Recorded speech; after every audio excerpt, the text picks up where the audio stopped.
सत्ये सत्यस्य सत्यं उत सत्यनेत्रं सत्यात्मकं त्वां शरणं प्रपन्नाः एकायनोऽसौ द्विफलस्त्रिमूलश्चतुरसः पञ्चशिखः षडात्मा सत्यत्वगष्टविटपो नवाक्षो दशच्छदी द्विखगोह्यादिवृक्षः हरिर्विदध्यान् मम सर्वरक्षां न्यस्ताङ्घ्रिपद्मः पतकेन्द्रपृष्ठे दरारिचर्मासि गदेषु चापपाशां दधानोष्टगुणोष्टबाहुः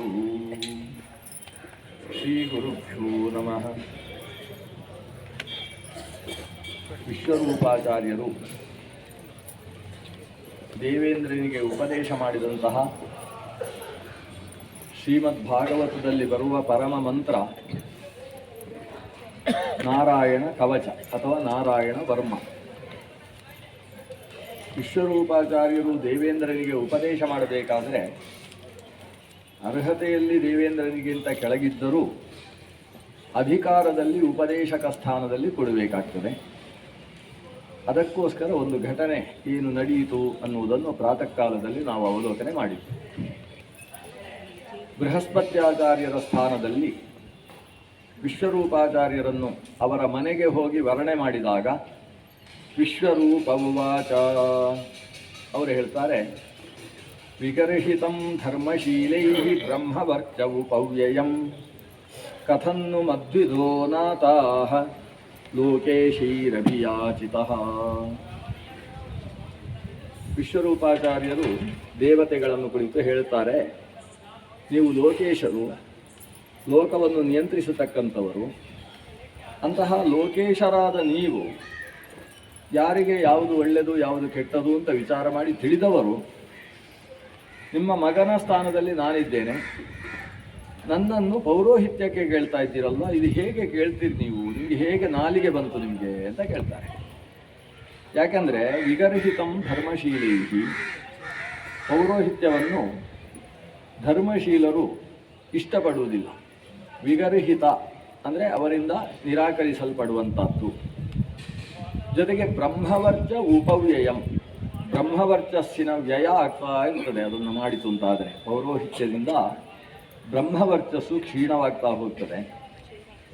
ನಾನಂತೂ ಅನೇಕ ಶಾಸ್ತ್ರಗಳನ್ನು ಅಧ್ಯಯನ ಮಾಡಿದವ, ವೇದಗಳನ್ನೆಲ್ಲ ಬಾಯಿಯಲ್ಲಿ ಇಟ್ಟುಕೊಂಡವ. ಅಂತಹ ನನ್ನನ್ನು ಕಥನ್ನು ಮದ್ವಿಧಃ ನಾಥಾಃ ಲೋಕೈಷಿ ಅಭಿಯಾಚಿತಃ. ಮದ್ವಿಧಃ ನನ್ನಂಥ ವ್ಯಕ್ತಿ, ನಿಮಗೆ ಸಂಬಂಧಿ ಆಗಬೇಕು, ಶಾಸ್ತ್ರ ಅಧ್ಯಯನ ಮಾಡಿದ್ದೇನೆ, ಅಧ್ಯಯನ ಪಾಠನ ಇದರಲ್ಲಿ ನಿರತನಾದವ, ನನ್ನನ್ನು ನೀವು ಪೌರೋಹಿತ್ಯ ಕೇಳುತ್ತಿದ್ದೀರಲ್ಲ, ಅದು ಹೇಗೆ ನೀವು ಆ ಮನಸ್ಸು ಮಾಡಿದಿರಿ ಅಂತ ಕೇಳ್ತಾರೆ. ಪ್ರತ್ಯಾಖ್ಯಾಸ್ಯತಿ ಯಚ್ಛಿಷ್ಯ ಸಯೇಷ ಸ್ವಾರ್ಥ ಉಚ್ಯತೆ. ನನ್ನನ್ನು ಸಂಕಟದಲ್ಲಿ ಸಿಕ್ಕಿ ಹಾಕಿಸಿದ್ದೀರಿ. ಯಾಕಂದರೆ ದೊಡ್ಡವರು, ತಂದೆಯ ಸ್ಥಾನದಲ್ಲಿರ್ತಕ್ಕಂಥವರು ಇಂಥದ್ದು ಮಾಡು ಅಂತ ಕೇಳಿದಾಗ ಆಗುವುದಿಲ್ಲ ಅಂತ ಹೇಳಿದರೆ ಅದು ಸ್ವಾರ್ಥ ಅಂತ ಕರೆಸಿಕೊಳ್ತದೆ. ವಸ್ತುತಃ ನಮಗೆ ಇದರಿಂದ ಅನೇಕ ನಷ್ಟಗಳುಂಟು, ನಾನು ಈ ಕರ್ಮ ಮಾಡುವುದರಿಂದ. ಆದರೆ ದೊಡ್ಡವರಿಗೋಸ್ಕರ ನಷ್ಟ ಮಾಡಿಕೊಳ್ಳುವುದಕ್ಕೂ ಚಿಕ್ಕವರು ಸಿದ್ಧ ಆಗಬೇಕಾಗ್ತದೆ. ಆದ್ದರಿಂದ ನಾನು ಒಪ್ಪಿಕೊಳ್ತೇನೆ ಅಂತ ಹೇಳುವುದಕ್ಕೆ ಇವರ ಪೀಠಿಕೆ. ಅಂದರೆ ಪೌರೋಹಿತ್ಯ ಒಪ್ಪಿಕೊಳ್ಳುವುದಕ್ಕೆ ಮುಂಚೆ ಸ್ವಲ್ಪ ನಮ್ಮಲ್ಲಿ ಸ್ಟಂಟ್ ಅಂತ ಹೇಳ್ತಾರಲ್ವ, ಹಾಗೆ ಅದನ್ನು ಒಪ್ಪಿಕೊಳ್ಳುವುದರ ಹಿನ್ನೆಲೆಯಲ್ಲಿ ನೇರ ಒಪ್ಪಿಕೊಂಡು ಬಿಟ್ಟರೆ ಅದು ಅವನ ಮಹತ್ವ ಕಡಿಮೆ ಆಗ್ತದೆ. ಅದಕ್ಕೆ ಚೂರು ಕಿರಿಕಿರಿ ಮಾಡಿ ಆದರೂ ನೀವು ಕೇಳ್ತಾ ಇದ್ದೀರಲ್ವ, ಏನು ಮಾಡುವುದು ಹೇಳಿ ಅಂತ ಒಪ್ಪಿಕೊಳ್ಳುವುದು. ಈ ರೀತಿಯಲ್ಲಿ ವಿಶ್ವರೂಪ ಪೂರ್ವಪೀಠಿಕೆಯನ್ನು ಕೊಡ್ತಾ ಇದ್ದಾರೆ. ಆದರೆ ಆ ಪೀಠಿಕೆ ಪೂರ್ತಿ ಸುಳ್ಳು ಅಂತ ಹೇಳಿದರೆ ವೇದವ್ಯಾಸರು ಅದನ್ನು ಇಲ್ಲಿ ಹಾಕ್ತಿರ್ಲಿಲ್ಲ, ಅದನ್ನು ಹೇಳ್ತಿದ್ರು, ಇದು ಸರಿ ಇಲ್ಲ, ಪೌರೋಹಿತ್ಯವನ್ನು ಹೀಗೆ ವಿಶ್ವರೂಪಾಚಾರ್ಯರು ಬೈದದ್ದು ತಪ್ಪು ಅಂತ ಹೇಳ್ತಿದ್ರು. ಆದರೆ ಅವರು ಪೌರೋಹಿತ್ಯದ ಬಗ್ಗೆ ಮಾತಾಡುವಾಗ ತುಂಬ ಜಾಗ್ರತೆಯ ಮಾತುಗಳನ್ನು ವೇದವ್ಯಾಸರು ಅಲ್ಲಲ್ಲಿ ಹೇಳ್ತಾರೆ. ಆದ್ದರಿಂದ ವೇದವ್ಯಾಸರ ಅಭಿಪ್ರಾಯವನ್ನು ಈ ಸಂದರ್ಭದಲ್ಲಿ ಅರ್ಥ ಮಾಡಿಕೊಳ್ಳಬೇಕು. ಪೌರೋಹಿತ್ಯವನ್ನು ನಿರಾಕರಿಸಿತು, ಅದು ಸರಿ ಇಲ್ಲ, ಅದು ಅಪವ್ಯಯ ಉಪವ್ಯಯ, ಈ ಮಾತುಗಳನ್ನು ಆಡಿದರೆ ನಾವೆಲ್ಲ ಹೇಗೆ ಬದುಕಬೇಕು? ನಾವೆಲ್ಲ ಅಂದರೆ ಪುರೋಹಿತರು ಅಂತ ಅರ್ಥ ಅಲ್ಲ, ಬ್ರಾಹ್ಮಣರು ಹೇಗೆ ಬದುಕಬೇಕು? ಯಾಕಂದರೆ ಬ್ರಾಹ್ಮಣರು ಮಾತ್ರ ಅಲ್ಲ, ಬ್ರಾಹ್ಮಣ, ಕ್ಷತ್ರಿಯ, ವೈಶ್ಯ, ಶೂದ್ರ ಚತುರ್ವರ್ಣ ಬದುಕುವುದಕ್ಕೂ ಪುರೋಹಿತರು ಅನಿವಾರ್ಯವಾದರು. ಎಲ್ಲರೂ ಅನಿವಾರ್ಯವಿಡಿ, ಪುರೋಹಿತರು ಮಾತ್ರ ಅಲ್ಲ. ಒಂದು ಗ್ರಾಮದಲ್ಲಿ ಬಟ್ಟೆಯನ್ನು ಒಗೆಯತಕ್ಕಂತಹ ಅಗಸನೂ ಅನಿವಾರ್ಯ. ತಲೆಕೂದಲನ್ನು ತುಂಡು ಮಾಡತಕ್ಕಂತಹ ಬೋಳಿಸತಕ್ಕಂತಹ ಕ್ಷೌರಿಕ ನಾಪಿತ ಅವನು ಅನಿವಾರ್ಯ. ಎಲ್ಲ ವಿಭಾಗವೂ ಕೂಡ ಅನಿವಾರ್ಯವಾದದ್ದೇ. ಅವರವರದ್ದಾದಂತಹ ಕರ್ತವ್ಯವನ್ನು ಅವರು ಸರಿಯಾಗಿ ನಿರ್ವಹಿಸಿದಾಗಲೇ ಒಂದು ಶ್ರಮ ವಿಭಜನೆಯ ವ್ಯವಸ್ಥೆಯಲ್ಲಿ ಒಂದು ಊರು ಕ್ಷೇಮವಾಗಿ ಚೆನ್ನಾಗಿ ನಗುತ್ತಾ ಇರ್ತದೆ. ಅದರಲ್ಲಿ ಪೌರೋಹಿತರಿಗೆ ಒಂದು ವಿಶೇಷವಾದ ಸ್ಥಾನ ಇದೆ. ಯಾಕಂದರೆ ಯಾವುದೇ ಮಂಗಳವಾಗಲಿ ಅಥವಾ ಯಾವುದೇ ಅಪರ ಕರ್ಮಗಳಾಗಲಿ ಅದು ಪುರೋಹಿತರ ಸನ್ನಿಧಾನ ಇಲ್ಲದೆ, ಪುರೋಹಿತರ ವಚನ ಪ್ರತಿವಚನಗಳಿಲ್ಲದೆ, ಅವರ ನಿರ್ದೇಶನ ಮತ್ತು ಅವರು ಕೊಟ್ಟ ಮುಹೂರ್ತದ ದಿವಸ ಇದು ಇಲ್ಲದೆ ಅದು ಘಟಿಸುವುದಕ್ಕೆ ಅವಕಾಶವೇ ಇಲ್ಲ. ಪುರೋಹಿತರ ಮಂತ್ರಘೋಷದಲ್ಲೇ ಪ್ರತಿಯೊಂದು ಕೆಲಸವೂ ಆರಂಭ ಆಗಬೇಕು.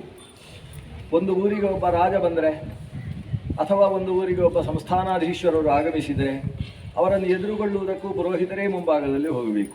ಆದ್ದರಿಂದಲೇ ಅವರಿಗೆ ಪುರೋಹಿತರು ಅಂತ ಹೆಸರು. ಪುರಾಹ ಅಂದರೆ ಮುಂಭಾಗದಲ್ಲಿ, ಹಿತ ಅಂದರೆ ನಿಹಿತ, ಇಡಲ್ಪಟ್ಟವ, ಪುರೋಧಾಹ ಅಂತ ಕರೀತಾರೆ. ಅಗ್ರಣಿಯಾಗಿ ನಿಂತು ಕೆಲಸಗಳನ್ನು ನಿರ್ವಹಿಸುವವ ಅಂತ ಅರ್ಥ ಅದಕ್ಕೆ. ಅಂಥ ಕರ್ಮ ಅದನ್ನು ಇಲ್ಲಿ ವಿಗರ್ಹಿತಂ ಧರ್ಮಶೀಲೇ, ಧರ್ಮಶೀಲರೆಲ್ಲ ಅದನ್ನು ವಿಗರ್ಹಣೆ ಮಾಡ್ತಾರೆ, ಬೈದು ದೂರ ಬಿಸಾಡ್ತಾರೆ, ಚೆನ್ನಾಗಿಲ್ಲದು.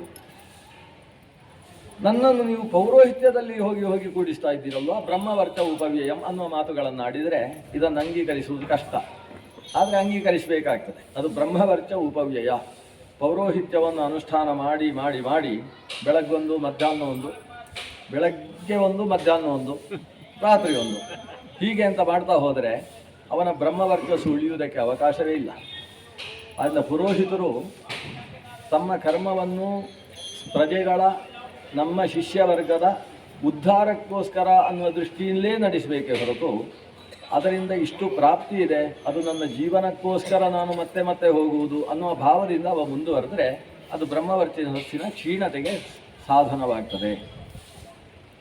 ಬಹಳ ಕಷ್ಟದ ಎರಡು ಕೆಲಸಗಳು ಏನಂದರೆ ಒಂದು ಪುರಾಣ ಪ್ರವಚನ, ಮತ್ತೊಂದು ಪೌರೋಹಿತ್ಯ.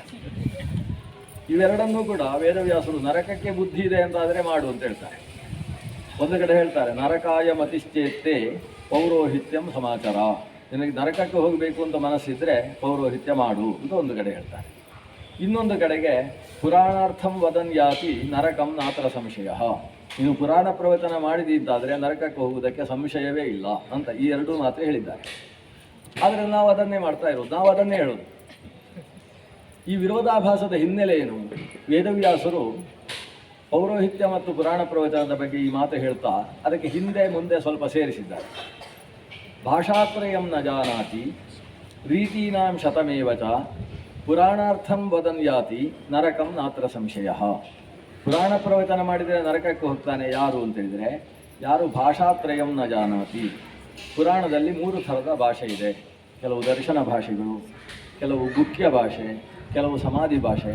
ಆ ಭಾಷೆ ಅದನ್ನು ನೋಡ್ತಾ ಇದ್ದಾಗೆ ಇವನಿಗೆ ಅರ್ಥ ಆಗಬೇಕು, ಇದು ಯಾವ ಭಾಷೆಯಲ್ಲಿದೆ, ಇದು ಬೌದ್ಧ ದರ್ಶನವನ್ನು ಹೇಳುವುದಕ್ಕೋಸ್ಕರ ಬಂದ ಮಾತು ಅಥವಾ ನಿಜ ಸಿದ್ಧಾಂತವನ್ನು ಹೇಳುವುದಕ್ಕೆ ಬಂದದ್ದು, ದರ್ಶನ ಭಾಷೆ ಯಾವುದು ಅಂತ ಅರ್ಥ ಮಾಡಿಕೊಳ್ಬೇಕವ.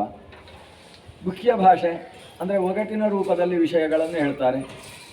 ಅದನ್ನು ನೋಡಿಯೇ ನಮ್ಮ ದಾಸರುಗಳೆಲ್ಲ ಮುಳ್ಳಿಗೆಗಳನ್ನು ರಚನೆ ಮಾಡುವುದಕ್ಕೆ ಶುರು ಮಾಡಿದರು.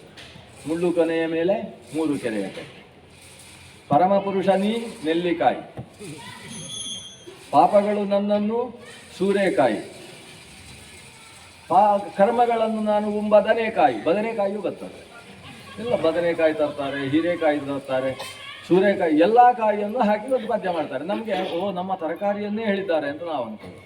ಆದರೆ ದಾಸರು ಹೇಳುವುದೇನು? ಪರಮಪುರುಷ ನೀನೆಲ್ಲಿ ಕಾಯಿ ಅಂತ ಹೇಳೋದು. ಪರಮಪುರುಷ ನೀನೆಲ್ಲಿದ್ದಿ ಸ್ವಾಮಿ ಕಾಯಿ, ನಮಗೆ ನೆಲ್ಲಿಕಾಯಿ ಬಂತು ಅಂತ ಖುಷಿ, ವ್ರತ ಮುಗಿದು ಬಿಡಲೆ ಸಿಗ್ತದೆ ಅಂತ. ಹೌದು, ನೀನೆಲ್ಲಿ ಕಾಯಿ ಅಂತಾರೆ. ಆಮೇಲೆ ನನ್ನ ಪಾಪಗಳೆಲ್ಲ ಹೀರೆಕಾಯಿ, ಪಾಪಗಳೆಲ್ಲ ನನ್ನನ್ನು ಹೀರ್ತಾ ಇರುವಾಗ ಬಂದು ಕಾಯಪ್ಪ, ಹೀರೆಕಾಯಿ ಬಂತು ಅಂತ ನಾವು ಅಂದುಗಳು. ಅವ್ರು ಹೇಳೋದು ಬೇರೆ. ಅಂಥದ್ದಕ್ಕೆಲ್ಲ ಮುಂಡಿಗೆಗಳು ಅಂತ ಹೆಸರು. ಮೇಲ್ನೋಟಕ್ಕೆ ಬೇರೆ ಅರ್ಥ ಕಾಣ್ತಾ ಇದ್ದರೆ ಒಳ ಅರ್ಥದಲ್ಲಿ ಅತ್ಯಂತ ಸುಂದರವಾದ ವಿಷಯಗಳು. ಮುಳ್ಳು ಕೆನೆಯ ಮೇಲೆ 3 ಕೆರೆ ಸಾಧ್ಯವ? ಅದರಲ್ಲಿ 2 ತುಂಬದು, ಒಂದು ತುಂಬಲೇ ಇಲ್ಲ ಅಂತೆ. ಅಂದರೆ ಒಂದು ತುಂಬುವುದಕ್ಕೆ ಸಾಧ್ಯ ಇದೆ, 2 ತುಂಬುವುದಕ್ಕೆ ಸಾಧ್ಯವೇ ಇಲ್ಲ. 2 ತುಂಬದು, 2 ತುಂಬಲಾರದು, ತುಂಬಲಾರದ ಕೆರೆ 2, ತುಂಬಬಹುದಾದ ಕೆರೆ 1. ಆದರೆ ತುಂಬಬಹುದಾದ ಕೆರೆಯನ್ನು ತುಂಬಿಸಲಿಲ್ಲಲ್ಲ ಮಹಾರಾಯ ಅಂತ ನಮಗೆ ಬೈಯೋದು. ಆದರೆ ನಾವು ಏನು ಚಂದ ಹೇಳಿದ್ದಾರೆ, ಮುಳ್ಳು ಕೊನೆಯ ತಾಳದಲ್ಲೇ ಇರ್ತೇವೆ ನಾವು. ತಾಳ ಬೇತಾಳಗಳಲ್ಲೇ ಕೂತದ್ರಿಂದ ವಿಷಯದ ಕಡೆಗೆ ಹೋಗುವುದಿಲ್ಲ. ಅವರು ವಿಷಯವನ್ನು ಹೀಗೆ ಹೇಳಿದರಾದರೂ ಇವರು ಏಕಾಗ್ರವಾಗಿ ಯೋಚನೆ ಮಾಡಿ ಆದರೂ ಅರ್ಥ ಮಾಡಿಕೊಳ್ಳಿ ಅನ್ನೋ ದೃಷ್ಟಿಯಿಂದ ಅವರು ಮುಂಡಿಗೆಗಳನ್ನು ರಚನೆ ಮಾಡ್ತಾರೆ. ಅಂಥದ್ದು ಇಲ್ಲಿ ಬಹಳಷ್ಟು ಇದ್ದಾರೆ. ಅದಕ್ಕೆ ಗುಖ್ಯ ಭಾಷೆ ಅಂತ ಕರೀತಾರೆ. ಹೇಳಬೇಕಾದ ವಿಷಯಗಳನ್ನು ಅಪ್ರತ್ಯಕ್ಷವಾಗಿ ಹೇಳುವಂಥದ್ದು. ಪ್ರತ್ಯಕ್ಷತಃ ಬೇರೆ ಅರ್ಥ ಕಾಣುವ ಹಾಗೆ ಅಸಂಬದ್ಧ ಪ್ರಲಾಪ ಅಂತ ಕರೆಸಿಕೊಳ್ಳುವ ವಿಷಯಗಳನ್ನು ನಿರೂಪಣೆ ಮಾಡ್ತಾ ಅತ್ಯಂತ ಸುಸಂಬದ್ಧವಾದ ಅಧ್ಯಾತ್ಮಗಳನ್ನು ನಿರೂಪಿಸ್ತಕ್ಕಂತಹ ಮಾತುಗಳು ಗುಖ್ಯ ಭಾಷೆ. ಅದನ್ನು ಅರ್ಥ ಮಾಡ್ಕೊಳ್ಬೇಕು. ಭಾಷಾತ್ರಯಂ ನ ಜಾನಾತಿ, ಯಾರು ಪುರಾಣದ ಸಮಾಧಿ, ಗುಖ್ಯ ಮತ್ತು ದರ್ಶನ ಭಾಷೆ ಇವುಗಳನ್ನು ತಿಳ್ಕೊಳ್ಳುವುದಿಲ್ಲ. ರೀತೀನಾಂ ಶತಮೇವಚ, ಪುರಾಣದಲ್ಲಿ ಬೇರೆ ಬೇರೆ ರೀತಿಗಳುಂಟು. ಉತ್ತರ ಭಾರತದ ರೀತಿ, ದಕ್ಷಿಣ ಭಾರತದ ರೀತಿ, ಕರ್ನಾಟಕದ ರೀತಿ ಬೇರೆ, ಗುಜರಾತಿನ ರೀತಿ ಬೇರೆ, ಅದು ಹೇಳುವ ವಿಧಾನಗಳು ಬೇರೆ ಬೇರೆ ಇದ್ದಾರೆ. ಗೌಡ ರೀತಿ, ಗೌಡಿ ರೀತಿ ಅಂತ ಹೇಳ್ತಾರೆ. ಗೌಡ ದೇಶದ ರೀತಿ ಅಂತ ಹೇಳಿದರೆ ಒರಿಸ್ಸಾ ಕಡೆಯ ರೀತಿ, ಅದು ಬೇರೆ ಬೇರೆ ಥರದ್ದು. ಪಾಂಚಾಲಿ ರೀತಿ ಅಂತಾರೆ. ಪಾಂಚಾಲ ದೇಶದ ರೀತಿಯಲ್ಲಿ ವೇದವ್ಯಾಸರು ಹೇಳುವುದು ಅಂತ ಹೇಳಿ. ಯಾಕಂದರೆ ವೇದವ್ಯಾಸರ ಗ್ರಂಥ ಒಂದು ಊರಿಗಲ್ಲವಲ್ಲ, ಅದು ಎಲ್ಲರಿಗೂ ಸಂಬಂಧಿಸಿದ್ದು. ಅದರಲ್ಲಿ ಎಲ್ಲರ ರೀತಿಯನ್ನೂ ಬಳಸಿಕೊಂಡು ಅವರು ವಿವರಣೆಗಳನ್ನು ಕೊಡ್ತಾರೆ. ಈ 100 ರೀತಿಗಳ ಬಗ್ಗೆ ಯಾರಿಗೆ ಗೊತ್ತಿಲ್ಲ ಅಂಥವರು ಪುರಾಣಾರ್ಥಂ ವದನ್ ಯಾತಿ ನರಕಂ ನಾತ್ರ ಸಂಶಯ. ಯಾಕೆಂತ ಹೇಳಿದರೆ ಅವನೊಬ್ಬನೇ ಪುರಾಣ ಓದ್ತಾ ಕೂತ್ರೆ ಮನೆಯಲ್ಲಿ ಅವನಿಗೆ ಎಡವಟ್ಟ ಅರ್ಥ ಆದರೆ ಭಾರಿ ಸಮಸ್ಯೆ ಇಲ್ಲ. ಯಾಕಂದರೆ ಒಬ್ಬ ಮಾತ್ರ ಹೊಂಡಕ್ಕೆ ಬೀಳು. ಆದರೆ ಇವನು ಪುರಾಣ ಪ್ರವಚನ ಮಾಡುವವ ಈ ರೀತಿ ಮತ್ತು ಭಾಷೆ ತಿಳಿಯದೇ ಪುರಾಣವನ್ನು ಓದಿ ಎಡವಟ್ಟು ಅರ್ಥ ಮಾಡಿಕೊಂಡ್ರೆ ಊರಿದವರನ್ನೆಲ್ಲ ಹೊಂಡಕ್ಕೆ ಹಾಕ್ತಾನೆ. ಕೊನೆಗೆ ಹೊಂಡದಲ್ಲಿ ಮತ್ತೊಬ್ಬ ಬೀಳಲಿಕ್ಕೆ ಜಾಗ ಇಲ್ಲ ಅಂತ ಆಗ್ತದೆ.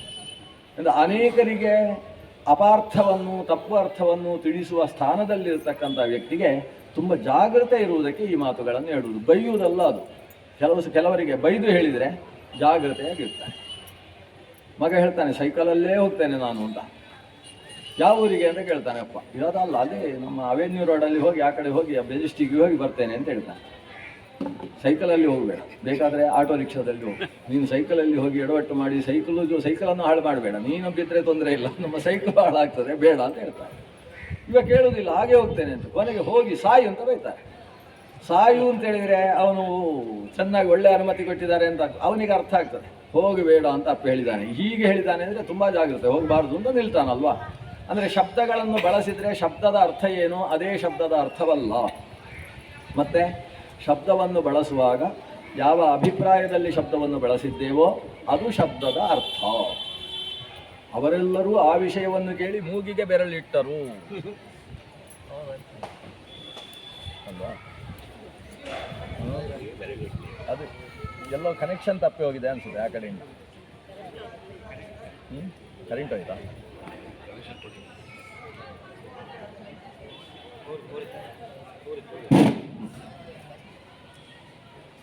ಅವರೆಲ್ಲ ಮೂಗಿಗೆ ಬೆರಳಿಟ್ಟದ್ದು ಇದಕ್ಕೋಸ್ಕರ. ಮೂಗಿಗೆ ಬೆರಳಿಟ್ಟರು ಅಂತ ಹೇಳಿದರೆ ಹುಡುಗ ನೋಡ್ತಾ ಇರ್ತಾನೆ, ಯಾರು ಬೆರಳಿಟ್ಟಿದ್ದಾರೆ, ಒಬ್ಬರು ಬೆರಳಿಟ್ಟಿರೋ. ಈ ಉಪನ್ಯಾಸಗಳು ಸುಳ್ಳೇ ಹೇಳುವುದು ಅಂತ ಅವನಿಗೆ ತೀರ್ಮಾನ ಆಗ್ತದೆ. ಆದರೆ ಮೂಗಿಗೆ ಬೆರಳಿಟ್ಟರು ಅನ್ನೋ ಶಬ್ದ ಹೇಳಿದರೆ ಶಬ್ದಕ್ಕೆ ಏನು ಅರ್ಥವೋ ಅದರ ಶಬ್ದದ ಅರ್ಥ ಅಲ್ಲ. ಇವನ ಅಭಿಪ್ರಾಯ ಏನುಂಟು, ಅವರೆಲ್ಲ ಆಶ್ಚರ್ಯಚಕಿತರಾದರು ಅಂತ. ಆ ಅಭಿಪ್ರಾಯವೂ ಅದರ ಅರ್ಥ. ಅದರಲ್ಲೇ ಶಾಸ್ತ್ರ ಹೇಳ್ತದೆ, ಯತ್ಪರ ಶಬ್ದ ಸಹ ಶಬ್ದಾರ್ಥ. ಶಬ್ದವು ಯಾವ ತಾತ್ಪರ್ಯದಿಂದ ಬಳಸಲ್ಪಟ್ಟಿದೆಯೋ ಅದು ಶಬ್ದದ ಅರ್ಥ, ಹೊರತು ಯದ್ವಾಚಕ ಶಬ್ದ ನ ಸ ಶಬ್ದಾರ್ಥ. ಶಬ್ದವು ಏನನ್ನು ಹೇಳ್ತದೋ ಅದು ಶಬ್ದದ ಅರ್ಥ ಆಗಬೇಕು ಅಂತ ನಿಯಮ ಇಲ್ಲ ಅಂತ. ಆ ನಿಟ್ಟಿನಿಂದ ಪುರಾಣಾರ್ಥ ಮಾಡಿಕೊಳ್ಬೇಕಾದ್ರೆ ಇವರು ವೇದವ್ಯಾಸರು ಯಾವ ತಾತ್ಪರ್ಯದಿಂದ ಈ ಮಾತು ಹೇಳಿದ್ದಾರೆ, ಆ ಶಬ್ದದ ಅರ್ಥ ಅದರ ಅರ್ಥ ಆಗಿರುವುದಿಲ್ಲ. ತಾತ್ಪರ್ಯದ ಅರ್ಥ ಪ್ರಮುಖವಾಗಿರ್ತದೆ. ಅದನ್ನು ಅರ್ಥ ಮಾಡಿಕೊಳ್ಳುವ ಅಲ್ವಾ ಅದನ್ನು ಉಪನ್ಯಾಸ ಮಾಡಬೇಕು. ಅದು ಬಿಟ್ಟು ಅದು ಶಬ್ದಕ್ಕೆ ಅರ್ಥವನ್ನೇ ಹೇಳ್ತಾ ಹೋಯಿತು ಅಂತಾದರೆ ತಾನೂ ತಪ್ಪು ತಿಳಿದುಕೊಂಡ, ಮತ್ತೊಬ್ಬರಿಗೂ ತಪ್ಪು ತಿಳಿಸಿದ, ಇದರಿಂದಾಗಿ ಅನರ್ಥವಾಗ್ತದೆ. ಆ ನಿಟ್ಟಿನಿಂದ ಜಾಗೃತೆಯಾಗಿರು, ಸರಿ ಅರ್ಥ ತಿಳ್ಕೊಂಡು ಹೇಳು. ಹೇಳಿದರೆ ಅದಕ್ಕಿಂತ ದೊಡ್ಡದ್ದಾದದ್ದಿಲ್ಲ. ಭಗವಂತನಿಗೆ ಜ್ಞಾನಿ ಪ್ರಿಯತಮೋತೋ ಮೇ, ಜ್ಞಾನಿ ತ್ವಾತ್ಮೈವ ಮೇ ಮತಂ. ಯಾರು ನಾನು ಹೇಳಿದ ಶಾಸ್ತ್ರವನ್ನು ತಾನು ಅರ್ಥ ಮಾಡಿಕೊಂಡು ಮತ್ತೊಬ್ಬರಿಗೆ ಅದನ್ನು ಅರ್ಥ ಮಾಡಿಸ್ತಾನೋ ಅವನ ಬಗ್ಗೆ ನನಗೆ ಎಷ್ಟು ಪ್ರೀತಿ ಅಂತ ಹೇಳಿದರೆ ಅರ್ಜುನನ ಹತ್ರ ಹೇಳುವುದು. ಅರ್ಜುನನಿಗೊಂದು ಪ್ರಶ್ನೆ ಬಂತು, ನನ್ನ ಮೇಲೆ ಕೃಷ್ಣನಿಗೆ ಎಷ್ಟು ಪ್ರೀತಿ ಅಂತ ಲೆಕ್ಕ ಹಾಕಬೇಕು ಅಂತ. ಅದಕ್ಕೆ ಕೇಳ್ತಾನೆ ಕೃಷ್ಣನ ಹತ್ರ, ನಿನಗೆ ಯಾರ ಮೇಲೆ ಭಾರಿ ಪ್ರೀತಿ ಅಂತ ಕೇಳಿದ. ಅದಕ್ಕೆ ಕೃಷ್ಣ ಹೇಳಿದ, ನನ್ನನ್ನು 4 ಥರದ ಜನ ಭಜನೆ ಮಾಡ್ತಾರೆ, ಭಜನೆ ಮಾಡುವವರ ಮೇಲೆ ಪ್ರೀತಿ. ಯಾರ್ಯಾರು? ಆರ್ತಃ ಜಿಜ್ಞಾಸು ಅರ್ಥಾರ್ಥಿ ಜ್ಞಾನೀಚ ಭರತರ್ಷಭ. ಸಂಕಟ ಬಂದಾಗ ನನ್ನ ನೆನಪಾಗುವವರು ಅಂತ ಕೆಲವರು ಇರ್ತಾರೆ. ಆರ್ತರಾಗಿ ಬಂದು ಒಂದು ಬಾರಿ ಪಾರು ಮಾಡು ಸ್ವಾಮಿ ಅಂತ ಬೀಳುವವರು, ಅವರು ಒಂದು ನನ್ನನ್ನು ಪೂಜೆ ಮಾಡುವವರು. ಎರಡನೆಯವರು ಜಿಜ್ಞಾಸು, ನನ್ನ ದೇವರ ಬಗ್ಗೆ ಅರ್ಥ ಆಗಲಿಲ್ಲ, ನನಗೆ ಜ್ಞಾನ ಕೊಡು ಅಂತ ಕೇಳಿಕೊಂಡು ಪೂಜೆ ಮಾಡುವವರು ಕೆಲವರು. ಅರ್ಥಾರ್ಥಿ, ಅವರಿಗೆ ಸಂಕಟ ಏನೂ ಇಲ್ಲ, ಆದರೆ ಪಕ್ಕದ ಮನೆಯವರು 3ನೇ ಮಹಡಿ ಕಟ್ಟಿದ್ದಾರೆ, ಇವೊಂದು ಒಂದೇ ಮಹಡಿ ಇರು, ನಂದು 4 ಮಹಡಿ ಆಗಬೇಕು ಅಂತ ಅಷ್ಟಕ್ಕೆ ಪೂಜೆ ಉಂಟು. ಅರ್ಥಾರ್ಥಿ, ಯಾವುದೋ ಲಾಭದ ಉದ್ದೇಶದಿಂದ ದೇವರನ್ನು ಬೆನ್ನು ಹತ್ತುವ. 4ನೆಯವ ಯಾವ ಉದ್ದೇಶವೂ ಇಲ್ಲ, ದೇವರ ಬಗ್ಗೆ ತಿಳಿದಿದ್ದಾನೆ, ಜ್ಞಾನ ಇದೆ, ಆ ಜ್ಞಾನದಿಂದ ಆತ ದೇವರು ಇಂಥ ದೇವರನ್ನು ಪೂಜಿಸದೇ ಇರುವುದಾ ಅಂತ ಪೂಜಿಸ್ತಾನೆ. ಈ 4 ಥರ ದೇವರನ್ನು ಪೂಜೆ ಮಾಡುವ ವ್ಯಕ್ತಿಗಳಿದ್ದಾರಂತೆ. ಅರ್ಜುನನಿಗೆ ಬಿಡುವುದಿಲ್ಲ, ಈ 4ರಲ್ಲಿ ಯಾರು ಪ್ರೀತಿ ನಿನಗೆ ಅಂತ ಕೇಳ್ತಾನೆ. 4 ಜನ ಪ್ರೀತಿ ಅಂತಲೇ ಕೃಷ್ಣ ಬಿಡುವುದೇ ಇಲ್ಲ. ಉದಾರ ಸರ್ವ ಏವೀತೆ, ಇಷ್ಟೂ ಜನ ಉದಾರರಪ್ಪ, ಯಾಕಂದರೆ ಈ 4 ಕೆಟಕರಿಯಲ್ಲಿ ಸೇರದೇ ಇದ್ದವರು 1000 ಜನ ಇದ್ದಾರೆ.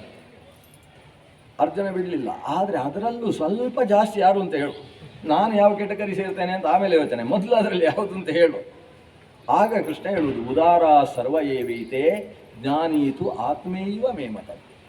ಅದರಲ್ಲಿ ಜ್ಞಾನಿ ಇದ್ದಾನಲ್ಲ, ಯಾವ ಉದ್ದೇಶವೂ ಇಲ್ಲದೆ ನನ್ನನ್ನು ತಿಳಿದು ನನಗೆ ಅಂಟಿದವ, ಅವನು ನನಗೆ ನಾನು ಎಷ್ಟು ಇಷ್ಟವೋ ನನಗೆ ಅವನು ಅಷ್ಟೇ ಇಷ್ಟ.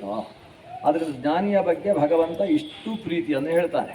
ಆದ್ದರಿಂದ ಭಗವಂತ ಹೇಳಿದ ಶಾಸ್ತ್ರವನ್ನು ತಿಳಿದು ತಿಳಿಸುವ ವ್ಯಕ್ತಿತ್ವ ಭಗವಂತನಿಗೆ ಬಹಳ ಇಷ್ಟ. ಆದರೆ ಅವನಿಗೆ ಜಾಗ್ರತೆ ಹೇಳಬೇಕು, ತುಂಬ ಜಾಗ್ರತೆಯಾಗಿರು, ತಪ್ಪು ತಿಳ್ಕೊಳ್ಳುವ ಸಾಧ್ಯತೆ ಇದೆ. ಹೇಗೆ ಈ ಪುರಾಣ ಪ್ರವಚನದಲ್ಲಿ ಸಮಸ್ಯೆ ಇದೆಯೋ ಹಾಗೆಯೇ ಪೌರೋಹಿತ್ಯದಲ್ಲೂ ಅದೇ ಸಮಸ್ಯೆ ಇದೆ. ಯಾಕೆಂತೇಳಿದರೆ ಪೌರೋಹಿತ್ಯದಲ್ಲಿ ಮತ್ತೊಬ್ಬರಿಗೆ ಬಹಳ ಪ್ರಾಮಾಣಿಕವಾಗಿ ಮೋಸ ಮಾಡುವುದಕ್ಕೆ ತುಂಬ ಅವಕಾಶಗಳು.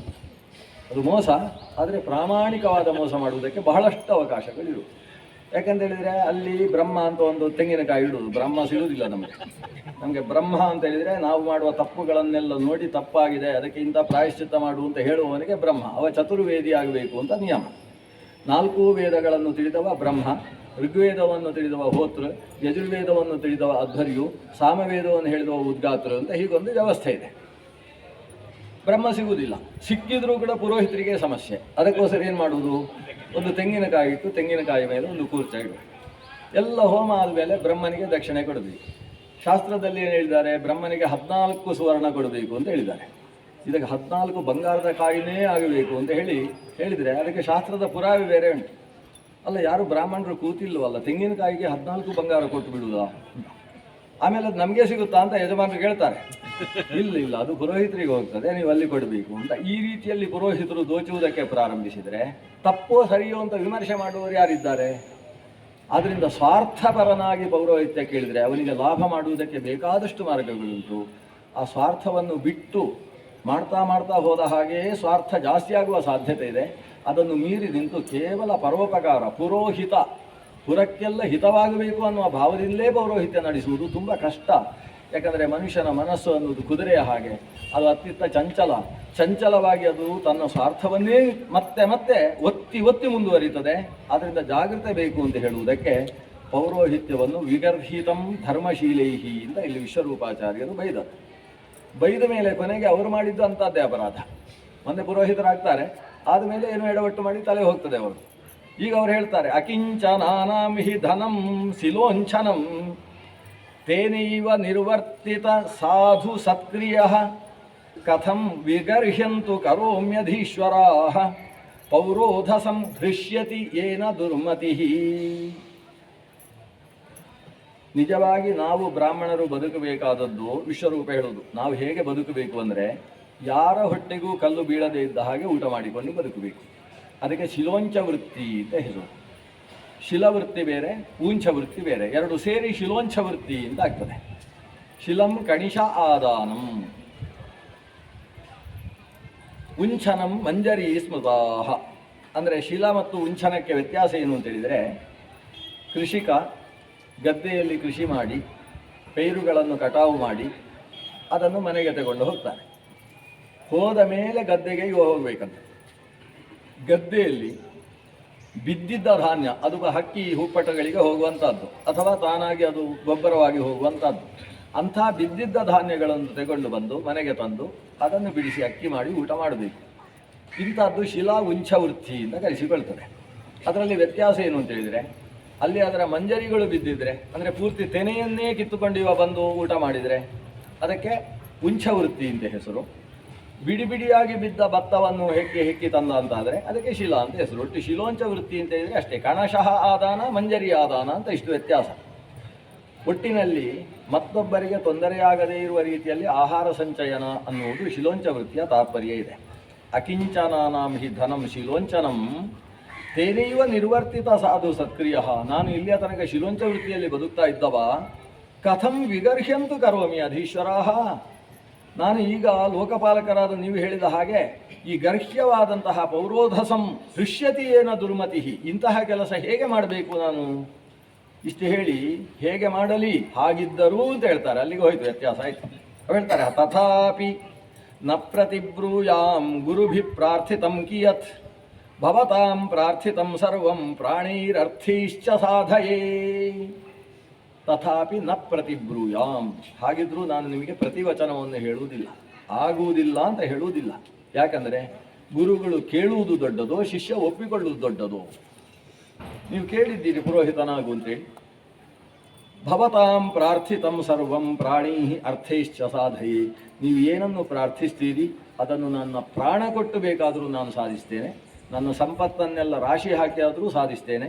ಆದ್ದರಿಂದ ನೀವು ಕೇಳಿದ ಕೆಲಸ ನಾನು ಮಾಡ್ತೇನೆ ಅಂತ ಇವರು ಒಪ್ಪಿಕೊಂಡರು. ಅಂತ ವಿಶ್ವರೂಪಾಚಾರ್ಯರು ಒಪ್ಪಿಕೊಂಡರು. ಅದರ ಹಿನ್ನೆಲೆಯಲ್ಲಿ ಪ್ರಮುಖವಾದ ಅಂಶವನ್ನು ವ್ಯಾಖ್ಯಾನಕಾರ ಹೇಳ್ತಾರೆ. ಪೌರೋಹಿತ್ಯ ಅನ್ನುವುದು ಎಲ್ಲರಿಗೂ ಹಿತಕಾರಕವಾದ್ದರಿಂದ ಪರಮ ಧರ್ಮ ಸಾಧಕವಾದಂತಹ ಪ್ರಕ್ರಿಯೆ. ಅತ್ಯಂತ ಪುಣ್ಯವನ್ನು ಸಂಪಾದಿಸುವುದಕ್ಕೆ ಅವಕಾಶ ಇದೆ. ಆದರೆ ಸ್ವಾರ್ಥದ ಪ್ರವೇಶ ಅದರಲ್ಲಿ ಆಗಬಾರ್ದು. ಎರಡನೇದ್ದು, ಇಂಥದ್ದನ್ನು ಮಾಡ್ತೇನೆ ಇಂಥದ್ದನ್ನು ಮಾಡುವುದಿಲ್ಲ ಅನ್ನುವುದನ್ನು ಪುರೋಹಿತ ಇಟ್ಟುಕೊಳ್ಳಬಾರ್ದು. ನಾವು ದೊಡ್ಡ ದೊಡ್ಡ ಹೋಮ ಮಾಡ್ತೇವೆ, ಶ್ರಾದ್ದ ಎಲ್ಲ ಮಾಡಿಸೋಲ್ಲ, ಅದೆಲ್ಲ ಅಸಿಸ್ಟೆಂಟ್ಗಳನ್ನು ಮಾತ್ರ ಕಳಿಸುವುದು ಅಂತ ಈ ರೀತಿ ಇಟ್ಟುಕೊಳ್ಬಾರ್ದು. ಅವರು ಅಶ್ವಮೇಧ ಯಾಗ ಮಾಡ್ತಾರೆ, ಆದರೆ ಪವಮಾನವನ್ನು ಮಾಡಲಿಕ್ಕೆ ಪುರ್ಸೊತ್ತೇ ಇಲ್ಲ ಅವರಿಗೆ. ಆ ರೀತಿಯ ಪ್ರಕ್ರಿಯೆ ಇರಬಾರ್ದು. ಅಥವಾ ಅಪರಕರ್ಮಗಳನ್ನು ಮಾಡುವುದಿಲ್ಲ, ಪೂರ್ವಕರ್ಮಗಳನ್ನು ಮಾತ್ರ ಮಾಡ್ತೇನೆ, ಹೀಗಿರಬಾರ್ದು. ಋಗ್ವೇದದ ಹೋಮ ಮಾತ್ರ ಮಾಡ್ತೇನೆ, ಯಜುರ್ವೇದದ ಹೋಮ ಅದು ನನ್ನಿಂದ ಸಾಧ್ಯ ಇಲ್ಲ, ಹೀಗಿರಬಾರ್ದು. ಅವನು ಯಾವ ವಿಭಾಗದಲ್ಲಿದ್ದಾನೆ ಅದರಲ್ಲಿ ನಿಷ್ಣಾತನಾಗಿರಬೇಕು. ಎಲ್ಲ ಕರ್ಮಗಳನ್ನು ಸಮಾನ. ದಾನ ತೆಗೊಳ್ಬೇಕಾದ್ರೆ ಸುವರ್ಣ ದಾನ ತೆಗೊಳ್ತೇವೆ, ತಿಲದಾನ ತೆಗೊಳ್ಳುವುದಿಲ್ಲ ಅಂತ, ಹೀಗಿರಬಾರ್ದು. ದಾನಗಳಲ್ಲಿ ತೆಗೊಳ್ಳುವುದು ಯಾಕೆ ಅಂತೇಳಿದರೆ ನಮ್ಮ ಹೊಟ್ಟೆ ತುಂಬಿಸುವುದಕ್ಕೋಸ್ಕರ ಅಲ್ಲ, ಕೊಡುವವರಿಗಿದ್ದ ದೋಷ ಪರಿಹಾರ ಆಗಲಿ. ದಾನದ ಉದ್ದೇಶ ಪರೋಪಕಾರ, ಪ್ರತಿಗ್ರಹದ ಉದ್ದೇಶ ಪರೋಪಕಾರ, ದಾನದ ಉದ್ದೇಶ ಸ್ವೋಪಕಾರ. ಅಂದರೆ ನನ್ನಲ್ಲಿದ್ದದ್ದನ್ನು ನಾನು ಇನ್ನೊಬ್ಬರಿಗೆ ದಾನ ಕೊಡುವುದು ಅವರಿಗೆ ಒಳ್ಳೆಯದಾಗುವುದಕ್ಕೋಸ್ಕರ ಅಲ್ಲ, ನನಗೆ ಒಳ್ಳೆಯದಾಗುವುದಕ್ಕೋಸ್ಕರ. ದಾನ ಅನ್ನುವುದು ನನ್ನ ಶ್ರೇಯಸ್ಸಿಗೋಸ್ಕರ ನಡೆಯುವುದು. ಪ್ರತಿಗ್ರಹ ಅಂದರೆ ಮತ್ತೊಬ್ಬರಿಂದ ಸ್ವೀಕಾರ ಮಾಡುವುದು, ನಮಗೆ ನಾವು ದೊಡ್ಡ ಮನೆ ಕಟ್ಟಬಹುದು ಅಂತ ತೆಗೊಳ್ಳುವುದಲ್ಲ, ಕೊಟ್ಟವರಿಗೆ ಒಳಿತಾಗಲಿ ಅನ್ನುವ ದೃಷ್ಟಿಯಿಂದ ಪ್ರತಿಗ್ರಹವನ್ನು ಸ್ವೀಕಾರ ಮಾಡ್ತಕ್ಕಂಥದ್ದು. ಈ ಪ್ರಜ್ಞೆಯ ಜೊತೆಗೆ ಪ್ರತಿಗ್ರಹ ಮಾಡಿ ಏನು ನ್ಯೂನತೆ ಬಂತು ತನ್ನಲ್ಲಿ, ಪ್ರತಿಗ್ರಹಾಧಿ ವಿಪ್ರಸ್ಯ ಪುಣ್ಯಹಾನಿ ಪ್ರಜಾಯತೆ ಜಪಾಧ್ಯಯನ ದಾನಾದ್ಯೈಹಿ ಪುನಃ ಪೂರಣ ಭಾಗಭವೇತ್. ಪ್ರತಿಗ್ರಹ ಮಾಡುವುದರಿಂದ ಅಂದರೆ ದಾನವನ್ನು ತೆಗೆದುಕೊಳ್ಳುವುದರಿಂದ ವಿಪ್ರನಲ್ಲಿ ಪುಣ್ಯ ಹಾನಿಯಾಗ್ತದೆ. ಪುಣ್ಯ ಇದ್ದರೆ ಹಾನಿಯಾಗ್ತದೆ. ಅಕಸ್ಮಾತ್ ಪುಣ್ಯ ಇರಲಿಲ್ಲ ಅಂತಾದರೆ, ದಾನ ತಗೊಳ್ತಾನೆ ಇದ್ದಾನೆ, ಪುಣ್ಯ ಇಲ್ಲ ಅಂತಾದರೆ, ಆಮೇಲೆ ಆ ಬ್ರಾಹ್ಮಣನ ಮುಖ ನೋಡಿ ಪ್ರೇತ ಹೇಗಿದೆ ಅಂತ ಮತ್ತೆ ಪ್ರತ್ಯೇಕ ನೋಡುವುದಕ್ಕೆ ಹೋಗಬೇಕಾಗಿಲ್ಲ. ಇವನಲ್ಲಿ ಬ್ರಹ್ಮವರ್ಚಸ್ಸು ಕ್ಷೀಣವಾಗ್ತಾ ಮುಖ ಪ್ರೇತದ ಹಾಗೆ ಪ್ರೇತ ಕಳೆಯನ್ನು ಹೊಂದಿಬಿಡ್ತದೆ. ಆದ್ದರಿಂದ ಪ್ರತಿಗ್ರಹ ಅನ್ನೋದು ಪುಣ್ಯನಾಶಕವಾಗಿದೆ.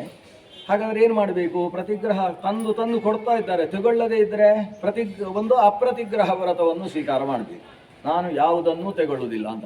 ಯಾವುದನ್ನೂ ತೆಗೊಳ್ಳುವುದಿಲ್ಲ ಅಂತ ವ್ರತ ಮಾಡಿದರೆ ಕನ್ಯಾದಾನವನ್ನು ತೆಗೊಳ್ಬಾರ್ದು, ಸಮಸ್ಯೆ ಜಾಸ್ತಿ ಆಗ್ತದೆ. ಹಾಗಾದರೆ ಅಪ್ರತಿಗ್ರಹ ವ್ರತ ಸ್ವೀಕಾರ ಮಾಡಲಿಲ್ಲ ಅಂತ ಆದಮೇಲೆ, ಕೊಟ್ಟದ್ದನ್ನು ತೆಗೊಳ್ಬೇಕು ಅಂತ ಆದಮೇಲೆ ಎಲ್ಲರೂ ತಂದು ಕೊಡ್ತಾ ಇದ್ದರೆ ಇವನೇನು ಮಾಡಬೇಕು? ಪುಣ್ಯ ಹಾನಿ ಆಗ್ತಾನೆ ಇರ್ತದಲ್ಲ. ಅದಕ್ಕೆ ಜಪಾಧ್ಯಯನ ದಾನಾದ್ಯೈಹಿ ಪುನಃ ಪೂರಣ ಭಾಗವೇ. ಅದಕ್ಕೆ ಸಂಬಂಧಿಸಿದಂತೆ ವಿಶಿಷ್ಟ ಜಪಗಳನ್ನು ಅನುಷ್ಠಾನ ಮಾಡಬೇಕು. ಗಾಯತ್ರಿ ಜಪ 10, 12 ಮಾಡ್ತಾ ಇದ್ದವ 24ಕ್ಕಾದರೂ ಏರಿಸಬೇಕು, ಇಲ್ಲ 108ಕ್ಕೆ ಏರಬೇಕು. ಪುರುಸೊತ್ತಿನ ದಿವಸ ಸಿಕ್ಕಿದಾಗ 1000 ಗಾಯತ್ರಿ ಜಪವನ್ನು ಮಾಡಬೇಕು, ಜಪಾನುಷ್ಠಾನ ಮಾಡಬೇಕು. ಗ್ರಹಣ ಮೊದಲಾದಂತಹ ಕಾಲ ಬಂದಾಗ ನನ್ನ ಪ್ರತಿಗ್ರಹಾದಿ ದೋಷ ನಿವೃತ್ತಿಗೋಸ್ಕರ 100 ಗಾಯತ್ರಿ ಮಾಡ್ತೇನೆ ಅಂತ ಜಪಾನುಷ್ಠಾನ ಮಾಡಬೇಕು. ಯಾಕಂದರೆ ಗ್ರಹಣದಲ್ಲಿ 1 ಜಪ ಮಾಡಿದರೆ 1000 ಜಪ ಮಾಡಿದ ಪುಣ್ಯ ಇದೆ ಅಲ್ವಾ. ಆದ್ದರಿಂದ ಆಗ ಒಂದಷ್ಟು ಅನುಷ್ಠಾನಗಳನ್ನು ನಡೆಸುವಂಥದ್ದು. ಮತ್ತು ಅಧ್ಯಯನ, ವೇದ ಪಾರಾಯಣ, ವೇದಾಧ್ಯಯನ, ಹೊಸ ಶಾಸ್ತ್ರಗಳ ಅಧ್ಯಯನ. ಈ ಅಧ್ಯಯನದಿಂದಾಗಿ ಪ್ರತಿಗ್ರಹದಿಂದ ಉಂಟಾದಂತಹ ದೋಷ ಪರಿಹಾರ ಆಗ್ತದೆ. ಅಧ್ಯಯನ ಅಂತೇಳಿದರೆ ಯಾವುದೋ ಕಾದಂಬರಿ ಅಧ್ಯಯನ ಅಲ್ಲ, ಕುಮಾರ ಸಂಭವ, ರಘುವಂಶ ಇಂಥ ಕಾವ್ಯಗಳ ಅಧ್ಯಯನವೂ ಅಲ್ಲ.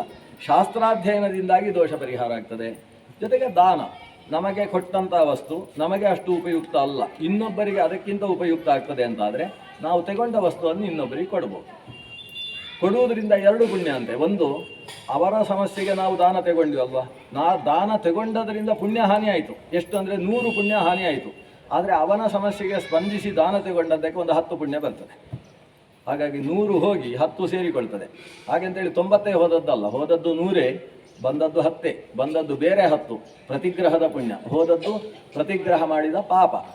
ಅಥವಾ ಅದು ಒಂದಷ್ಟು ಪುಣ್ಯ ಹೋಗಿದೆ, ಒಂದಿಷ್ಟು ಬಂತು.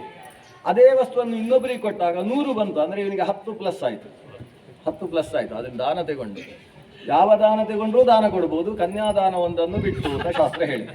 ಅದು ಯಾವ ದಾನ ತಗೊಂಡ್ರೂ ಹಿಂದಕ್ಕೆ ಕೊಡ್ಬೋದು, ದಾನ ತಗೊಂಡು ಹಿಂದಕ್ಕೆ ಕೊಡುವುದಕ್ಕೆ ಅವಕಾಶ ಇದೆ. ಹೀಗಾಗಿ ಆದ್ದರಿಂದ ಈತ ಪೌರೋಹಿತ್ಯದ ಬಗ್ಗೆ ತನ್ನ ಅನಿಸಿಕೆಗಳನ್ನು ಹೇಳಿದ. ಬರೀ ಸ್ಟಂಟ್ ಅಲ್ಲ ಅದು ಅನಿಸಿಕೆಗಳು, ಪ್ರೌಢಿವಾದ ಅಲ್ಲ, ಅನಿಸಿಕೆಯನ್ನು ಹೇಳಿ ನನಗೆ ಹಿರಿಯರ ಆದೇಶ ಇದು ಅಂತ ಹೇಳಿ ಪೌರೋಹಿತ್ಯವನ್ನು ಒಪ್ಪಿಕೊಂಡ. ತೇಭ್ಯ ಏವಂ ಪ್ರತಿಶ್ರುತ್ಯ ವಿಶ್ವರೂಪೋ ಮಹಾತಪಾಃ ಪೌರೋಹಿತ್ಯಂ ತತಶ್ಚಕ್ರೇ ಪರಮೇಣ ಸಮಾಧಿನ. ಈತ ಪರಮ ಸಮಾಧಿಯಿಂದ ಪೌರೋಹಿತ್ಯವನ್ನು ನಡೆಸಿದ, ದೇವತೆಗಳಿಗೆ ಆಗುವ ಹಾಗೆ ಪೌರೋಹಿತ್ಯ ನಡೆಸಿದ. ಆದರೆ ಒಂದು ಘಟನೆ ನಡೆದಿತ್ತು ಇದರ ಮಧ್ಯದಲ್ಲಿ, ಭಾಗವತ ಹೇಳುವುದಿಲ್ಲ, ಅದನ್ನು ಬೇರೆ ಪುರಾಣ. ಏನಾಗಿದೆ ಅಂದರೆ, ಈತನನ್ನು ದೇವತೆಗಳು ಬಂದು ಪೌರೋಹಿತ್ಯಕ್ಕೆ ಒಪ್ಪಿಸಿದ್ದಾರೆ ಅನ್ನೋ ವಿಷಯ ಅಸುರರಿಗೆ ಗೊತ್ತಾಯಿತು. ಅಸುರರು ಅಂದರೆ ಏನಾಗಬೇಕು ಇವನಿಗೆ? ಇವನ ತಾಯಿಯ ಕಡೆಯವರು, ರಚನಾದೇವಿಯ ಮಗ ಅಲ್ವ ಇವ, ಅದನ್ನ ರಚನಾದೇವಿ ದೈತ್ಯರ ಮಗಳಲ್ವಾ, ಆದ್ದರಿಂದ ದೈತ್ಯರಿಗೆಲ್ಲ ಭಾರಿ ಖುಷಿ. ನಮ್ಮ ಕುಟುಂಬದ ಒಬ್ಬ ಹುಡುಗನಿಗೆ ದೇವತೆಗಳಿಗೆ ಪೌರೋಹಿತ್ಯ ಸಿಕ್ಕಿದೆ ಅಂತ ಖುಷಿಯಾಯಿತು. ಅವರು ಒಂದು ಸಂಘ ಸಂಸ್ಥೆಯ ಮೂಲಕವಾಗಿ ಇವರಿಗೆ ಸನ್ಮಾನದ ಕಾರ್ಯಕ್ರಮ ಇಟ್ಕೊಂಡು, ಯಾಕಂದರೆ ಭಾರಿ ದೊಡ್ಡ ಪೋಸ್ಟ್ ಸಿಗ್ತಾ ಇದೆ, ದೇವತೆಗಳಿಗೆ ಪೌರೋಹಿತ್ಯ ಈತನಿಗೆ, ಆದ್ದರಿಂದ ನಾವೊಂದು ಆತನಿಗೆ ಅಭಿನಂದನಾ ಕಾರ್ಯಕ್ರಮ ಮಾಡಬೇಕು ಅಂತ ವ್ಯವಸ್ಥೆ ಮಾಡಿ, ಇವ ನನ್ನ ತಾಯಿಯವರ ಕಡೆಯಿಂದ ನಡೆಯುವ ಸನ್ಮಾನ ಅಂತ ಅಲ್ಲಿಗೆ ಹೋದ. ಸನ್ಮಾನ ಭಾರಿ ಚೆನ್ನಾಗಿ ನಡೆಯಿತು. ಸನ್ಮಾನದಲ್ಲಿ ಅವರ ಕೆಲವೊಂದು ಬೇಡಿಕೆಗಳನ್ನು ಮುಂದಿಟ್ಟು, ನಾವು ಸುಮ್ಮನೆ ಸನ್ಮಾನ ಮಾಡಿದ್ದಲ್ಲ, ಅದರ ಹಿನ್ನೆಲೆಯಲ್ಲಿ ಇಂಥ ಬೇಡಿಕೆ ಇದೆ. ಆ ಬೇಡಿಕೆಯಲ್ಲಿ ಪ್ರಧಾನವಾದ ಬೇಡಿಕೆ ಏನಂದರೆ, ತಾವು ದೇವತೆಗಳ ಪುರೋಹಿತರಾಗಿ ಹೋಗ್ತಾ ಇದ್ದೀರಿ, ಆದರೆ ಯಾವತ್ತೂ ಕೂಡ ಅಮ್ಮನ ಕಡೆಯಿಂದ ಮರಿಬಾರ್ದು ನಮ್ಮನ್ನೆಲ್ಲ. ನೀವು ಪೌರೋಹಿತ್ಯ ಮಾಡುವಾಗ ದೇವತೆಗಳಿಗೆ ಪುಷ್ಟಿ ತುಂಬಿಸಿ, ಅದು ನೀವು ಮಾಡ್ತಕ್ಕಂಥ ಕೆಲಸದ ಧರ್ಮ ಅದು, ಆದರೆ ನಮ್ಮನ್ನು ಮರಿಬೇಡಿ, ನಮಗೂ ಸ್ವಲ್ಪ ಸ್ವಲ್ಪ ಆಹುತಿ ಕೊಡ್ತಾ ಇರಿ ಅಂತ ಒಂದು ಹೇಳಿ ಕಳಿಸಿದ್ದಾರೆ. ಇವನಿಗೆ ಅದು ಮನಸ್ಸಿನಲ್ಲಿ ಕೂತು ಬಿಟ್ಟಿದೆ. ನನ್ನ ತಂದೆಯವರ ಕಡೆಯಿಂದಲೂ ಇವರಿಗೆ ಕೆಲಸ ಆಗಬೇಕು, ತಾಯಿಯವರ ಕಡೆಗೂ ಸ್ವಲ್ಪ ಅನುಕೂಲ ಮಾಡಿಕೊಡಬೇಕು ಅಂತ ಹೇಳಿ ಇವನು ದೇವತೆಗಳ ಪೌರೋಹಿತ್ಯ ಮಾಡುವಾಗ ಮಧ್ಯದಲ್ಲಿ ಅಸುರರಿಗೆ ಶಕ್ತಿ ತುಂಬಿಸ್ತಕ್ಕಂತಹ ಕೆಲಸವನ್ನು ಮಾಡ್ತಾನೆ ಅಂತ ಇದು ಮುಂದಿನ ಕಥೆ. ಅಂತೂ ದೇವತೆಗಳ ಪೌರೋಹಿತ್ಯಕ್ಕೆ ಬಂದ. ಅಷ್ಟರಲ್ಲಿ ದೇವತೆಗಳು ಅವರು ಬೀಡಾಡಿಗಳಾಗಿ ಹೋಗಿದ್ದರು. ಅವರ ಸ್ವರ್ಗಲೋಕವನ್ನು ದೈತ್ಯರು ಅಪಹರಿಸಿಕೊಂಡಿದ್ದಾರೆ. ಮೊದಲು ಮಾಡಿದ್ದೀವಿ ಏನು ಕೆಲಸ ಅಂತ ಹೇಳಿದರೆ, ದೇವೇಂದ್ರನನ್ನು ಸ್ನಾನ ಮಾಡುವುದಕ್ಕೆ ಹೇಳಿದ, ಪ್ರಾಂಗುಖವಾಗಿ ಕುಳ್ಳಿರಿಸಿ ಆತನ ಹತ್ರ ಆಚಮನ ಮಾಡಿಸಿದ, ಅವನಿಗೊಂದು ಮಂತ್ರದ ಉಪದೇಶವನ್ನು ಕೊಟ್ಟ. ಆ ಮಂತ್ರಕ್ಕೆ ನಾರಾಯಣ ವರ್ಮ ಅಂತ ಹೆಸರು. ಆ ಮಂತ್ರದ ಬಲದಿಂದ ಅದೇ ದಿವಸ ದೈತ್ಯರೆಲ್ಲರೂ ಓಡಿ ಹೋಗುವ ಹಾಗೆ ಮಾಡಿದಂತೆ. ಮತ್ತೆ ಸ್ವರ್ಗಾಧಿಪತ್ಯ ಇಂದ್ರನಿಗೆ ಸಿಕ್ಕಿತು. ಯಯಾ ಗುಪ್ತ ಸಹಸ್ರಾಕ್ಷೋ ಜಿಜ್ಞೇಸುರ ಚಮೂರ್ವಿಭು ತಾಂ ಪ್ರಾಹ ಸಮಹೇಂದ್ರಾಯ ವಿಶ್ವರೂಪ ಉದಾರಧೀಹಿ ಯಾಂ ಪ್ರವಿಶ್ಯಾಸುರಾನ್ ಶಶ್ವತ್ ಕಕ್ಷ್ಯಾಂ ನಾರಾಯಣಾತ್ಮಿಕಾಂ ಅಜೈಷೀದ್ ವೃಷಭಸ್ತಾತ ಸಿಂಹ ಕ್ಷುದ್ರಮೃಗಾನಿವ. ಯಾವ ನಾರಾಯಣ ವರ್ಮದ ಉಪದೇಶ ಪಡೆದಂತಹ ಮಹೇಂದ್ರ ಸಿಂಹವು ಕ್ಷುದ್ರ ಮೃಗಗಳನ್ನು ಗೆಲ್ಲುವಂತೆ ಅಸುರನನ್ನೆಲ್ಲ ಗೆದ್ದು ತನ್ನ ಸಿಂಹಾಸನವನ್ನು ಪಡೆದ ಅಂತಹ ಮಹಾಮಂತ್ರದ ಬಲ ಈ ವಿಶ್ವರೂಪಾಚಾರ್ಯನಲ್ಲಿತ್ತು. ಅಂತಹ ಪುರೋಹಿತನನ್ನು ಪಡೆದಂತಹ ಇಂದ್ರನೇ ಧನ್ಯ ಅಂತ ಹೇಳಿದರು ಶುಕಾಚಾರ್ಯರು. ಆಗ ರಾಜ ಕೇಳ್ತಾನೆ, ಯಯಾ ಗುಪ್ತ ಸಹಸ್ರಾಕ್ಷಃ ಸವಾಹಾನ್ ರಿಪು ಸೈನಿಕಾನ್ ಕ್ರೀಡನ್ನಿವ ವಿನಿರ್ಜಿತ್ಯ ತ್ರಿಲೋಕ್ಯ ಬುಭುಜೆ ಶ್ರಿಯಂ ಭಗವನ್ ಸ್ತನ್ಮಮಾಖ್ಯಾಹಿ ವರ್ಮ ನಾರಾಯಣಾತ್ಮಕಂ ಯಥಾ ತಥಾಯಿನ ಶತ್ರುನ್ ಏನ ಗುಪ್ತೋ ಜಯನ್ ಮೃಧೇ. ಪರೀಕ್ಷಿತ ಕೇಳ್ತಾನೆ, ನಾರಾಯಣ ವರ್ಮದ ಬಗ್ಗೆ ಮಾತಾಡಿದ್ರಿ ಶುಕಾಚಾರ್ಯರೇ, ಯಾವ ನಾರಾಯಣ ವರ್ಮದಿಂದ ರಕ್ಷಿಸಲ್ಪಟ್ಟಂತಹ ಸಹಸ್ರಾಕ್ಷ ರಿಪು ಸೈನಿಕರನ್ನೆಲ್ಲ ಗೆದ್ದು ತಾನು ತ್ರಿಲೋಕಿ ಅಧಿಪತಿ ಅಂತ ಕರೆಸಿಕೊಂಡನಲ್ಲ, ಅಂತಹ ನಾರಾಯಣಾತ್ಮಕ ವರ್ಮ ಅದನ್ನು ನನಗೂ ಒಂದು ಸಲ ಹೇಳಿ, ನಾನು ಕಿವಿಯಲ್ಲಿ ಕೇಳಿಸಿಕೊಂಡು ಪವಿತ್ರಿತನಾಗ್ತೇನೆ. ನಾರಾಯಣ ವರ್ಮವನ್ನು ನನಗೆ ನೀವು ಹೇಳಬೇಕು. ಯಾಕಂದರೆ ಇದು ಶತ್ರುಜಯ ಸಂಪಾದಕವಾದದ್ದು. ನಮಗೆ ಇವತ್ತು ಯಾರೂ ಶತ್ರುಗಳಿಲ್ಲ. ರಾಜ ಹೇಳ್ತಾನೆ ಪರೀಕ್ಷಿತ, ಇವತ್ತು ನಾನು ಗಂಗಾ ತೀರದಲ್ಲಿ ಕೂತಿದ್ದೇನೆ, ನನಗೆ ಯಾವ ಶತ್ರುಗಳು ಇಲ್ಲ. ಆದರೆ ಶತ್ರು ಇಲ್ಲದೇ ಇದ್ದ ವ್ಯಕ್ತಿ ಪ್ರಪಂಚದಲ್ಲಿಲ್ಲ. ಪ್ರತಿಯೊಬ್ಬನಿಗೂ ಒಳಗಿನ ಶತ್ರುಗಳಾದರೂ ಬಾಧಿಸ್ತಾರೆ. ನಾವು ದುರ್ಗಾದೇವಿಯಲ್ಲಿ ಪ್ರಾರ್ಥನೆ ಮಾಡುವಾಗ ಈ ನವರಾತ್ರಿಯ ಸಂದರ್ಭದಲ್ಲಿ ಪ್ರತಿನಿತ್ಯ ಪ್ರಾರ್ಥನೆ ಮಾಡುವ ಶ್ಲೋಕಗಳು ಅಂತಿತ್ತು. ಅದರಲ್ಲಿ ಪ್ರಮುಖವಾದ ಶ್ಲೋಕ ಏನು ಹೇಳ್ತದೆ ಅಂತ ಹೇಳಿದರೆ, ಓ ದೇವಿ, ನೀನು ಸರ್ವಬಾಧಾ ಪ್ರಶಮನಂ ತ್ರೈಲೋಕ್ಯಸ್ಯ ಅಖಿಲೇಶ್ವರಿ ಏವಮೇವ ತ್ವಯಾ ಕಾರ್ಯಂ ಅಸ್ಮದ್ವೈರಿ ವಿನಾಶನಂ. ಸರ್ವಮಂಗಲ ಮಾಂಗಲ್ಯೆ ಶಿವೆ ಸರ್ವಾರ್ಥ ಸಾಧಿಕೆ ಶರಣ್ಯೇ ತ್ರ್ಯಂಬಕೆ ದೇವಿ ನಾರಾಯಣಿ ನಮಸ್ತುತೆ. ಅರ್ಧಮಾತ್ರಾತ್ಮಿಕಾ ನಿತ್ಯಾಯ ಅನುಚ್ಚಾರ್ಯ ವಿಶೇಷತಃ ತ್ವಮೇವ ಸಂಧ್ಯಾ ಸಾವಿತ್ರಿ ತ್ವಂ ದೇವಿ ಜನನಿ ಪರ ಅಂತ ದೇವಿಯನ್ನು ಸ್ತೋತ್ರ ಮಾಡ್ತಕ್ಕಂತಹ ಶಬ್ದಗಳು. ಅದೇನು ಹೇಳ್ತದೆ ಅಂದರೆ, ಓ ದೇವಿ, ನೀನು ಮಹಿಷಾಸುರ, ಶುಂಭ, ನಿಶುಂಭ, ಚಂಡ, ಮುಂಡ, ರಕ್ತಬೀಜ ಮೊದಲಾದ ಅನೇಕ ರಕ್ಕಸರನ್ನು ಸಂಹಾರ ಮಾಡಿದ್ದಿ. ದೇವತೆಗಳಿಗೆ ಬಂದ ಎಲ್ಲ ಆ ಬಾಧೆಗಳನ್ನು, ಈತಿ ಬಾಧೆಗಳನ್ನೆಲ್ಲ ನೀನು ಪರಿಹರಿಸಿದ್ದಿ. ತ್ರೈಲೋಕ್ಯಕ್ಕೆ ಬಂದ ಬಾಧೆಗಳನ್ನೆಲ್ಲ ಪರಿಹರಿಸಿದವಳು ನೀನು. ಸರ್ವಾಬಾಧಾ ಪ್ರಶಮನಂ, ಸರ್ವ ಆ ಬಾಧೆಗಳನ್ನು ಕೂಡ ಪ್ರಶಮನ ಮಾಡುವುದೇನಿದೆ, ತ್ರೈಲೋಕ್ಯಸ್ಯ ಅಖಿಲೇಶ್ವರಿ, ಎಲೀ ತ್ರೈಲೋಕ್ಯಕ್ಕೆ ಬಾಧೆಗಳನ್ನು ಪರಿಹರಿಸಿದ್ಯಲ್ಲ, ಏವಮೇವ ತ್ವಯಾ ಕಾರ್ಯಂ ಅಸ್ಮದ್ವೈರಿ ವಿನಾಶನಂ.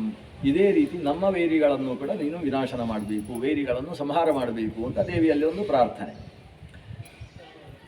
ಈಗ ವೈರಿಗಳೇ ಇಲ್ಲದೆ ಹೋದಾಗ ದೇವಿ ಏನು ಮಾಡಬೇಕು ಅಂದರೆ, ವೈರಿಗಳಿಲ್ಲದೆ ಇದ್ದವ ಪ್ರಾರ್ಥಕ ಇಲ್ಲವೇ ಇಲ್ಲ ಅಂತ ಅರ್ಥ. ಪ್ರಾರ್ಥನೆ ಮಾಡುವವನಿಗೆ ಹೊರಗಿನ ವೈರಿ ಅಲ್ಲ, ಇಲ್ಲಿ ಪ್ರಮುಖವಾಗಿ ಒಳಗಿನ ವೈರಿಗಳು. ಅರಿ ಷಡ್ವರ್ಗ ಅಂತ ಕರಿತೇವೆ. ಕಾಮಕ್ರೋಧ, ಲೋಭ, ಮೋಹ, ಮದ ಮಾತ್ಸರ್ಯಗಳು ಮನುಷ್ಯನಿಗೆ ಮೂಲಭೂತವಾದ ಶತ್ರುಗಳು. ಭಾಗವತದಲ್ಲಿ 2 ಬಾರಿ ಅಟವಿ ವರ್ಣನೆ ಬರುವಾಗಲೂ ಮನುಷ್ಯನ ಶತ್ರು ಅಂತ ಹೇಳಿದರೆ ಈ 6 ಹೇಳುವುದು. ಜಿತ ಷಟ್ಸ ಪತ್ನಾ, 6 ವೈರಿಗಳನ್ನು ಗೆದ್ದವ ಮಾತ್ರ ಭಗವಂತನನ್ನು ಕಾಣಬಲ್ಲ ಅಂತ ಹೇಳ್ತಾರೆ. ಈ ಶತ್ರುಗಳನ್ನು ನಾಶ ಮಾಡುವುದಕ್ಕೆ ಸಕಲ ವಾಂಗ್ಮನಸ ದೇವತೆಯಾದಂತಹ ಲಕ್ಷ್ಮೀ ದುರ್ಗೆಯೇ ಬೇಕು. ಅದಕ್ಕೆ ಆಕೆ ಹತ್ರ ಕೇಳುವುದು, ವೈರಿಗಳನ್ನೆಲ್ಲ ನಾಶ ಮಾಡುವುದು. ಆದರೆ ಕೇವಲ ಲಕ್ಷ್ಮಿಯಲ್ಲಿ ಕೇಳಿದರೆ ಆಕೆ ಭಗವಂತನ ಮುಖ ನೋಡ್ತಾಳೆ.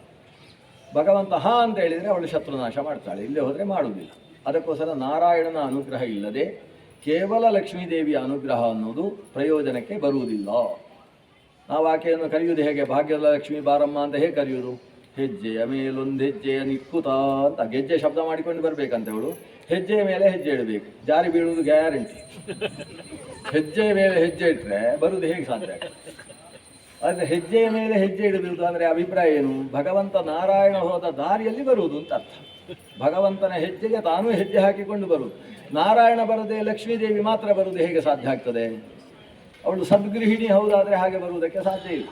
ಅದು ಪುರಂದರ ವಿಠಲನ ಪ್ರೀತಿಯ ರಾಣಿ ಹೌದಾದರೆ ಅವಳು ಹೇಗೆ ಬರುವುದಕ್ಕೆ ಸಾಧ್ಯ? ಒಬ್ಬಳೇ ಬರುವುದು ಹೇಗೆ? ಆದ್ದರಿಂದ ಲಕ್ಷ್ಮೀದೇವಿಯನ್ನು ಕರೆಯುವಾಗಲೂ ನಾರಾಯಣನ ಜೊತೆಗೆ ಕರಿಬೇಕಲ್ಲ.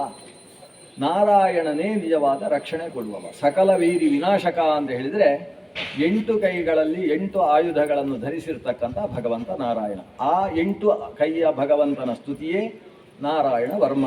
ಅದನ್ನು ನೀವು ಈಗ ಹೇಳಿದ್ರಲ್ವ, ನಮಗೂ ಅದನ್ನು ಉಪದೇಶ ಮಾಡಿ ಅಂತ ಪರೀಕ್ಷಿತ್ ರಾಜ ಕೇಳಿದ. ಶ್ರೀ ಶುಕ ಉವಾಚ. ಈ ಯಯಾಗುಪ್ತ ಸಹಸ್ರಾಕ್ಷ ಅನ್ನುವಲ್ಲಿಂದ ಪ್ರಾರಂಭಿಸಿ ನಾರಾಯಣ ವರ್ಮದ ಪಾರಾಯಣ ಇರುವುದು. ನಾರಾಯಣ ವರ್ಮ ಅಂದರೆ ಅಲ್ಲಿಂದ ಶುರು ಮಾಡಬೇಕು. ಆದರೆ ಆರಂಭದ ಒಂದು 10 ಶ್ಲೋಕ ಏನಿದೆ, 8 ಶ್ಲೋಕಗಳು, ಅದು ನಾರಾಯಣ ವರ್ಮ ಅಲ್ಲ.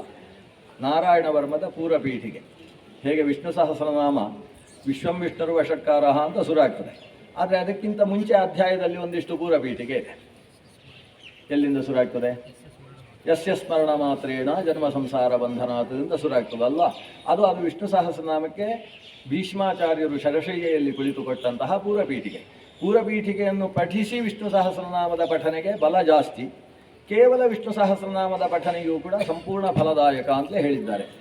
ಇಲ್ಲಿ ನಾರಾಯಣ ವರ್ಮದಲ್ಲಿ ಸಂಪ್ರದಾಯ ಹೇಗೆ ಅಂತ ಹೇಳಿದರೆ, ಈ ಪೂರ್ವಪೀಠಿಕೆಯನ್ನು ಪಠಿಸಿಯೇ ಅದನ್ನು ಪಠಿಸುವಂಥದ್ದು ಸಂಪ್ರದಾಯ. ಹಾಗೆ ಸಂಪ್ರದಾಯ ಬರುವುದಕ್ಕೆ ಕಾರಣವೂ ಇದೆ. ಈ ನಾರಾಯಣ ವರ್ಮ 2 ರೀತಿಯಲ್ಲಿ ಪಠನೆ ಮಾಡಲಿಕ್ಕೆ ಆಗ್ತದೆ. ಒಂದು ಭಾಗವತ ಪುರಾಣ ಅಂತ ಅದನ್ನು ಪಠಿಸುವುದು, ಪುರಾಣದಲ್ಲಿ ಬಂದ ಸ್ತೋತ್ರ ಅಂತ ಪಠಿಸುವುದು. ಮೊನ್ನೆ ನಾವು ಹೇಗೆ ರುದ್ರ ಗೀತೆ, ಅದು ಭಾಗವತದಲ್ಲಿ ಬಂದ ಒಂದು ಭಗವಂತನ ಸ್ತೋತ್ರ ಅಂತ ಪಠಿಸಿದ್ದೇವೋ ಹಾಗೆ ಪಠಿಸುವುದು. ಅದನ್ನು ಎಲ್ಲರೂ ಪಠಿಸ್ಬೋದು ನಾರಾಯಣ ವರ್ಮವನ್ನು. ಇನ್ನೊಂದು ಕ್ರಮ ಇದೆ ನಾರಾಯಣ ವರ್ಮ. ಅದಕ್ಕೆ ಋಷಿಚ್ಛಂದೋ ದೇವತೆಗಳನ್ನು ಹೇಳಿಕೊಂಡು ವಿಹಿತವಾದ ಕರನ್ಯಾಸ ಮತ್ತು ಅಂಗನ್ಯಾಸಗಳನ್ನು ಮಾಡಿಕೊಂಡು ನಾಮನ್ಯಾಸವನ್ನೂ ಮಾಡಿ, ಅಂದರೆ ವರ್ಣನ್ಯಾಸ ಅಂತ ಕರೀತಾರೆ, ನಾಮನ್ಯಾಸವನ್ನೂ ಮಾಡಿಕೊಂಡು ವಿಷ್ಣು ಷಡಕ್ಷರ ಮಂತ್ರವನ್ನು ಜಪಾನುಷ್ಠಾನ ಮಾಡಿ ಆಮೇಲೆ ಇದನ್ನು ಪಠಿಸುವಂಥದ್ದು. ಈ ಪಠನ ಅನ್ನೋದು ಅದು ಪಠನ ಅಲ್ಲ, ಪಾರಾಯಣ ಅಲ್ಲ, ಅದಕ್ಕೆ ಜಪ ಅಂತ ಹೆಸರು. ಈ ರೀತಿಯ ಜಪಾನುಷ್ಠಾನ ಮಾಡುವುದಕ್ಕೆ ಅವನಿಗೆ ಉಪನಯನ ಆಗಿರಬೇಕು ಅನ್ನೋ ನಿಯಮಾವಳಿಗಳುಂಟು. ಅಂದರೆ ನ್ಯಾಸಾದಿಗಳನ್ನು ಮಾಡಿ ಅದನ್ನು ಮಾಡುವಂತಹ ವಿಧಾನ. ಅದರಿಂದಾಗಿ ಶತ್ರು ನಾಶ ಮಾಡಲಿಕ್ಕೆ ಸಾಧ್ಯ ಆಗ್ತದೆ. ಅದೊಂದು ಪ್ರಯೋಗ.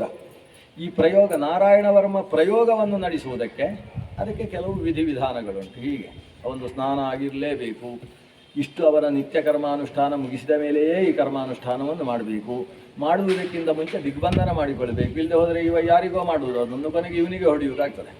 ಅದಕ್ಕೋಸ್ಕರ ದಿಗ್ಬಂಧನವನ್ನು ಮಾಡಿಕೊಂಡು ಅದನ್ನು ಮಾಡಬೇಕು. ಇದೆಲ್ಲ ಕ್ರಮಗಳು ಪ್ರಯೋಗ ವಿಧಾನದಲ್ಲಿದೆ. ಆದರೆ ಕೇವಲ ಪಾರಾಯಣ ಸ್ವರಕ್ಷೆಗೋಸ್ಕರ ಕವಚ ಮಾಡಿಕೊಳ್ಳುವುದಕ್ಕೋಸ್ಕರ ಪಠನ ಮಾಡುವುದಾದರೆ ಆವಾಗ ಅಂಥ ವಿಧಾನಗಳಿಲ್ಲ, ಪ್ರತಿಯೊಬ್ಬರೂ ಪಠಿಸಬಹುದಾದಂತಹ ಮಂತ್ರ ಆಗ್ತದೆ. ಹಾಗಾದರೆ ನ್ಯಾಸ ಇತ್ಯಾದಿಗಳನ್ನು ಮಾಡಿಕೊಳ್ಳಲಿಲ್ಲಲ್ವಾ, ಅದಕ್ಕೋಸ್ಕರ ನ್ಯಾಸ ಮಾಡಿಕೊಳ್ಳುವುದನ್ನು ಹೇಳುವ ಶಬ್ದಗಳನ್ನು ಮೊದಲು ಪಠಿಸುವ ಕ್ರಮ ಅಷ್ಟೇ. ಇದು ಹೇಗೆ ಶುರು ಮಾಡಬೇಕು ಪಾರಾಯಣ ಅಂತ ಹೇಳುವ ಮಾತುಗಳಿದು.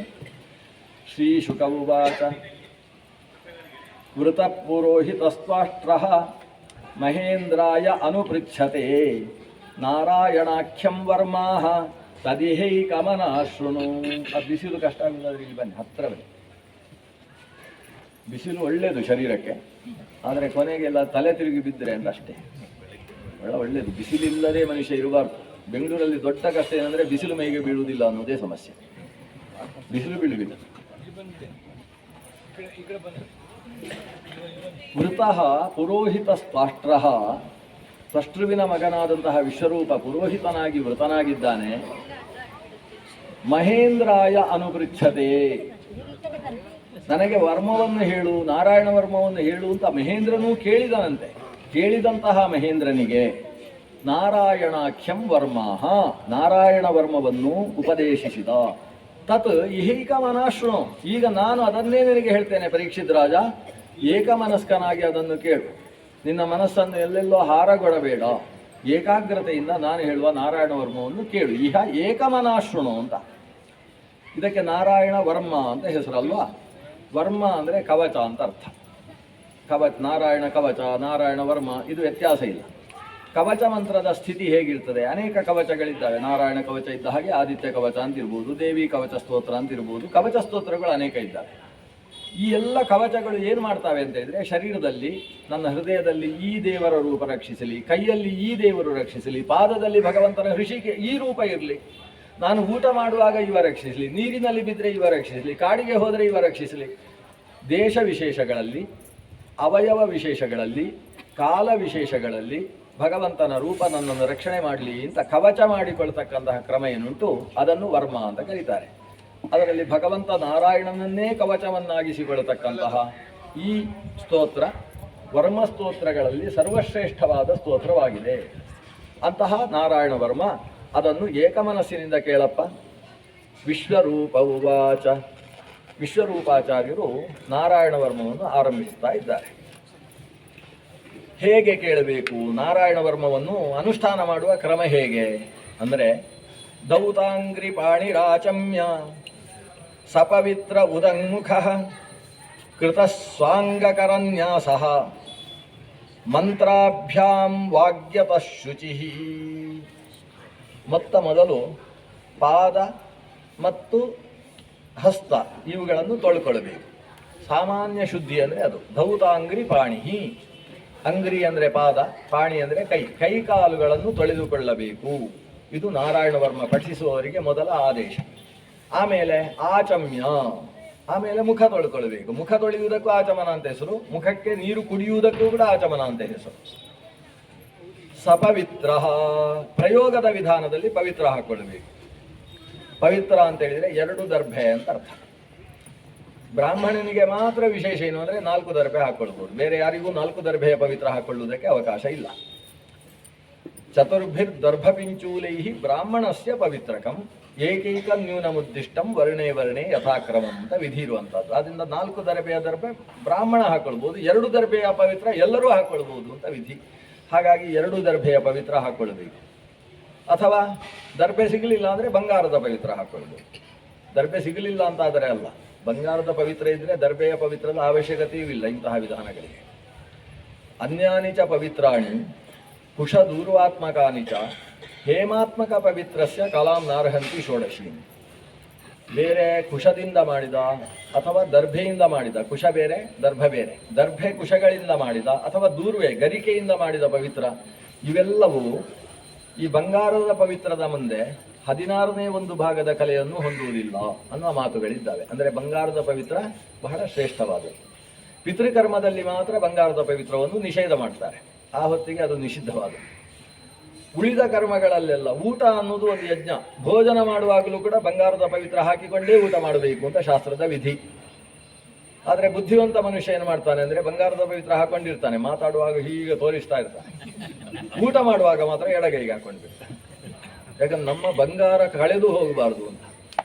ನಿಜವಾಗಿ ಅವ ಪವಿತ್ರ ಧಾರಣೆ ಮಾಡಿಕೊಂಡೇ ಪ್ರಾಣಾಯ ಸ್ವಾಹ ಅಂತ ಆಹುತಿಯನ್ನು ಕೊಡಬೇಕು. ಪವಿತ್ರ ಧಾರಣೆ ಮಾಡಿಕೊಳ್ಳುವುದು ಮಾತ್ರ ಅಲ್ಲ, ಭೋಜನ ಮಾಡುವಾಗ ಬಂಗಾರ ಆ ಅನ್ನಕ್ಕೆ ತಾಗಿ ಹೊಟ್ಟೆಗೆ ಆಹಾರ ಹೋಗಬೇಕು. ಅದರಿಂದ ಸುವರ್ಣ ಲಿಪ್ತವಾದಂತಹ ಅನ್ನದ ಭಕ್ಷಣೆ ಆತನ ಮುಖಕಾಂತಿಗೂ ಕಾರಣವಾಗ್ತದೆ. ಸಪವಿತ್ರ ಉದಂಗ್ಮುಖ, ಉತ್ತರಕ್ಕೆ ಮುಖ ಮಾಡಿ ಪಠಿಸಬೇಕು ಅಂತ ಹೇಳ್ತಾರೆ. ಉದಂಗ್ಮುಖ ಅನ್ನುವುದು ಉಪಲಕ್ಷಣ. ಯಾವ ದಿಕ್ಕಿಗೆ ಕುಳಿತು ಪಠಿಸಬಹುದು ಅಂತ ವಿಧಾನ ಉಂಟೋ ಆ ದಿಕ್ಕಿಗೆಲ್ಲ ನಡೀತದೆ. ವಸ್ತುತಃ ಯಾವುದೇ ಪಠನಕ್ಕೆ ದಕ್ಷಿಣ ಮಾತ್ರ ನಿಷಿದ್ಧವಾದದ್ದು. ದಕ್ಷಿಣ ನಿಷಿದ್ಧವಾದಾಗ ದಕ್ಷಿಣ ದಿಕ್ಕಿನ ಪಕ್ಕದ ದಿಕ್ಕು ನಿಷಿದ್ಧವಾಗ್ತದೆ. ದಕ್ಷಿಣ ದಿಕ್ಕಿನ ಪಕ್ಕದ ದಿಕ್ಕು ಅಂತ ಹೇಳಿದರೆ ಯಾವುದು? ಒಂದು ವಾಯವ್ಯ, ಮತ್ತೊಂದು ಆಗ್ನೇಯ. ಅಂದರೆ ಪೂರ್ವ ದಿಕ್ಕಿನಿಂದ ಪಶ್ಚಿಮ ದಿಕ್ಕಿನ ತನಕದ ಭಾಗ ಏನಿದೆ ದಕ್ಷಿಣ, ಅಂದರೆ ಆಗ್ನೇಯ ಮತ್ತು ನೈಋತ್ಯ. ಆ ವಾಯವ್ಯ ಅಲ್ಲ, ನೈಋತ್ಯ. ನಿಋತಿ ಅನ್ನುವ ರಕ್ಷಸ್ಸಿಗೆ ಸಂಬಂಧಪಟ್ಟ ದಿಕ್ಕು, ಅಗ್ನಿ ಅಂತಕ್ಕಂತಹ ಅವಮ ದೇವತೆಗೆ ಸಂಬಂಧಪಟ್ಟ ದಿಕ್ಕು, ಮತ್ತು ಯಾಮ್ಯ ಅಂದರೆ ಯಮನಿಗೆ ಸಂಬಂಧಪಟ್ಟ ದಿಕ್ಕು.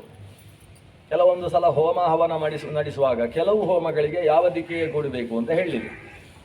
ಸಾಮಾನ್ಯವಾಗಿ ಪೂರ್ವ ದಿಕ್ಕಿಗೆ ಯಜ್ಞ ನಡಿಬೇಕು ಅಂತ ಹೇಳಿದ್ರು ಕೂಡ ಅಗ್ನಿ ಕಾರ್ಯ, ಔಪಾಸನ ಮೊದಲಾದ ವಿಧಾನ ಪೂರ್ವ ದಿಕ್ಕಿಗೆ ಆಗಬೇಕು ಅಂತ ಹೇಳಲಿಲ್ಲ. ಆವಾಗ ಏನು ಮಾಡಬೇಕು, ಯಾವ ದಿಕ್ಕು ತಗೊಳ್ಬೇಕು ಅಂತ ಪ್ರಶ್ನೆ. ಯತ್ರ ದಿಗ್ನಿಯಮೋ ನೋತ್ತಃ ಜಪ ಯಾಗಾದಿ ಕರ್ಮಸು, ಯಾವ ಕರ್ಮದಲ್ಲಿ ದಿಕ್ಕು ನಿಯಮವನ್ನು ಹೇಳಲಿಲ್ವೋ ತಿಸ್ರಸ್ತತ್ರ ದಿಶಶಸ್ತಾಹ ಐಂದ್ರಿ ಸೌಮ್ಯ ಅಪರಾಜಿತ. ಅಂಥಲ್ಲಿ 3 ದಿಕ್ಕು ಅತ್ಯಂತ ಪ್ರಶಸ್ತ. ಒಂದು ಇಂದ್ರನಿಗೆ ಸಂಬಂಧಪಟ್ಟಂತಹ ಪೂರ್ವ ದಿಕ್ಕು, ಇನ್ನೊಂದು ಸೋಮನಿಗೆ ಸಂಬಂಧಪಟ್ಟಂತಹ ಉತ್ತರ ದಿಕ್ಕು, ಮತ್ತೊಂದು ಅವೆರಡರ ಮಧ್ಯದಲ್ಲಿರ್ತಕ್ಕಂತಹ ಅಪರಾಜಿತ ಅನ್ನುವ ದಿಕ್ಕು. ಅದನ್ನು ಈಶಾನ್ಯ ದೇವಮೂಲೆ ಅಂತ ಕರೀತಾರೆ. ಈ 3 ದಿಕ್ಕುಗಳು ಎಲ್ಲ ಕರ್ಮಗಳಿಗೂ ಅತಿ ಪ್ರಶಸ್ತ. ಆಮೇಲೆ ಪಶ್ಚಿಮ ಮತ್ತು ವಾಯವ್ಯ ಅದು ಮಧ್ಯಮ. ಇನ್ನು ಉಳಿದ ದಿಕ್ಕು ಅದು ಅಧಮ ಅಲ್ಲ, ತ್ಯಾಜ್ಯ. ಅಧಮ ಅಂತ ಹೇಳಿದರೆ ನಾವು ಅದನ್ನು ಮಾಡಿಬಿಡ್ತೇವೆ, ಅದಕ್ಕೆ ಅದನ್ನು ಅಧಮ ಅಂತ ಹೇಳಲಿಲ್ಲ, ಅದು ತ್ಯಾಜ್ಯ. ಇದು ನಾವು ಅಧಮ ಪಕ್ಷದಲ್ಲಿ ಮಾಡ್ತಾ ಇದ್ದೇವೆ ಅಂತ ಕೆಲವರು ಹೇಳುವುದುಂಟು. ಅಧಮ ಪಕ್ಷದಲ್ಲೂ ಮಾಡಲಿಕ್ಕಿಲ್ಲ, ಆ ದಿಕ್ಕುಗಳು ತ್ಯಾಜ್ಯ. ಒಬ್ಬ ದಕ್ಷಿಣಕ್ಕೆ ತಿರುಗಿ ಒಂದು ಆಚಮನವನ್ನು ಮಾಡಿದ ಅಂತಾದರೆ ಗೊತ್ತಿಲ್ಲದೆ ಮಾಡಿದ ಅಂತ ಅನ್ಕೊಳ್ಳಿ. ಆಮೇಲೆ ಗೊತ್ತಾಯಿತು, ಓ ಇದು ದಕ್ಷಿಣ ಅಂತ. ಸೂರ್ಯೋದಯ ಆದ ಕೂಡಲೇ ಅರ್ಥ ಆಯಿತು, ನಾನು ಆಚಮನ ಮಾಡಿ ಜಪ ಮಾಡಿದ್ದೆಲ್ಲ ದಕ್ಷಿಣಕ್ಕೆ ಅಂತ ಗೊತ್ತಾಗ್ತದೆ ಅವನಿಗೆ. ಇದು ದಿಗ್ಭ್ರಮೆಯಿಂದ ಆದಂತಹ ಕೆಲಸ, ದಿಕ್ಕುಗಳ ಮೇಲಿನ ಭ್ರಮೆ. ಆಗ ಅವನಿಗೆ ಪ್ರಾಯಶ್ಚಿತ್ತೇನು ಅಂದರೆ ಪಶ್ಚಿಮೇ ಪುನರಾಚಮ್ಯ ದಕ್ಷಿಣೇ ಸ್ನಾನತ ಶುಚಿ. ಪಶ್ಚಿಮ ದಿಕ್ಕಿಗೆ ಒಂದು ವೇಳೆ ಆಚಮನ ಮಾಡಿ ತಪ್ಪಾಯಿತು ಅಂತಾದರೆ ಅವ ಮತ್ತೆ ಸರಿಯಾದ ದಿಕ್ಕಿಗೆ ತಿರುಗಿ ಪುನರಾಚಮನ ಮಾಡಿದ ಅಂತಾದರೆ ಅದರ ದೋಷ ಪರಿಹಾರ ಆಗ್ತದೆ. ಆದರೆ ದಕ್ಷಿಣಕ್ಕೆ ತಿರುಗಿ ಅವ ಆಚಮನ ಮಾಡಿದರೆ ಸ್ನಾನ ಮಾಡಿ 3 ಸಲ ಗಂಡೂಷ ಮಾಡಬೇಕು. ಬಾಯಲ್ಲಿ ಮುಕ್ಕಳಿಸಿ ಆ ಕಡೆ ಉಗುಳಬೇಕು, ಪಕ್ಕದವರಿಗಲ್ಲ, ಜಾಗ್ರತೆಯಾಗಿ ಯಾವುದಾದ್ರೂ ಗಿಡಕ್ಕೆ ಉಗುಳಬೇಕು. ಹೀಗೆ ಮಾಡಿದರೆ ಅವನಿಗೆ ಶುದ್ಧಿ ಅಂತ ಹೇಳ್ತಾರೆ. ಹಾಗಾಗಿ ಉದಂಗ್ಮುಖ, ಉತ್ತರಕ್ಕೆ ಮುಖ ಅಂತ ಹೇಳಿದರೆ ಪೂರ್ವ ಅಥವಾ ಈಶಾನ್ಯ ದಿಕ್ಕು. ಹೀಗೆ ಕುಳಿತು ಸರಿಯಾಗಿ ಚಕ್ಕಳ ಮಕ್ಕಳ ಹಾಕಿಕೊಂಡು ಕೂತುಕೊಳ್ಬೇಕು. ಕೃತ ಸ್ವಾಂಗಕರನ್ಯಾಸ, ಅಂಗನ್ಯಾಸ ಮತ್ತು ಕರನ್ಯಾಸಗಳನ್ನು ಮಾಡಿಕೊಳ್ಳಬೇಕು. ಅದು ಹೇಗೆ ಅಂತ ಅವರೇ ಹೇಳ್ತಾರೆ, ವಿಶ್ವರೂಪಾಚಾರ್ಯ ಹೇಳ್ತಾರೆ. ಮಂತ್ರಾಭ್ಯಾಂ ವಾಕ್ಯತ ಶುಚಿ. ಅಂಗನ್ಯಾಸ ಮಾಡುವುದಕ್ಕೊಂದು ಮಂತ್ರ ಇದೆ, ಕರನ್ಯಾಸ ಮಾಡುವುದಕ್ಕೆ ಒಂದು ಮಂತ್ರ ಇದೆ. ಆ 2 ಮಂತ್ರಗಳಿಂದ ಅಂಗಕರನ್ಯಾಸಗಳನ್ನು ಮಾಡಿಕೊಂಡು ಶುಚಿಯಾಗಿ ತಾನು ಶುಚಿ ಅಂದರೆ ಮಾನಸಿಕವಾಗಿ ಪ್ರಾಣಾಯಾಮದಿಂದ ಶುದ್ಧಿ ಮಾಡಿಕೊಳ್ಬೇಕು. ಶುದ್ಧಿ ಮಾಡಿಕೊಂಡು ನಾರಾಯಣಮಯಂ ವರ್ಮ ಸನ್ನಕ್ಯೇತ ಭಯ ಆಗತೆ ದೈವಭೂತಾತ್ಮಕರ್ಮಭ್ಯ ನಾರಾಯಣಮಯ ಪುಮಾನ್. ನಾರಾಯಣಮಯಂ ವರ್ಮ, ನಾರಾಯಣನೇ ಕವಚ. ನಾರಾಯಣಮಯವಾದಂತಹ ಈ ಒಂದು ಕವಚ ಮಂತ್ರವನ್ನು ಸನ್ನಹ್ಯೇತ್, ಆ ಕವಚವನ್ನು ಹೃದಯಕ್ಕೆ ಶರೀರಕ್ಕೆ ಗಟ್ಟಿಯಾಗಿ ಕಟ್ಟಿಕೊಳ್ಳಬೇಕು. ಸನ್ನಹ್ಯೇತ್, ನಹ ಬಂಧನೆ ಅಂತ ಧಾತು. ಸನ್ನಹನ ಅಂತ ಹೇಳಿದರೆ ಯುದ್ಧಕ್ಕೆ ಹೊರಡತಕ್ಕಂತಹ ವ್ಯಕ್ತಿ ಕವಚವನ್ನು ತಾನು ಕಟ್ಟಿಕೊಳ್ತಾನೆ. ನಿಜವಾಗಿ ಅವನೇ ಕಟ್ಟಿಕೊಳ್ಳುವುದಿಲ್ಲ, ಇನ್ನೊಬ್ಬರ ಹತ್ರ ಕಟ್ಟಿಸಿಕೊಳ್ತಾನೆ. ಅದು ಕ್ಷತ್ರ ಧರ್ಮ. ಹಾಗೆ ಕಟ್ಟಿಸಿಕೊಳ್ಬೇಕು. ಇಲ್ಲಿ ಹಾಗಲ್ಲ, ನಾರಾಯಣ ವರ್ಮವನ್ನು ಇನ್ನೊಬ್ಬರ ಹತ್ರ ಕಟ್ಟಿಸಿಕೊಳ್ಳುವುದಲ್ಲ, ಅವನೇ ಕಟ್ಟಿಕೊಳ್ಬೇಕು. ಇಲ್ಲೇ ಹೋದರೆ ವಿಶ್ವರೂಪಾಚಾರು ಕಟ್ಟಿಬಿಡ್ತಿದ್ರು, ಹಾಗೆ ಮಾಡಲಿಲ್ಲ. ವಿಶ್ವರೂಪಾಚಾರು ಸ್ನಾನ ಮಾಡಿ ಬಾ ಅಂತ ಅವನ ಹತ್ರ ಹೇಳಿ ಕುಳ್ಳಿರಿಸಿ ಅವನಿಗೆ ಉಪದೇಶ ಕೊಟ್ಟು ಅವನೇ ಕಟ್ಟಿಕೊಳ್ಳುವ ಹಾಗೆ ಮಾಡಿದ್ದು. ಈಗ ನಾರಾಯಣಮಯವಾದಂತಹ ವರ್ಮ ಏನಿದೆ ಅದನ್ನು ಸನ್ನಕ್ಕೆ ಶರೀರದಲ್ಲಿ ಕಟ್ಟಿಕೊಳ್ಳಬೇಕು. ಯಾವಾಗ? ಭಯ ಆಗತೇ, ಭಯೇ ಆಗತೇ ಸತಿ, ಭಯ ಸನ್ನಿಹಿತವಾದಾಗ ನಾರಾಯಣ ವರ್ಮವನ್ನು ಕಟ್ಟಿಕೊಂಡ್ರೆ ಆ ಭಯ ದೂರದಿಂದ ನಿವೃತ್ತಿಯಾಗ್ತದೆ. ಅಂದರೆ ಭಯ ಬಂದಾಗ ಮಾತ್ರ ನಾರಾಯಣ ವರ್ಮ ಸಾಕ? ಭಯ ಬರದೇ ಇದ್ದ ಕಾಲ ಯಾವುದು ಅಂತ ಪ್ರಶ್ನೆ. ಎಲ್ಲ ಕಾಲದಲ್ಲೂ ಭಯ ಉಂಟು. ಅದು ರೋಗ ಭಯ ಇರಬಹುದು. ಯಾಕೆಂದರೆ ಭಯ ಯಾವಾಗ ಮುಂದೆ ಬರಬಹುದಾದದ್ದರ ಬಗ್ಗೆ ಭಯವೇ ಹೊರತು ಇದ್ದದ್ದರ ಬಗ್ಗೆ ಭಯ ಇಲ್ಲ. ಈಗ ಯಾವುದೋ ಒಂದು ರೋಗ ಬಂದೋಗಿದೆ, ಆ ರೋಗದ ಬಗ್ಗೆ ಭಯ ಇರುವುದಲ್ಲ, ರೋಗದ ಬಗ್ಗೆ ದುಃಖ ಇರುವುದು. ದುಃಖ ಬೇರೆ, ಭಯ ಬೇರೆ. ಭಯ ಯಾವಾಗ? ಓ, ಎಲ್ಲ ಕಡೆಗೂ ಬರ್ತಾ ಇದೆ ಅಂತೆ, ಚೀನಾದಿಂದ ಹೊರಟದ್ದಂತೆ ಅಂತ ಸುದ್ದಿ ಬಂದ ಮೇಲೆ ಭಯ ಶುರುವಾಗುತ್ತೆ. ಅಂದರೆ ರೋಗ ಬರುವುದಕ್ಕಿಂತ ಮುಂಚೆ ಭಯವೇ ಹೊರತು ಬಂದ ಮೇಲೆ ಭಯ ಅಲ್ಲ, ಬಂದ ಮೇಲೆ ದುಃಖ. ಬಂದ ಮೇಲೆ ಏನು ಭಯ ಅಂದರೆ ಇದು ವಾಸಿಯಾಗುತ್ತೋ ಇಲ್ವೋ ಅಂತ ಅಷ್ಟೇ. ಮುಂದೆ ಆಗುವುದರ ಬಗ್ಗೆ ಭಯವೇ ಹೊರತು ಇರುವುದರ ಬಗ್ಗೆ ಭಯ ಅಲ್ಲ. ಅದರಿಂದ ಎಲ್ಲರಿಗೂ ಭಯ ಇದೆ. ರೋಗ ಭಯ, ಜಲಭಯ, ವಿಷಭಯ, ಶತ್ರು ಭಯ, ಪಿಶಾಚ ಭಯ. ಈ ಭಯಗಳಿಲ್ಲದೆ ಇದ್ದ ವ್ಯಕ್ತಿ ಯಾರು? ಕೊನೆಗೆ ಮೃತ್ಯು ಭಯ. ಮೃತ್ಯು ಭಯ ಮಾತ್ರ ಅಲ್ಲ ಅಂದರೆ ಮೃತ್ಯು ಭಯ. ಅದು ಮೃತ್ಯುವಿನ ಬಗ್ಗೆ ಭಯ ಅಲ್ಲ, ಮೃತ್ಯು ಎಲ್ಲಿಯಾದರೂ ನಮ್ಮವರಿಗೆ ಬಂದರೆ ಅಂತ ಒಂದು ಭಯ, ಇಂಥದ್ದೆಲ್ಲ ಇರ್ತದೆ. ಅಂತಹ ಭಯ ಇರತಕ್ಕಂಥ ವ್ಯಕ್ತಿ ನಾರಾಯಣ ವರ್ಮವನ್ನು ತಾನು ಒಂದು ಕಟ್ಟಿಕೊಳ್ಳಬೇಕು. ಯಾಕಂದರೆ ಯಾವ್ಯಾವ ರೀತಿಯ ಭಯ ಬರ್ತದೆ? ದೈವಭೂತಾತ್ಮಕರ್ಮಭ್ಯ, ಆದಿದೈವಿಕ, ಆದಿಭೌತಿಕ, ಆಧ್ಯಾತ್ಮಿಕ ಅಂತ ಮೂರು ಥರದ ಆಧಿ. ಆಧಿ ಅಂದ್ರೇನು? ಸಮಸ್ಯೆ. ಆಧಿ ಅಂದರೆ ಸಮಸ್ಯೆ. ಆದಿ ವ್ಯಾಧಿಗಳು ಅಂತ ಕರಿತೇವೆ. ಆಧಿ ಅಂದರೆ ಪ್ರಾಬ್ಲಮ್ಸ್ ಅಂತ ಅರ್ಥ. ಅದು ಯಾವ್ಯಾವ ರೀತಿಯ ಸಮಸ್ಯೆ? ದೈವ ಅಂದರೆ ದೈವಿಕವಾದ ಆದಿ, ಅದನ್ನು ಆದಿದೈವಿಕ ಅಂತ ಕರೀತಾರೆ. ಭೂತ ಅಂದರೆ ಭೂತ ಸಂಬಂಧಿಯಾದ ಆದಿಗಳು, ಅದನ್ನು ಆದಿಭೌತಿಕ ಅಂತ ಕರೀತಾರೆ. ಆತ್ಮಭ್ಯ ಅಂದರೆ ಆಧ್ಯಾತ್ಮಿಕವಾದದ್ದು, ಆತ್ಮ ಸಂಬಂಧಿಯಾದಂತಹ ಆದಿಗಳು ಅಂತ ಮೂರು ಥರದ ತಾಪಗಳು. ಆಧ್ಯಾತ್ಮಿಕ, ಆದಿಭೌತಿಕ, ಆದಿದೈವಿಕಾಖ್ಯ ತಾಪತ್ರಯ ಅಂತ ಇದನ್ನು ಕರಿತೇವೆ. ಅಂದರೆ ಆಧ್ಯಾತ್ಮಿಕ ತಾಪ ಅಂದರೆ ಏನು? ಆತ್ಮ ಸಂಬಂಧಿಯಾದ ತಾಪಗಳು. ಆದಿಭೌತಿಕ ಅಂದರೆ ಭೂತ ಸಂಬಂಧಿ, ಆದಿದೈವಿಕ ಅಂದರೆ ದೇವ ಸಂಬಂಧಿ. ಅಂದರೆ ಕುಲದೇವತಾ ಶಾಪ, ನವಗ್ರಹಾದಿಗಳು ಸರಿಯಾದ ಜಾಗದಲ್ಲಿಲ್ಲದೆ ಇರುವುದು. ಅಂದರೆ ಅವರು ಸರದದ್ರಿಂದ ಹಾಗಾದದ್ದಲ್ಲ, ನಮ್ಮ ಹುಟ್ಟುವ ಹೊತ್ತಿಗೆ ಉಂಟಾದಂತಹ ಸಮಸ್ಯೆ. ಜನ್ಮಾಂತರದ ಕರ್ಮ ನಿಮಿತ್ತದಿಂದ ಗ್ರಹಗಳು ಸಂಧಿಕಾಲ ಇತ್ಯಾದಿಗಳಲ್ಲಿ ಉಂಟಾಗುವ ದೋಷಗಳನ್ನೆಲ್ಲ ಆದಿ ದೈವಿಕ ಅಂತ ಕರೀತಾರೆ. ದೇವ ಸಂಬಂಧಿಯಾದದ್ದು ಅದು. ಯಾವುದೋ ದಾರಿಯಲ್ಲಿ ಹೋಗುವಾಗ ಒಂದು ಸರ್ಪ ಸತ್ತು ಬಿದ್ದಿತ್ತು. ಆ ಸರ್ಪದ ಮೇಲೆ ನಮ್ಮ ವಾಹನವನ್ನು ಹತ್ತಿಸಿಕೊಂಡು ಹೋಗ್ತೇವೆ. ಆಮೇಲೆ ಅನಿಸುತ್ತೆ ಸರ್ಪದ ಮೇಲೆ ಬಂದೆ ಅಲ್ವೋ ಅಂತ. ಹಿಂದಕ್ಕೆ ತಿರುಗಿ ಹೋಗೋಣ ಅಂದರೆ ಅದು ಒನ್ ವೇ, ಹಿಂದಕ್ಕೆ ಬರಲಿಕ್ಕೆ ಅವಕಾಶ ಇಲ್ಲ, ಹೆದ್ದಾರಿಯಲ್ಲಿ ಹೋಗ್ತಾ ಇರುವುದು. ಕೊನೆಗೆ ಹೋಗಿ ಒಂದು ಸರ್ಪಕ್ಕೆ ಸಂಬಂಧಪಟ್ಟ ಶಾಂತಿ ಸಂಸ್ಕಾರಾದಿ ಕರ್ಮಗಳನ್ನು ನಡೆಸಿಕೊಳ್ತಾನಲ್ವ. ಇದು ಆದಿದೈವಿಕ ಅನ್ನುವ ದೋಷದ ಪರಿಹಾರಕ್ಕೋಸ್ಕರ ಮಾಡ್ತಕ್ಕಂಥದ್ದು. ಇದು ಒಂದು ಥರದ ದೋಷ. ಇನ್ನು ಆದಿಭೌತಿಕ ಅಂತ ಹೇಳಿದರೆ ಪಂಚಭೂತಗಳಿಗೆ ಸಂಬಂಧಪಟ್ಟದ್ದು. ಬಿರುಗಾಳಿ, ಅತಿವೃಷ್ಟಿ, ಅನಾವೃಷ್ಟಿ ಇಂಥದ್ದರಿಂದ ಸಮಸ್ಯೆ ಅನುಭವಿಸುವಂಥದ್ದೇನಿದೆ ಅವೆಲ್ಲವೂ ಆದಿಭೌತಿಕ ಅಂತ ಕರೆಸಿಕೊಳ್ತದೆ. ಆಧ್ಯಾತ್ಮಿಕ ಅಂತ ಹೇಳಿದರೆ ರೋಗ ರುಜಿನಗಳಿಂದ ಉಂಟಾಗತಕ್ಕಂಥದ್ದು. ಆತ್ಮ ಅಂದರೆ ಶರೀರ, ಶರೀರಕ್ಕೆ ಸಂಬಂಧಿಸಿದ ಹಾಗೆ ಬರತಕ್ಕಂತಹ ದೋಷಗಳನ್ನೆಲ್ಲ, ಕೈಕಾಲುಗಳು ತುಂಡಾಗುವುದು, ಶರೀರಕ್ಕೆ ಸರ್ಜರಿ ಮಾಡಬೇಕಾದ ಪ್ರಸಂಗ ಬರುವುದು, ಇದೆಲ್ಲ ಆಧ್ಯಾತ್ಮಿಕವಾದಂತಹ ತಾಪ.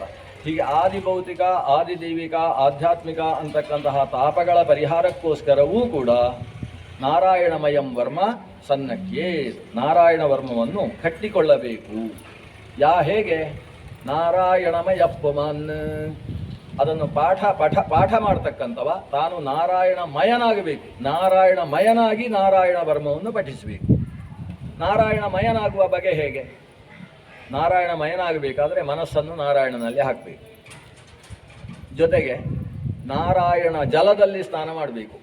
ಗಂಗಾಂಭೋ ನಾತ್ರ ಸಂಶಯ ಅಂತ. ನಾವು ಯಾವ ಜಲದಲ್ಲಿ ಸ್ನಾನ ಮಾಡ್ತೇವೆ ಅದು ನಾರಾಯಣನೇ ನೀರಾಗಿದ್ದಾನೆ ಅಂತ ಯೋಚಿಸಿ ಸ್ನಾನ ಮಾಡಬೇಕಂತೆ. ನಾರಾಯಣ ಸರೋವರದಲ್ಲಾದರೂ ಅಷ್ಟೇ, ಅದು ನಾರಾಯಣಮಯ ಜಲ ಅಂತ ಯೋಚಿಸಿಕೊಂಡು ಸ್ನಾನ ಮಾಡಬೇಕು. ಆಮೇಲೆ ಪ್ರಾಣಾಯಾಮವನ್ನು ಮಾಡಿ ನಾರಾಯಣ ಮಂತ್ರವನ್ನು ಜಪಿಸಿ ಹೃದಯದಲ್ಲಿ ನಾರಾಯಣನ ಪ್ರತಿಷ್ಠಾಪನೆ ಮಾಡಿಕೊಳ್ಳಬೇಕು. ನಾರಾಯಣನ ಮಂತ್ರ ಏನಿದೆ ಆ ಮಂತ್ರದ ಒಂದೊಂದು ಅಕ್ಷರಗಳನ್ನೂ ಕೂಡ ತಮ್ಮ ಶರೀರದಲ್ಲಿ ನ್ಯಾಸ ಮಾಡಿಕೊಳ್ಳಬೇಕು. ನಾರಾಯಣ ಮಂತ್ರವನ್ನು ಶರೀರದಲ್ಲಿ ನ್ಯಾಸ ಮಾಡಿಕೊಳ್ಳುವುದು ಅಂದರೆ ಶರೀರದ ಬೇರೆ ಬೇರೆ ಭಾಗದಲ್ಲಿ ನಾರಾಯಣ ಅಷ್ಟಾಕ್ಷರದ ಮಂತ್ರದ ವರ್ಣಗಳನ್ನು ನ್ಯಾಸ ಮಾಡಿಕೊಳ್ಳುವುದು. ಮಂತ್ರದ ವರ್ಣಗಳನ್ನು ಶರೀರದಲ್ಲಿ ನ್ಯಾಸ ಮಾಡಿಕೊಂಡಾಗ ಆತ ಮಂತ್ರಮೂರ್ತಿ ಅಂತ ಕರೆಸಿಕೊಳ್ತಾನೆ. ಮಂತ್ರಮೂರ್ತಿರ್ ಭವೇದ್ವಿಜ ಅಂತ ಇದೇ ಭಾಗದಲ್ಲಿ ಬರ್ತಕ್ಕಂಥ ಮಾತು. ಅವನು ಮಂತ್ರಮೂರ್ತಿ ಆಗಬೇಕು. ನಾರಾಯಣಮಯ ಪುಮಾನ್. ಮಂತ್ರಮೂರ್ತಿಗಳು ವೇದಮೂರ್ತಿಗಳು ಅಂತ ತುಂಬ ಜನ ಇರ್ತಾರೆ. ವೇದಮೂರ್ತಿಯವರು ಸರಿಯಾಗಿ ವೇದಮೂರ್ತಿ ಅಂತ ಹಾಕೋದಿಲ್ಲ, ಮೂ ಅಂತ ಹಾಕಿರ್ತಾರೆ. ಹೀಗೆಲ್ಲ ಹಾಗೆ ಅಂದರೆ ವೇದವನ್ನು ಮೂಲೆಗೆ ಹಾಕಿದವ ಅಂತ ಅರ್ಥ ಮಾಡ್ತಾರೆ. ಮೂ ಅಂದರೆ ವೇದಮೂರ್ತಿಗಳು ಅಂದರೆ ವೇದಕ್ಕೆ ಪುಸ್ತಕ ಬೇಕಾಗಿಲ್ಲ ಅಂತ ಅರ್ಥ. ಪುಸ್ತಕರಹಿತವಾಗಿ ವೇದವನ್ನು ಪಠಿಸಬಲ್ಲಂತಹ ಸಾಮರ್ಥ್ಯವುಳ್ಳವ. ಮಂತ್ರಮೂರ್ತಿ ಅಂದರೆ ಅರ್ಥ ಮಂತ್ರದ ವರ್ಣಗಳನ್ನೆಲ್ಲ ಪ್ರತಿನಿತ್ಯ ನ್ಯಾಸ ಮಾಡಿಕೊಂಡು ಶರೀರದಲ್ಲೇ ಮಂತ್ರ ಸ್ವರೂಪವನ್ನು ಆವಾಹನೆ ಮಾಡಿಕೊಂಡವ ಅಂತ ಅರ್ಥ. ಪಾದಯೋ ಜಾನುನೋರೂರ್ವೋ ಉದರೇ ಹೃದಯಥೋರಸಿ ಮುಖೇ ಶಿರಸಿ ಆನುಪೂರ್ವ್ಯಾತ್ ಓಂಕಾರಾದೀನಿ ವಿನ್ಯಸೇತ್ ಓಂ ನಮೋ ನಾರಾಯಣಾಯ ಇತಿ ವಿಪರ್ಯಯಮಥಾಪಿ ವಾ ಕರನ್ಯಾಸಂ ತತಃ ಕುರ್ಯಾತ್ ದ್ವಾದಶಾಕ್ಷರ ವಿದ್ಯೆಯ. ಎರಡು ಮಂತ್ರಗಳಿಂದ ಅಂತ ಹಿಂದೆ ಹೇಳಿದ್ರಲ್ವಾ, ಅದು ಯಾವ ಮಂತ್ರ ಅಂದರೆ ಒಂದು ನಾರಾಯಣ ಅಷ್ಟಾಕ್ಷರ ಮಂತ್ರ, ಇನ್ನೊಂದು ವಾಸುದೇವ ದ್ವಾದಶಾಕ್ಷರ ಮಂತ್ರ. ನಾರಾಯಣ ಅಷ್ಟಾಕ್ಷರ ಮಂತ್ರದಲ್ಲಿ ನಾರಾಯಣಾಯ ಅಂತ ಚತುರ್ಥ್ಯಂತವಾದ ಶಬ್ದ ಕೊನೆಯಲ್ಲಿ ಬರ್ತದೆ. ಆರಂಭದಲ್ಲಿ ಓಂಕಾರವನ್ನು ಹಾಕಿ ಆಮೇಲೆ ನಮಃ ಅನ್ನುವ ಅಕ್ಷರವನ್ನು ಸೇರಿಸಬೇಕು. ಅಲ್ಲಿಗೆ 8 ಅಕ್ಷರ ಆಗ್ತದೆ. ಆದರೆ ಓಂಕಾರ ಮೊದಲನೇದ್ದು ನ ಮ ನ ರ ಯ ಣ ಯ ಅಂತ ಒಟ್ಟು 8 ಅಕ್ಷರಗಳು. ಈ 8 ಅಕ್ಷರಗಳನ್ನು ಶರೀರದ 8 ಭಾಗದಲ್ಲಿ ತುಂಬಿಸಿಕೊಳ್ಳಬೇಕಂತೆ. ಎಲ್ಲೆಲ್ಲಿ? ಪಾದಯೋಹೋ, 2 ಕಾಲುಗಳಲ್ಲಿ ಒಂದು ಅಕ್ಷರ ಓಂ ಓಂ ನಮಃ ಅಂತ ಪಾದದಲ್ಲಿ ಓಂಕಾರವನ್ನು ನ್ಯಾಸ ಮಾಡಬೇಕು. ಆಮೇಲೆ ಜಾನುನೋಹೋ, ಕಾಲಿನ ಮೊಣಗಂಟುಗಳಲ್ಲಿ ನಮೋ ನಾರಾಯಣಾಯ ಅನ್ನುವಲ್ಲಿರುವ ನಕಾರವನ್ನು ಹಾಕ್ಕೊಳ್ಬೇಕು. ಓಂ ನಮ್ ನಮಃ ಓಂ ಅಂತ ಹೇಳಬೇಕು. ಜಾನುನೋಹೋ ಊರ್ವೋಹೋ, ಆಮೇಲೆ ತೊಡೆಗಳಲ್ಲಿ ಮುಂದಿನ ಮೋಂಕಾರವನ್ನು ಓಂ ಓಂ ನಮಃ ಓಂ ಅಂತ ಅಲ್ಲಿ ಪ್ರತಿಷ್ಠಾಪನೆ ಮಾಡಿಕೊಳ್ಬೇಕು. ಉದರದಲ್ಲಿ ನಾರಾಯಣಾಯ ಅನ್ನುವಲ್ಲಿರುವ ನಾಕಾರವನ್ನು ಓಂ ನಾಂ ನಮಃ ಅಂತ ಅಲ್ಲಿ ಕೂಡಿಸಿಕೊಳ್ಳಬೇಕು. ಉದರೇ ಹೃದಯ, ಅಲ್ಲಿಂದ ಹೃದಯಕ್ಕೆ ಬರಬೇಕು. ಅಲ್ಲಿ ನಮೋ ನಾರಾಯಣಾಯ ಅನ್ನುವಲ್ಲಿರುವ ರಾಕಾರವನ್ನು ಓಂ ರಾಮ್ ನಮಃ ಅಂತ ಅಲ್ಲಿ ಪ್ರವೇಶ ಮಾಡಿಸಿಕೊಳ್ಳಬೇಕು. ಆಮೇಲೆ ಹೃದಯ ಅಥ ಉರಸಿ, ಹೃದಯದ ಮೇಲಿನ ಭಾಗಕ್ಕೆ ಉರಸ್ಸು ಅಂತ ಹೆಸರು. ಹೃದಯದಿಂದ 4 ಅಂಗುಲ ಮೇಲೆ ಆ ಉರೋ ಭಾಗದಲ್ಲಿ ನಾರಾಯಣಾಯ ಅನ್ನುವಲ್ಲಿರುವ ಯಕಾರವನ್ನು ಕೂಡಿಸಿಕೊಳ್ಳಬೇಕು. ಆಮೇಲೆ ಮುಖ ಅಂದರೆ ಫೇಸ್ ಅಂತ ಅರ್ಥ, ಬಾಯಿಯ ಹತ್ತಿರದಲ್ಲಿ ಭಗವಂತನ ನಾರಾಯಣ ಅನ್ನುವಲ್ಲಿ ನಾಕಾರವನ್ನು ಹಾಕೊಳ್ಳಬೇಕು. ಆಮೇಲೆ ಶಿರಸಿ, ಕೊನೆಯ ಅಕ್ಷರವಾದ ಯಕಾರವನ್ನು ಮತ್ತೆ ಶಿರಸ್ಸಿನಲ್ಲಿ ಹಾಕೊಳ್ಳಬೇಕು. ಈಗ 8 ಜಾಗದಲ್ಲಿ ಪಾದಯೋಹೋ ಜಾನುನೋಹೋ ಭೂರ್ವೋಹೋ ಉದರೇ ಹೃದಯ ಅಥ ಉರಸಿ ಮುಖೇ ಶಿರಸಿ ಆನುಪೂರ್ವ್ಯಾತ್ ಓಂಕಾರಾದೀನಿ ವಿನ್ಯಸೇತ್. ಏನು ಅಂತ? ಓಂ ನಮೋ ನಾರಾಯಣ ಏತಿ ವಿಪರ್ಯಯ ಮಥಾಪಿವ. ಅಲ್ಲ, ಈಗ ಕೆಳಗಿಂದ ಮೇಲೆಯೇ ಹಾಕಬೇಕು, ಮೇಲಿಂದ ಕೆಳಗೆ ಹಾಕಬೇಕು, ಯಾವುದೂ ಆಗ್ಬೋದು. ಸೃಷ್ಟಿಕ್ರಮ ಅಂದರೆ ಕೆಳಗಿನಿಂದ ಮೇಲಕ್ಕೆ ಹಾಕು, ಓಂ ನಮೋ ನಾರಾಯಣಾಯ ಅಂತ ಮೇಲಕ್ಕೆ ಹಾಕು. ಸಂಹಾರದ ಉದ್ದೇಶ ಅಂತಾದರೆ ಮೇಲಿಂದ ಕೆಳಗೆ ಹಾಕು. ಇದು ನಿತ್ಯ ಪಾರಾಯಣ ಮಾಡುವುದು ಯಾಕೆ? ಇನ್ನೊಬ್ಬ ಸಂಹಾರ ಆಗಬೇಕು ಅಂತ ಅಲ್ಲವಲ್ಲ. ಆದ್ದರಿಂದ ಶ್ರೇಯಸ್ಸಿನ ಉದ್ದೇಶದಿಂದ ಮಾಡುವುದಾದರೆ ಕೆಳಗಿನಿಂದ ಮೇಲಕ್ಕೆ ನ್ಯಾಸ ಮಾಡು. ಮತ್ತೊಬ್ಬರ ಸಂಹಾರದ ಉದ್ದೇಶ ಇದೆ ಅಂತಾದರೆ ಮೇಲಿನಿಂದ ಕೆಳಕ್ಕೆ ನ್ಯಾಸ ಮಾಡು. ನ್ಯಾಸದಿಂದಾಗಿ ಫಲೋದ್ದೇಶ ಈಡೇರ್ತದೆ. ವಿಪರ್ಯಯಂ ಅಂದರೆ ತಿರುಗುಮುರುಗು ಮಾಡಿದರೂ ಆಗಬಹುದು. ಇದಿಷ್ಟು ಏನಾಯಿತು? ಅಂಗನ್ಯಾಸ ಆಯಿತು. ಶರೀರದ ಅಂಗಗಳಲ್ಲಿ ಮಂತ್ರದ ನ್ಯಾಸ ಆಯಿತು. ಇದೀಗ ಕರನ್ಯಾಸ ಮಾಡಬೇಕು. ಕರನ್ಯಾಸ ಅಂದರೆ ಇಲ್ಲಿ 5 ಬೆರಳುಗಳಲ್ಲಿ 5 ಬೆರಳುಗಳಲ್ಲಿ 10 ಆಗ್ತದೆ. ಆಮೇಲೆ ಅಂಗುಷ್ಠದ ಮಧ್ಯಭಾಗದಲ್ಲಿ ಮತ್ತೊಂದು ಅಂತ, ಹೀಗೆ ಅಂಗುಷ್ಠದಲ್ಲಿ 2, ಒಟ್ಟು 12 ಅಕ್ಷರಗಳನ್ನು ಕರನ್ಯಾಸ ಮಾಡಬೇಕು. ಬೇರೆ ಕರನ್ಯಾಸಗಳಲ್ಲಿ ಏನಾಗ್ತದೆ? ಬೆರಳುಗಳಲ್ಲಿ ನ್ಯಾಸ ಮಾಡುವುದು. ಒಂದೊಂದು ಮಂತ್ರದಿಂದ 2 ಬೆರಳುಗಳಲ್ಲಿ ನ್ಯಾಸ ಮಾಡುವುದು. 2 ಬೆರಳುಗಳಲ್ಲಿ ನ್ಯಾಸ ಮಾಡಿದ ಮೇಲೆ ಕರತಲ ಮತ್ತು ಕರಪೃಷ್ಠ. ಕರತಲ ಅಂದರೆ ಕರದ ಮುಂಭಾಗ, ಕರಪೃಷ್ಠ ಅಂತ ಹೇಳಿದರೆ ಕರದ ಹಿಂಭಾಗ. ಈ 2 ಕಡೆಯಲ್ಲಿ ನ್ಯಾಸ ಮಾಡುವಂಥದ್ದು ಸಾಮಾನ್ಯ ನ್ಯಾಸ ಇರುವಂಥದ್ದು.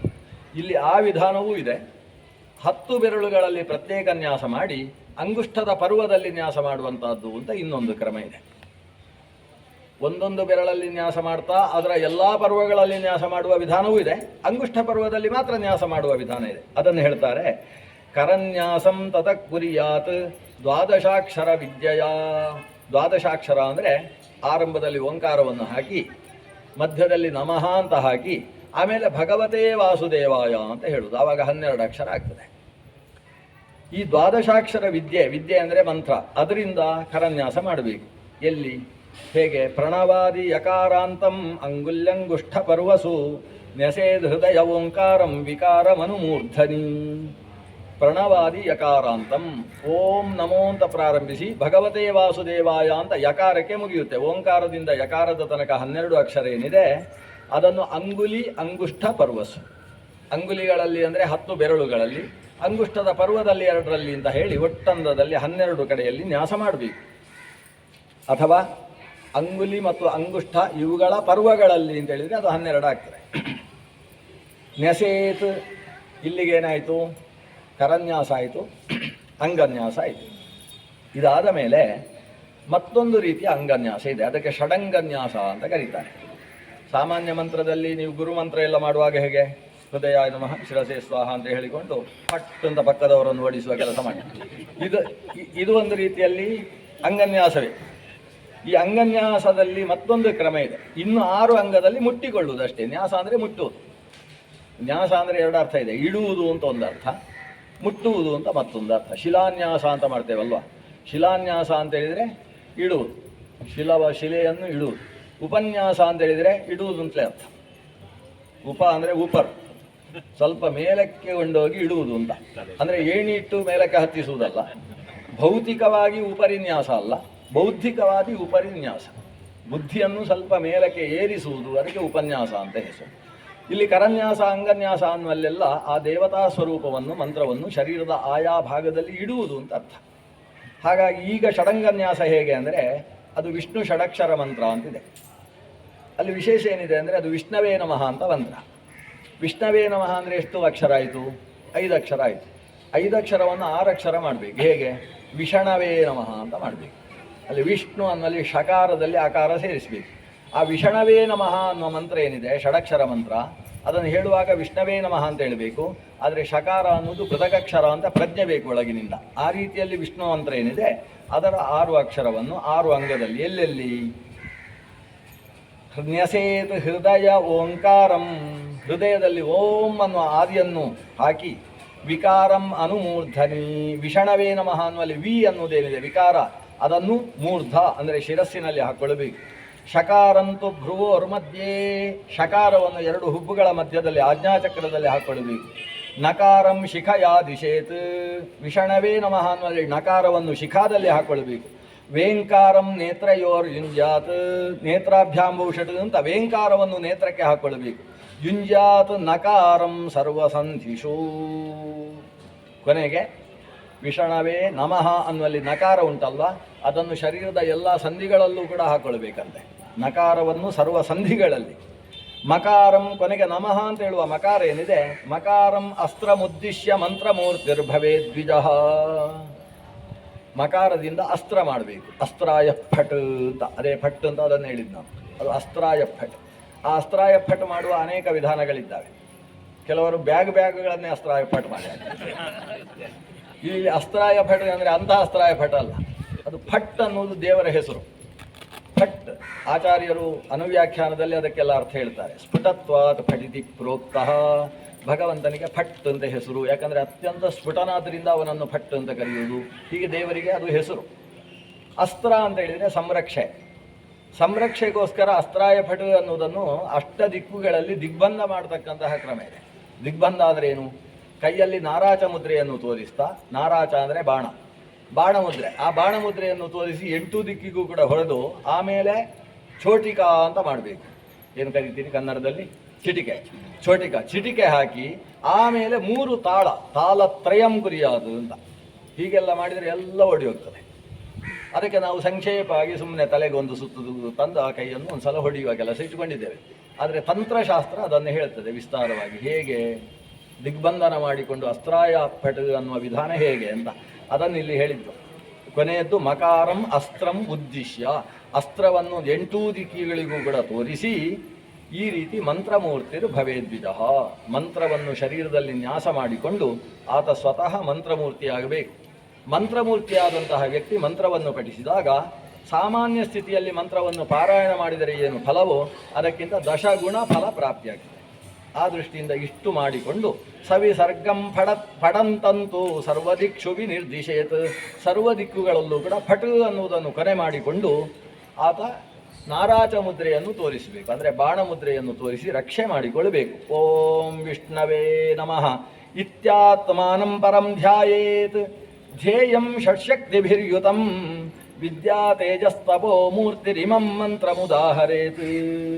ಈ ರೀತಿ ವಿಷ್ಣವೇ ನಮಃ ಅಂತ ಪರಮವಿಷ್ಣುವನ್ನು ಧ್ಯಾನ ಮಾಡ್ತಾ ಹೇಗಿದ್ದಾನೆ ನಾರಾಯಣ, ಷಟ್ಶಕ್ತಿಭಿರ್ಯುತಂ, 6 ಶಕ್ತಿಗಳು ವಿಷ್ಣವೇ ನಮಃ ಅನ್ನುವಲ್ಲಿರತಕ್ಕಂಥ 6 ಅಕ್ಷರದಿಂದ ಪ್ರತಿಪಾದ್ಯವಾದಂತಹ ಸ್ವರೂಪದಿಂದ ಕೂಡಿರುವ ವಿದ್ಯಾ ತೇಜಸ್ತಪೋ ಮೂರ್ತಿ, ಸ್ವತಃ ತಾನು ವಿದ್ಯಾ ತೇಜಸ್ಸು ತಪಸ್ಸು ಇದರಿಂದ ತುಂಬಿಕೊಂಡಂತಹ ವ್ಯಕ್ತಿ ಇಮಂ ಮಂತ್ರಂ ಉದಾಹರೇತ್, ಮುಂದೆ ಹೇಳುವ ನಾರಾಯಣ ವರ್ಮವನ್ನು ಪಠಿಸಬೇಕು. ಸಾಮಾನ್ಯ ಸ್ಥಿತಿಯಲ್ಲಿ ನಾರಾಯಣ ವರ್ಮ ಪಠಿಸುವಾಗ ಮುಂದಿನಿಂದ ಹರಿರ್ವಿದಧ್ಯಾತ್ ಅಂತ ಶುರು ಮಾಡಿದರೆ ಸಾಕಾಗ್ತದೆ. ಒಂದು ಫಲೋದ್ದೇಶದಿಂದ ನಡೆಸುವಾಗ ಹಿಂದಿನದ್ದನ್ನು ಹೇಳಿಕೊಂಡು ಇದನ್ನು ಪಠಿಸಬೇಕಾಗ್ತದೆ. ಅಧಿಕಾರವುಳ್ಳಂತಹ ಉಪನೀತ ವ್ಯಕ್ತಿಗಳು ಪ್ರಯೋಗ ವಿಧಾನವನ್ನು ನಡೆಸುವಾಗ ಹಿಂದೆ ಹೇಳಿದ ಶ್ಲೋಕವನ್ನು ಮಾತ್ರ ಪಠಿಸುವುದಲ್ಲ, ಅಲ್ಲಿ ಏನು ಮಾಡಬೇಕು ಅಂತ ಹೇಳಿದ್ದಾರೆ ಅದನ್ನೆಲ್ಲ ನ್ಯಾಸಗಳನ್ನು ಮಾಡಿಕೊಂಡು ಪಠಿಸ್ತಾರೆ. ಹರಿರ್ವಿದಧ್ಯಾತ್ ಮಮ ಸರ್ವರಕ್ಷಾಂ ನ್ಯಸ್ತಾಂಘ್ರಿ ಪದ್ಮ ಪತಗೇಂದ್ರ ಪೃಷ್ಠೇ ದರಾರಿ ಚರ್ಮಾಸಿ ಗದೇಶು ಚಾಪ ಪಾಷಾನ್ ದಧಾನೋಷ್ಟ ಗುಣೋಷ್ಟ ಬಾಹು. ಇಡೀ ನಾರಾಯಣ ವರ್ಮದ ಸಾರ ಸಂಗ್ರಹದ ಶ್ಲೋಕ ಇದು. ದಿನನಿತ್ಯ ನಾರಾಯಣ ವರ್ಮ ಪೂರ್ತಿ ಪಾರಾಯಣ ಮಾಡಲಿಕ್ಕೆ ಆಗದೇ ಇದ್ದವರು ಈ ಆರಂಭದ ಒಂದು ಶ್ಲೋಕ ಪಾರಾಯಣ ಮಾಡಿದರೆ ಸಾಕಾಗ್ತದೆ. ನಿಜವಾಗಿ ಉಪನ್ಯಾಸದಲ್ಲಿ ಈ ವಿಷಯ ಎಲ್ಲ ಹೇಳಬಾರ್ದು, ಕೆಲವೆಲ್ಲ ಉಂಟು. ಈಗ ವಿಷ್ಣು ಸಹಸ್ರನಾಮ ನಿಮಗೆ ಪೂರ್ತಿ ಮಾಡಲಿಕ್ಕೆ ಬರಲಿಲ್ಲ ಅನ್ನಿ ಒಂದು ಶ್ಲೋಕ ಹೇಳಿ ಅಂತ ಪಾರ್ವತಿಗೆ ರುದ್ರ ಹೇಳಿದ್ದು ಅಂತ ಬೇರೆ. ಆದರೆ ನಾವು ಹೇಳುವಾಗಲೇ ಅಲ್ಲಿ ದೊಡ್ಡ ಸಮಸ್ಯೆ ಇಲ್ಲ, ಯಾಕಂದ್ರೆ ರುದ್ರ ಪಾರ್ವತಿಗೆ ಹಾಗೆ ಹೇಳಿದ್ದಾನೆ ನಂಗೆ ಗೊತ್ತಿಲ್ಲ ಅಂತ ಹೇಳಿದರೆ ಮುಗಿತು. ಶ್ರೀರಾಮರಾಮ ಆಕೆ ಕೇಳಿದ್ದು ಹಾಗೆ, ಯಾರಿಗೆ ಕಲಿಯುಗದಲ್ಲಿ ಪುರುಷೋತ್ತು ಸಿಗುವುದಿಲ್ಲ ಸ್ವಾಮಿ, ಈ ವಿಷ್ಣು ಸಹಸ್ರನಾಮ ವಾಸುದೇವ ಸಹಸ್ರನಾಮ ಇದನ್ನೆಲ್ಲ ಪಠನೆ ಮಾಡಲಿಕ್ಕೆ ಆಗುವುದಿಲ್ಲ, ಅಂಥವರಿಗೂ ಇದರ ಪುಣ್ಯ ಸಿಗಬೇಕಲ್ವಾ, ಅದನ್ನ ಕರುಣಾ ಸಮುದ್ರರಾದ ತಾವು ಅವರಿಗೇನು ಮಾರ್ಗದರ್ಶನ ಮಾಡ್ತೀರಿ ಅಂತ ಈ ತಾಯಿ ಕೇಳಿದ್ದಂತೆ ಗಿರಿಜೆ. ಅದಕ್ಕೆ ಶಂಕರ ಉವಾಚ ಶ್ರೀರಾಮ ರಾಮ ರಾಮೇತಿ ರಮೇ ರಾಮೇ ಮನೋರಮೇ ಸಹಸ್ರನಾಮ ತತ್ತುಲ್ಯಂ ರಾಮನಾಮವರಾನನೆ, ಅಥವಾ ಸಹಸ್ರನಾಮ ತಸ್ತುಲ್ಯಂ ರಾಮನಾಮವರಾನನೆ. ಹೇ ವರಾನನೆ, ಸುಂದರ ಮುಖದವಳೇ ಅಂತ ಪತ್ನಿಯನ್ನು ಸಂಬೋಧಿಸಿ, ಹೇ ರಮೇ, ಓ ನನ್ನನ್ನು ರಮಿಸುವವಳೇ ಅಂತ ಮತ್ತಷ್ಟು ಆಕೆಗೆ ಭಾರಿ ಖುಷಿಯಾಗಬೇಕು ಅಷ್ಟು ಸಂಬೋಧನೆ ಮಾಡಿ, ಹೇ ರಮೇ, ಹೇ ರಾಮೇ, ರಾಮ ಅಂದರೆ ಮನೋರಾಮಳೇ ಅಂತ, ನನ್ನನ್ನು ನನಗೆ ಆನಂದ ಕೊಡುವವಳಲ್ಲ, ನನ್ನ ಆನಂದವನ್ನು ಸ್ವೀಕರಿಸುವವಳೇ.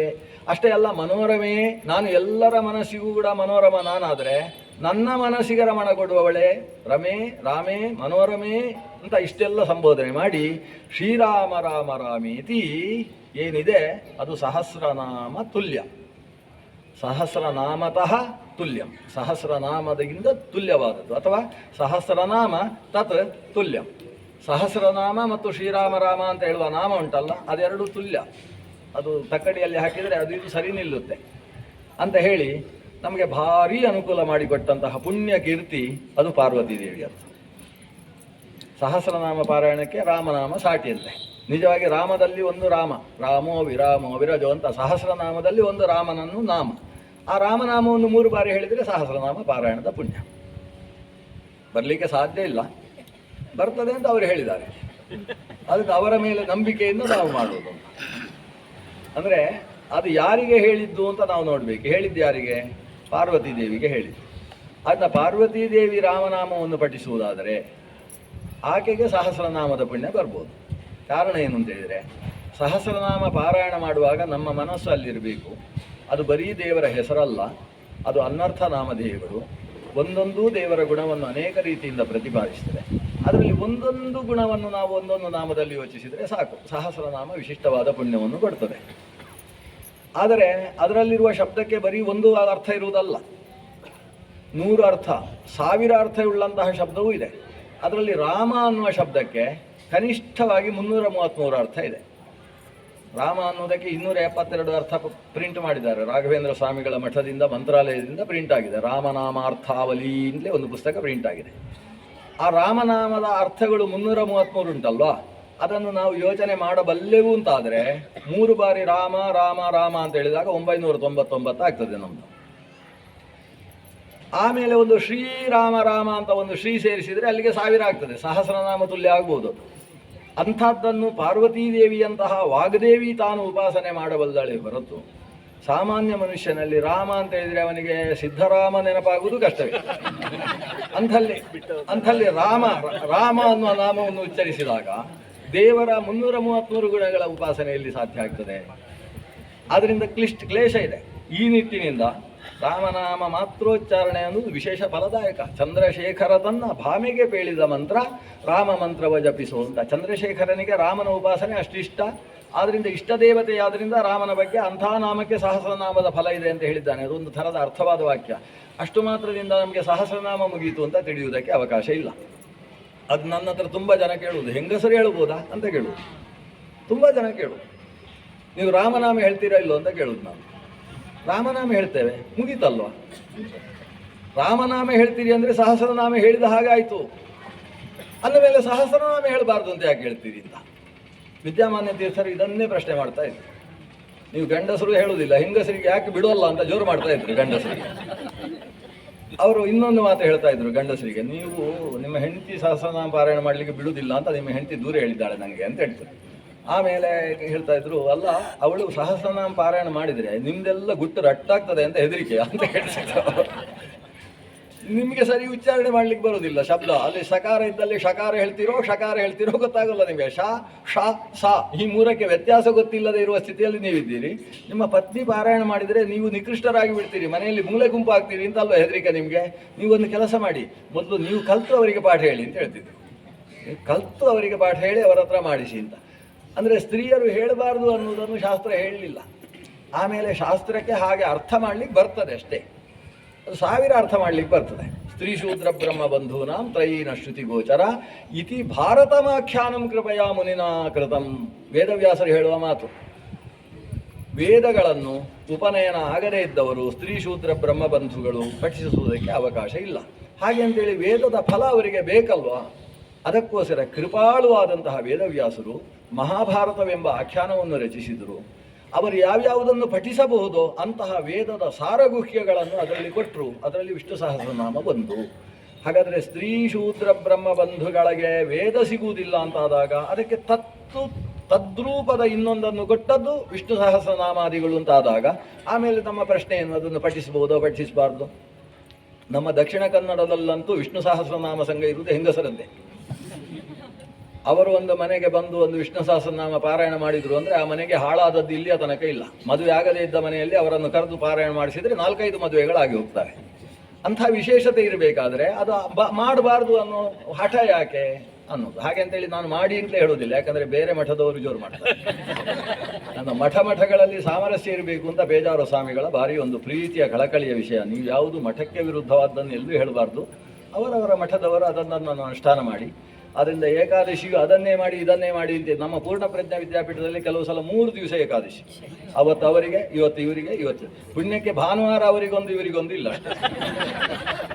ಏಕಾದಶಿ ಹಾಗೂ ಹೀಗೂ ಎಲ್ಲಕ್ಕೂ ಅವರವರಿಗೆ ಆಯಾ ದಿವಸ ಪಾರಣೆಯ ವ್ಯವಸ್ಥೆಯನ್ನು ಪೂರ್ಣ ಪ್ರಜ್ಞಾ ವಿದ್ಯಾಪೀಠದಲ್ಲಿ ಮಾಡ್ತದೆ. ಯಾಕೆಂತೇಳಿದರೆ ಅವರವರ ಸಂಪ್ರದಾಯಕ್ಕೆ ವಿರೋಧ ಮಾಡಬಾರ್ದು.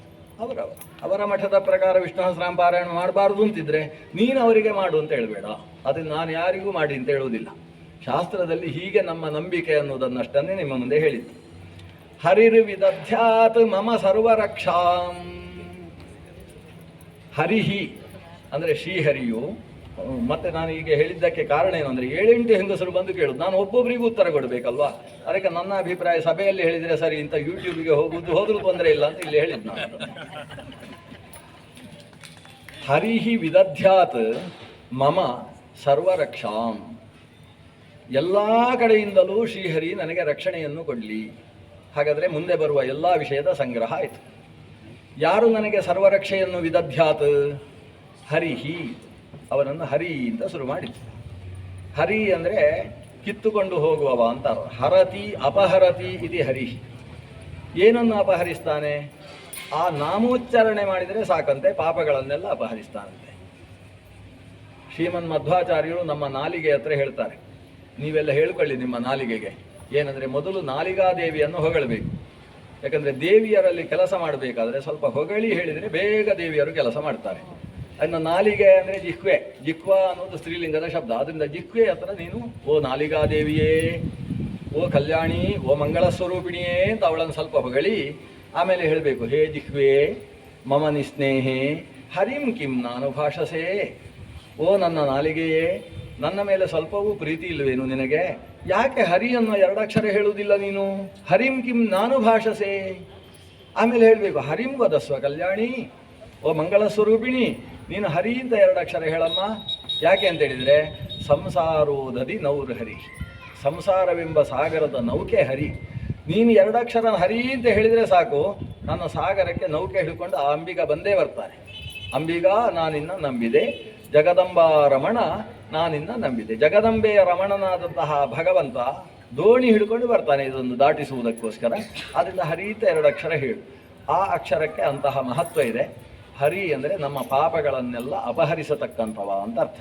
ಹರತಿ ಅನಿಷ್ಟಾನಿ ಸ್ವನಾಮೋಚ್ಚಾರಣ ಮಾತ್ರೇಣ ಇದು ಹರಿ. ನಾಮೋಚ್ಚಾರಣ ಮಾತ್ರದಿಂದ ಅನಿಷ್ಟಗಳನ್ನು ಅಪಹರಿಸುವ ಕಾರಣದಿಂದ ಭಗವಂತ ಹರಿ. ಆ ಹರಿಗೆ ನಮಸ್ಕಾರ ಮಾಡುವಾಗ ಹರಯೇ ನಮಃ ಅನ್ಬೇಕು. ಅದು ಬಿಟ್ಟು ಹರಿಯೇ ನಮಃ ಅಂತ ಕನ್ನಡದಲ್ಲಿ ನಮಸ್ಕಾರ ಮಾಡ್ತಾರೆ. ಹರಿಯೇ ನಮಃ, ಕೆಲವರಿಗೆ ಹರಯೇ ನಮಃ ಅಂತ ಇದ್ರೆ ಅದು ಹರನಿಗೆ ಹೋಗಿಬಿಡ್ತದೆ ಅಂತ ಹೆದರಿಕೆ. ಅದು ಹರಿ ಶಬ್ದ ಚತುರ್ಥಿ ವಿಭಕ್ತಿಯಲ್ಲಿ ಹರಯೇ ನಮಃ ಆಗುತ್ತೆ.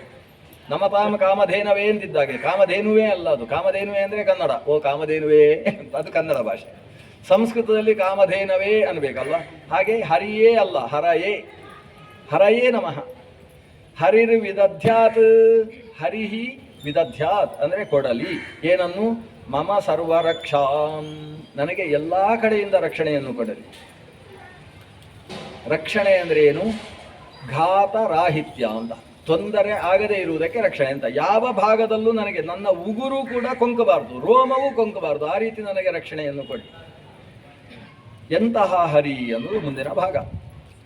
ಈ ಮಂತ್ರದಿಂದ ಉಪಾಸ್ಯವಾದ ರೂಪ ಹೇಗೆ? ಶಂಖಚಕ್ರ ಗದಾ ಪದ್ಮಧರಿಯಾದ ಚತುರ್ಬಾಹು ರೂಪವೋ ಅಥವಾ ಬೇರೆ ರೂಪವೋ? ನ್ಯಸ್ತಾಂಗ್ರಿ ಪದ್ಮ ಪತಗೇಂದ್ರ ಪೃಷ್ಠೇ, ಗರುಡಾರೂಢನಾದಂತಹ ದೇವ. ಅವನಿಗೆ 8 ಕೈಗಳಿದ್ದಾವೆ. 8 ಕೈಗಳಲ್ಲಿ 8 ಆಯುಧಗಳನ್ನು ಧರಿಸಿದ್ದಾನೆ. ಯಾವ ಆಯುಧಗಳು? ದರ. ದರ ಅಂದರೆ ಅದು ಊದುವಂಥದ್ದು. ಶಂಖಕ್ಕೆ ದರ ಅಂತ ಹೆಸರು. ಮಹಾದರಾಯ ವಿದ್ಮಹೇ, ಮಹಾದರ ಅಂದರೆ ದೊಡ್ಡ ಶಂಖ, ಪಾಂಚಜನ್ಯ. ದರ ಅಂದರೆ ಶಂಖ. ಅರಿ ಅಂದರೆ ಚಕ್ರ. ಅರ ಅಂದರೆ ಕಚ್ಚುಗಳು. ಸುದರ್ಶನ ಚಕ್ರದಲ್ಲಿ ಅನೇಕ ಕಚ್ಚುಗಳಿರುವುದರಿಂದ ಅದಕ್ಕೆ ಅರಿ ಅಂತ ಹೆಸರು. ಅರಿ ಅಂದರೆ ಅರ ಉಳ್ಳದ್ದು ಅಂತ ಅರ್ಥ, ಅಂದರೆ ಸುದರ್ಶನ ಚಕ್ರ. ದರಾರಿ. ಚರ್ಮ. ಚರ್ಮ ಅಂತ ಹೇಳಿದರೆ ಕತ್ತಿಯಿಂದ ಹೊಡೆದಾಗ ಅದನ್ನು ಹಿಡಿಯುವುದಕ್ಕೆ ಇರತಕ್ಕಂಥದ್ದು. ಕನ್ನಡದಲ್ಲಿ ಗುರಾಣಿ ಅಂತ ಕರೀತಾರೆ. ಗುರಾಣಿಯನ್ನು ಚರ್ಮ ಅಂತ ಕರೆಯುವುದು. ಒಂದು ಗುರಾಣಿ ಹಿಡ್ಕೊಂಡಿದ್ದಾನೆ. ಅದು ಹಿಂದಿನ ಕಾಲದಲ್ಲಿ ಚರ್ಮದಲ್ಲೇ ಮಾಡ್ತಿದ್ರು. ಗುರಾಣಿಯನ್ನು ಮಾಡುವುದು ಯಾವುದರಿಂದ ಅಂದರೆ ಉಡದಿಂದ ಮಾಡುವುದು. ಉಡ ಅಂತ ಒಂದು ಪ್ರಾಣಿ, ಒಂದು ರೀತಿ ಓತಿಕೇತದ ಜಾತಿಯದ್ದು, ಬಹಳ ದೊಡ್ಡದು. ಬಹುಶಃ ನೋಡಿರ್ತೀವಿ ನೀವು ಉಡ ಅಂತ. ಉಡ. ಆ ಉಡಕ್ಕೆ ನೀವು ಕತ್ತಿಯಿಂದ ಹೊಡೆದ್ರೆ ಕತ್ತಿಯ ಅಲಗೆ ಹೋಗ್ತದೆ ಹೊರತು ಅದೇನು ಕತ್ತರಿಸಲ್ಪಡುವುದಿಲ್ಲ. ಉಡ ಅಷ್ಟು ಗಟ್ಟಿ ಜಾತಿಯದ್ದು. ಅದು ಹಿಡ್ಕೊಂಡ್ರು ಅಷ್ಟೇ. ಅದು ಒಂದನ್ನು ಹಿಡ್ಕೊಂಡಿತ್ತು ಅಂದರೆ ಯಾವತ್ತಿಗೂ ಬಿಡುವುದಿಲ್ಲ. ನೀವು ಶಿವಾಜಿಯ ಕಥೆಯನ್ನೆಲ್ಲ ಕೇಳ್ತೀರಿ. ಅವನು ಕೋಟೆಯನ್ನು ಹೇಗೆ ಹಾರ್ತಿದ್ದ ಸೇನೆಯ ಜೊತೆಗೆ ಅಂದರೆ, ಒಂದು ಉಡವನ್ನು ಅವ ಸಾಕಿದ್ದ, ಅದಕ್ಕೆ ಹೆಸರು ಇಟ್ಟಿದ್ದ. ಅದು ಅಷ್ಟು ಅವನು ಹೇಳಿದ ಹಾಗೆ ಕೇಳ್ತಿತ್ತು. ಅದು ಕೋಟೆಯ ಮೇಲೆ ಸ್ವಂತಕ್ಕೆ ಬಿಗಿದ ಹಗ್ಗದ ಜೊತೆಗೆ ಕೋಟೆಯ ಮೇಲಕ್ಕೆ ಹೋಗ್ತಿತ್ತು. ಕೋಟೆಯಲ್ಲಿ ಒಮ್ಮೆ ಹಗ್ಗ ಹೀಗಂದರೆ ಅದು ಗಟ್ಟಿ ಹಿಡ್ಕೊಳ್ತಿತ್ತು. ಇವರ ಸೈನಿಕರೆಲ್ಲ ಒಟ್ಟಿಗೆ ಸೇರಿ ಹತ್ತುತ್ತಾ ಇದ್ರು ಕೋಟೆಯ. ಏನೂ ಸಮಸ್ಯೆ ಆಗುವುದಿಲ್ಲ. ಅಂಥದ್ದು ಉಡ. ಆ ಉಡ ಅನ್ನೋದರ ಚರ್ಮದಿಂದ ಗುರಾಣಿಯನ್ನು ನಿರ್ಮಾಣ ಮಾಡಿದರೆ ಅವರು ಕತ್ತಿ ಹೊಡೆದಾಗ ಅದನ್ನು ಹಿಡಿದ್ರೆ ಆಯಿತು ತಪ್ಪಿಸಿಕೊಳ್ಳುವುದಕ್ಕೆ. ಅದಕ್ಕೋಸ್ಕರ ಅದಕ್ಕೆ ಚರ್ಮ ಅಂತ ಹೆಸರು. ಚರ್ಮ. ಅಸಿ. ಅಸಿ ಅಂದರೆ ಖಡ್ಗ. ಗದ ಕೌಮೋದಕಿ. ಇಶು ಅಂದರೆ ಬಾಣ. ಚಾಪ ಅಂದರೆ ಬಿಲ್ಲು. ಪಾಶ ಅಂತ ಹೇಳಿದರೆ ಹಗ್ಗ, ಎಸೆದು ಕುತ್ತಿಗೆಯನ್ನು ಎಳೆಯುವುದಕ್ಕೆ ಇರತಕ್ಕಂಥ ಪಾಶ. ಹೀಗೆ 8 ದರಾರಿ ಚರ್ಮಾಸಿ ಗದೇಶು ಚಾಪ ಪಾಶ ದಧಾನಃ. 8 ಕೈಗಳಲ್ಲಿ 8 ಧರಿಸಿರ್ತಕ್ಕಂಥವ. ಅಷ್ಟಗುಣ ಅಷ್ಟಬಾಹು. 8 ಕೈಗಳಲ್ಲಿ 8 ಧರಿಸಿದ್ದಾನೆ. ಅವ ಅಷ್ಟಗುಣ ಅಂತ ಒಂದು ಶಬ್ದ ಇದೆ. ಅಷ್ಟಗುಣ ಅಂದರೆ ಅಷ್ಟೇ ಗುಣ ಉಂಟು ಅಂತ ಅರ್ಥ ಅಲ್ಲ. ಅಷ್ಟಗುಣ ಅಂದರೆ ಪೂರ್ಣ ಗುಣ ಅಂತ ಅರ್ಥ. ಸಂಸ್ಕೃತದಲ್ಲಿ ಅಶು ವ್ಯಾಪ್ತವು ಅಂತ ಧಾತು. ಅಷ್ಟ ಅಂದರೆ ತುಂಬಿದ ಗುಣವುಳ್ಳವ. ನಾವು ಚೂರೇ ಓದಿದಾಗ ಕೆಲವು ಸಮಸ್ಯೆ ಆಗ್ತದೆ. ನಮಗೆ ಅಷ್ಟ ಅಂದರೆ 8 ಅಂತಲೇ ಅರ್ಥ ಅಲ್ವಾ. ಅಷ್ಟಾಕ್ಷರ ಮಂತ್ರ ಅಂದರೆ 8 ಅಕ್ಷರದ ಮಂತ್ರ ಅಂತ. ಆದರೆ ಅಷ್ಟ ಶಬ್ದವನ್ನು 3 ಅರ್ಥದಲ್ಲಿ ಸಂಸ್ಕೃತ ನಿರಂತರ ಬಳಸ್ತದೆ. ಒಂದು ಅಷ್ಟ ಅಂದರೆ 8, ಮತ್ತೊಂದು ಅಷ್ಟ ಅಂದರೆ ಊಟ, ಮತ್ತೊಂದು ಅಷ್ಟ ಅಂತ ಹೇಳಿದರೆ ತುಂಬು ಅಂತ ಅರ್ಥ, ತುಂಬಿದ್ದು ಅಂತ ಅರ್ಥ. ಅಶು ವ್ಯಾಪ್ತವು ಅಶಭೋಜನೆ ಅಂತ ಧಾತು. ಅಶಭೋಜನೆ ಧಾತುವಿಗೆ ಅಶನ ಅಂತ ಆಗುತ್ತಲ್ವ, ಅಶನ ಅನ್ನೋದು ಬಂದದ್ದು ಅಶಭೋಜನೆ ಧಾತುವಿಗೆ. ಅದಕ್ಕೆ ಒಂದು ಪ್ರತ್ಯಯ ಬಂದು ಅಷ್ಟಕೆ ಅಂತ ಆಗ್ತದೆ. ನಿಮ್ಮ ಮನೆಯಲ್ಲಿ ಅಷ್ಟಕೆ ಆಯಿತೋ ಅಂತ ಕೇಳುವುದು ಅಂತುಂಟು. ಅಷ್ಟಕೆ ಅಂದರೆ ಏನು? ಶ್ರಾದ್ದ, ಭೋಜನ, ಬ್ರಾಹ್ಮಣ ಭೋಜನಕ್ಕೆ ಅಷ್ಟಕೆ ಅಂತ ಹೆಸರು. ಅಂದರೆ ಅಷ್ಟ ಅನ್ನೋದು ಭೋಜನ ಎಂಬ ಅರ್ಥದಲ್ಲೂ ಬಳಸಲ್ಪಡ್ತದೆ, 8 ಎಂಬ ಅರ್ಥದಲ್ಲೂ ಬಳಸಲ್ಪಡ್ತದೆ, ಜೊತೆಗೆ ಪೂರ್ಣ ಎಂಬ ಅರ್ಥದಲ್ಲೂ ಬಳಕೆಯಲ್ಲಿರುವ ಶಬ್ದ. ಕೆಲವರು ಇದನ್ನು ಅಷ್ಟಗುಣ ಅಂತ ನೋಡಿ ಇಲ್ಲಿ ನ್ಯಾಯ ಸಿದ್ಧಾಂತವನ್ನು ಭಾಗವತದಲ್ಲಿ ಹೇಳಿದ್ದಾರೆ ಅಂತ ಬರೆದಿದ್ದಾರೆ. ನಮ್ಮ ಶಾಸ್ತ್ರದಲ್ಲಿ ತರ್ಕಶಾಸ್ತ್ರ ಅಂತ ಒಂದು ಶಾಸ್ತ್ರ ಉಂಟು, ಅದಕ್ಕೆ ಮತ್ತೊಂದು ಹೆಸರು ನ್ಯಾಯಶಾಸ್ತ್ರ ಅಂತ. ಗೌತಮ ಅಂತಕ್ಕಂಥ ಮಹರ್ಷಿ ನ್ಯಾಯಸೂತ್ರಗಳನ್ನು ರಚಿಸಿದ. ಆ ನ್ಯಾಯಸೂತ್ರಗಳಲ್ಲಿ ದೇವರ ಬಗ್ಗೆ ಆತ ಹೇಳ್ತಾನೆ. ದೇವರನ್ನು ಹೇಳುವಾಗ ದೇವರಲ್ಲಿ 8 ಗುಣ ಉಂಟು ಅಂತ ಹೇಳ್ತಾನೆ. ಆಮೇಲೆ ಜೀವರ ಬಗ್ಗೆ ಹೇಳ್ತಾನೆ. ಜೀವರುಗಳಿಗೂ ಪರಮಾತ್ಮನಿಗೂ ಅತ್ಯಂತ ಭೇದವನ್ನು ಹೇಳುವ ದ್ವೈತ ಸಿದ್ಧಾಂತವನ್ನು ಒಪ್ಪಿದವ ತಾರ್ಕಿಕ. ಆದರೆ ಅವನದ್ದು ವಿಪರೀತವಾದ ವಿಚಾರಧಾರೆ ಅಲ್ಲಿರುವುದು. ದೇವರಿಗೆ 8 ಗುಣ, ಆದರೆ ಜೀವನಿಗೆ 14 ಗುಣ ಅಂತ ಹೇಳಿದ್ದಾನೆ. ಯಾಕಂದರೆ ದೇವರು ಮಾತಾಡುವುದಿಲ್ಲ ಅಂತ ಅವನಿಗೆ ನಿಶ್ಚಯ ಉಂಟು. ಅವನನ್ನು ಎಷ್ಟು ಗುಣ ಕಡಿಮೆ ಮಾಡಿದರೂ ತೊಂದರೆ ಇಲ್ಲ. ಆದರೆ ಮನುಷ್ಯ ಹಾಗಲ್ಲ, ಅವನಿಗೆ ಗುಣ ಕಡಿಮೆ ಮಾಡಿದರೆ ಸಮಸ್ಯೆ ಆಗ್ತದೆ ಅಂತೇಳಿ ಜೀವರಿಗೆ 14 ಗುಣಗಳನ್ನು ಒಪ್ಪಿದ್ದಾನೆ. ಒಪ್ಪಿದ ಗುಣ ಏನು ಬೆಲೆಗೆ ಸಿಗುವಂಥದ್ದಲ್ಲ. ಯಾಕಂದರೆ ಜೀವರಲ್ಲಿರುವ ಗುಣ ಯಾವುದು ಗೊತ್ತೋ? ಒಂದು ಸಂಯೋಗ, ಒಂದು ವಿಭಾಗ, ಒಂದು ಸಂಖ್ಯಾ, ಒಂದು ಪರಿಮಾಣ, ಒಂದು ಪೃಥಕ್ತ್ವ, ಇಂಥ ಗುಣಗಳು ಹಿಡ್ಕೊಂಡು ಏನು ಮಾಡೋದು? ಈ ಜೀವನಲ್ಲಿರುವ ಗುಣ ಏನಂದರೆ ಏಕತ್ವ ಅಂತ ಒಂದು ಗುಣ ಉಂಟಂತೆ, ಅದೊಂದು ಗುಣ, ಸಂಖ್ಯೆ ಅಂತ ಹೇಳುವ ಗುಣ. ಆಮೇಲೆ ಸಂಯೋಗ, ಅವ ನೆಲದಲ್ಲಿ ಕೂತಾಗ ನೆಲಕ್ಕೂ ಅವನಿಗೂ ಸಂಯೋಗ ಆಗುತ್ತಲ್ವ, ಇದು ಒಂದು ಅವನಿಗೆ ಗುಣ. ಆಮೇಲೆ ನೆಲದಿಂದ ಎದ್ದಾಗ ವಿಭಾಗ ಆಗುತ್ತಲ್ವ, ಅದು ಒಂದು ಅವನ ಗುಣ. ಇಂಥದ್ದೆಲ್ಲ ಗುಣಗಳು. ಅಂತೂ 14 ಗುಣ ಜೀವನಲ್ಲಿ. ಭಗವಂತನಲ್ಲಿ ಈ ಸಂಖ್ಯಾ, ಪರಿಮಾಣ, ಪೃಥಕ್ತ್ವ ಆ ಗುಣ ಉಂಟಂತೆ. ಅದರ ಜೊತೆಗೆ ಜ್ಞಾನ, ಇಚ್ಛಾಕ್ರಿಯೆ ಅಂತ ಹೇಳುವ 3 ಗುಣ ಬರ್ತದಂತೆ. ಜ್ಞಾನ, ಇಚ್ಛಾಕೃತಿ, ಹೀಗೆ ಒಟ್ಟು 8 ಗುಣಗಳನ್ನು ಬಿಟ್ಟರೆ ದೇವರಲ್ಲಿ ಬೇರೆ ಗುಣಗಳೇ ಇಲ್ಲ ಅಂತ ಹೇಳುವವರಿದ್ದಾರೆ. ಅವರಿಗೆ ಇದು ಭಾರಿ ಇಷ್ಟ, ಈ ಸ್ತೋತ್ರ. ಅವರು ಕೂಡ ಇದನ್ನು ಪಾರಾಯಣ ಮಾಡ್ತಾರೆ, ಅದೊಂದು ಅದೃಷ್ಟ. ಅವರಿಗೆ ಯಾಕೆ ಈ ಸ್ತೋತ್ರ ಇಷ್ಟ ಅಂದರೆ ಅವರ ಸಿದ್ಧಾಂತ ಇಲ್ಲಿ ಉಂಟಂತೆ. ಏನು? ಅಷ್ಟಗುಣೋ ಅಷ್ಟಬಾಹು, ದೇವರಲ್ಲಿ 8 ಗುಣ ಅಂತ ಅಲ್ಲಿ ಹೇಳಿದ್ದಾರೆ ಅಂತ ಅವರಿಗೆ ಪ್ರೂಫ್ ಇದು. ಆದರೆ ಅಷ್ಟಗುಣ ಅನ್ನುವುದು ಈ ಹಿಂದೆ ದೇವರನ್ನು ಅನಂತ ಗುಣ ಅಂತ 24 ಬಾರಿ ಹೇಳಿ, ಒಂದು ಬಾರಿ ಅಷ್ಟಗುಣ ಅಂತ ಹೇಳಿದರೆ 8 ಗುಣ ಆಗಿ ಹೋಗುತ್ತಾ? ಅದು ಹಿಂದಿದ್ದಕ್ಕೂ ಇದಕ್ಕೂ ಹೋಲಿಸಿ ಒಟ್ಟಿಗೆ ಅರ್ಥ ಮಾಡಬೇಕಲ್ವಾ? ಭಗವಂತ ಸಕಲ ಗುಣ ತ್ವಯಿ ಅನಂತ ಗುಣೇನಂತೆ, ಇದು 11ನೇ ಸ್ಕಂದದಲ್ಲಿ ಬರುವುದು. ತ್ವಯಿ ಅನಂತ ಗುಣೆ ಅನಂತೆ, ನಿನ್ನ ಗುಣಗಳ ಬಗ್ಗೆ ಅನಂತದಷ್ಟು ಹೇಳಿದರೂ ಹೇಳದೇ ಇದ್ದ ಗುಣ ಅನಂತವಾಗಿರ್ತದೆ ಅಂತ ಬಂದದ್ದು ಇಲ್ಲೇ. ಗುಣತೋ ಅನಂತ ವಿಗ್ರಹೇ, ಗುಣದಿಂದ ಅನಂತ ವಿಗ್ರಹನಾದವ ನೀನು ಅಂತ ಈ ಎಲ್ಲ ಮಾತುಗಳು ಬಂದು ಇಲ್ಲಿ 8 ಗುಣ ಅಂತ ಹೇಳಿದರೆ ಹೇಗೆ ಅಂಗೀಕರಿಸುವುದು? ಆದ್ದರಿಂದ ಅಷ್ಟ ಶಬ್ದಕ್ಕೆ ಏನೆಲ್ಲ ಅರ್ಥ ಇದೆ ಅದನ್ನು ನೋಡಿಕೊಂಡು ಅದಕ್ಕೆ ಅರ್ಥ ಮಾಡಬೇಕು. ಅಷ್ಟಗುಣ ಅಂದರೆ ಪೂರ್ಣ ಗುಣನಾದಂತಹ, ಅಷ್ಟಬಾಹು ಅಂದರೆ ಇಲ್ಲಿ 8 ಬಾಹು ಅಂತ ಅರ್ಥ. ಈ ತಾರ್ಕಿಕರ ಹತ್ರ ಮಾತಾಡುವುದೇ ಕಷ್ಟ. ಅವರು ವಾದ ಶುರು ಮಾಡ್ತಾರೆ. ಅಲ್ಲ, ಅಷ್ಟಗುಣ ಅಂದರೆ ಏನರ್ಥ ಹೇಳಿದ್ರಿ ಮಧ್ವಾಚಾರ್ಯರೇ ಅಂತ ಕೇಳುವುದು. ಆಗ ಮಧ್ವಾಚಾರ್ಯ ಶಿಷ್ಯರು ಹೇಳ್ತಾರೆ, ಅಷ್ಟಗುಣ ಅಂತ ಹೇಳಿದರೆ ಪೂರ್ಣ ಗುಣ ಅಂತ ಅರ್ಥ ಮಾಡಿದ್ದೇವೆ. ಅಷ್ಟಬಾಹು ಅಂದರೆ ಏನರ್ಥ? 8 ಕೈ. ಅಲ್ಲ, ನಿಮಗೆ ತಲೆ ಸರಿ ಉಂಟಾ ಅಂತ ಕೇಳ್ತಾರೆ ಅವರು. ಒಂದು ಪಾಠ ಸಾದ್ಗುಣ್ಯ ಅಂತ ಉಂಟು, ಪ್ರಾಯಪಾಠ ಅಂತ. ಒಟ್ಟಿಗೆ 2 ಶಬ್ದ ಒಟ್ಟಿಗೆ ಬಂದರೆ ಒಂದಕ್ಕೊಂದು ಅರ್ಥ, ಮತ್ತೊಂದಕ್ಕೆ ಒಂದು ಅರ್ಥ ಮಾಡಬಾರ್ದು ಅಂತ ಒಂದು ವಿಧಾನ. ಈಗ ನೀವಲ್ಲಿ ಅಷ್ಟ ಅಂದರೆ ಪೂರ್ಣ ಅಂತ ಮಾಡಿ, ಪಕ್ಕದಲ್ಲಿ ಅಷ್ಟಬಾಹು ಅಂದರೆ ಪೂರ್ಣ ಬಾಹು ಅಂತ ಮಾಡಬೇಕೋ ಬೇಡೋ? ಅದು ಬಿಟ್ಟು ಅಷ್ಟಬಾಹು ಅಂದರೆ 8 ಬಾಹು, ಹಾಗಾದರೆ 8 ಗುಣ ಅಂತ ಒಪ್ಪಿಕೊಳ್ಳಿ ಅಂತ ತರ್ಕ. ಈ ತರ್ಕ ಮಾಡ್ತಾರೆ. ಒಂದು ವೇಳೆ ಅಷ್ಟಗುಣ ಅಂದರೆ ಪೂರ್ಣ ಗುಣ ಹೌದಾದರೆ ಅಷ್ಟಬಾಹು ಅಂದರೆ ಪೂರ್ಣ ಬಾಹು ಆಗಬೇಕೇ ಹೊರತು 8 ಬಾಹು ಆಗುವುದಕ್ಕೆ ಸಾಧ್ಯ ಇಲ್ಲ. ಅದು 8 ಬಾಹು ಹೌದು, ಆದ್ದರಿಂದ ಇಲ್ಲಿ ಅಷ್ಟಗುಣ ಅಂದರೆ 8 ಗುಣ ಅಂತ ಅರ್ಥ ಅಂತ ಹೀಗೆ ತರ್ಕ ಶುರು ಮಾಡ್ತಾರೆ. ಅದಕ್ಕೆ ಮಧ್ವಾಚಾರ್ಯ ಶಿಷ್ಯರು ಏನು ಹೇಳ್ತಾರೆ ಅಂದರೆ, ಅಷ್ಟಗುಣ ಅಂದ್ರೆ ಏನು? ಪೂರ್ಣ ಗುಣ. ಅಷ್ಟಬಾಹು ಅಂದ್ರು ಪೂರ್ಣ ಬಾಹು ಅಂತಲೇ ಅರ್ಥ, ನಾವು ಬೇರೆ ಅರ್ಥ ಮಾಡೋಲ್ಲ. ಪೂರ್ಣ ಬಾಹು, ಒಂದೊಂದು ಬಾಹು ಪೂರ್ಣ. ನಿನಗೆ ಉಪಾಸನೆ ಮಾಡಲಿಕ್ಕೆ 8ಕ್ಕಿಂತ ಜಾಸ್ತಿ ಆಗೋಲ್ಲ, ಅದಕ್ಕೆ 8 ಅಂತ ಹೇಳಿ ನಿನಗೋಸ್ಕರ ಕರುಣೆ ತೋರಿದ್ದು. ಯಾಕಂದರೆ ಉಪನಿಷತ್ತು ದೇವರ ಬಗ್ಗೆ ಏನೇ ಹೇಳ್ತದೆ? ಅವನು ವಿಶ್ವತಶ್ಚಕ್ಷುರುತ ವಿಶ್ವತೋ ಮುಖೋ ವಿಶ್ವತೋ ಬಾಹುರುತ ವಿಶ್ವತಸ್ಪಾತ್ ವಿಶ್ವತೋ ಬಾಹು ಅಂತ ಮಂತ್ರ ಹೇಳ್ತದೆ.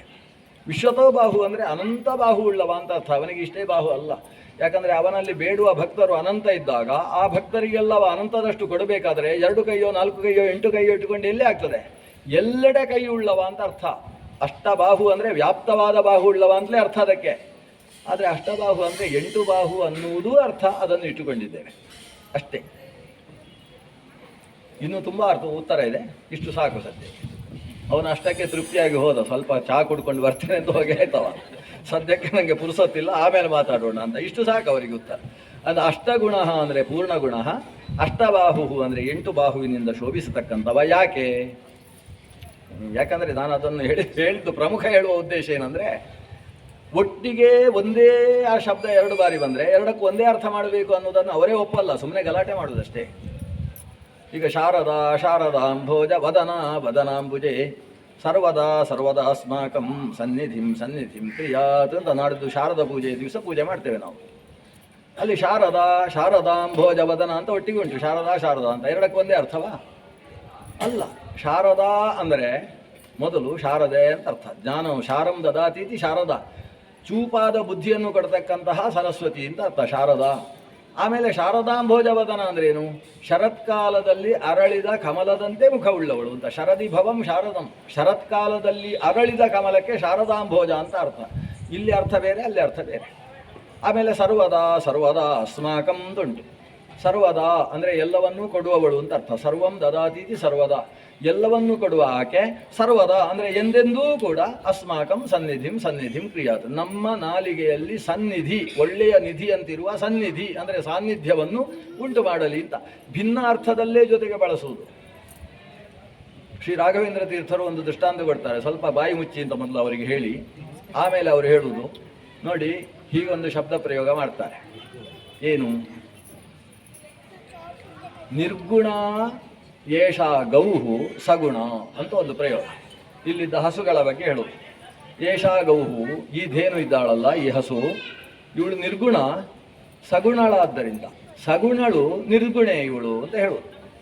ಅಲ್ಲ, ಸಗುಣ ನಿರ್ಗುಣ ಅಂದರೆ ಏನರ್ಥ? ಅವಳಲ್ಲಿ ಗುಣ ಉಂಟು, ಗುಣ ಇಲ್ಲ ಅಂತ ಅರ್ಥ ಮಾಡುವುದಾ? ಹಾಗಲ್ಲ. ಸಂಸ್ಕೃತದಲ್ಲಿ ಗುಣ ಅಂದರೆ ಹಗ್ಗ ಅಂತ ಅರ್ಥ ಇದೆ. ಅದು ಗುಣ, ಗುಣ ಅಂದರೆ ಹಗ್ಗ, ಗುಣ ನಿರ್ಮಿತವಾಗಿರ್ತಕ್ಕಂತಹ ಮಾಲೆ ಅಂತ ಹೇಳಿದರೆ ಹಗ್ಗದಿಂದ ನಿರ್ಮಿತವಾದ ಮಾಲೆ ಅಂತ ಅರ್ಥ. ನೂಲಿಗೆ ಗುಣ ಅಂತ ಹೇಳುವುದಿಲ್ಲ, ಹಗ್ಗಕ್ಕೆ ಗುಣ ಅಂತ ಹೇಳುವುದು. ಈಗೆಲ್ಲ ಮಾಲೆ ಮಾಡುವುದೇ ನೂಲಿನಲ್ಲಿ, ನೂಲಿನಿಂದ ಅಲ್ಲ, ಅದು ಸಹಜವಾದ ಹಗ್ಗದಿಂದ ಮಾಡ್ತಕ್ಕಂಥ ಮಾಲೆ, ಅದಕ್ಕೆ ಗುಣ ಅಂತ ಹೇಳಿ. ಇದು ನಿರ್ಗುಣ ಅಂದರೆ ಏನರ್ಥ? ಇದರ ಮೂಗಿಗೆ ಹಗ್ಗ ಹಾಕಿಲ್ಲ ಅಂತ ಅರ್ಥ. ಈ ಹಸು ಮೂಗಿಗೆ ಹಗ್ಗ ಹಾಕಿಲ್ಲ, ಯಾಕೆಂದರೆ ಸಗುಣ. ಹಾಲು ಕರೀಲಿಕ್ಕೆ ಹೋದರೆ ಸುಲಭವಾಗಿ ಹಾಲು ಕೊಡುತ್ತೆ, ಕಾಲಲ್ಲಿ ಒದಿಯುವ ಕೆಲಸ ಮಾಡುವುದಿಲ್ಲ. ಅದು ಸೌಮ್ಯಾದಿ ಗುಣ ಸಂಪನ್ನೆ.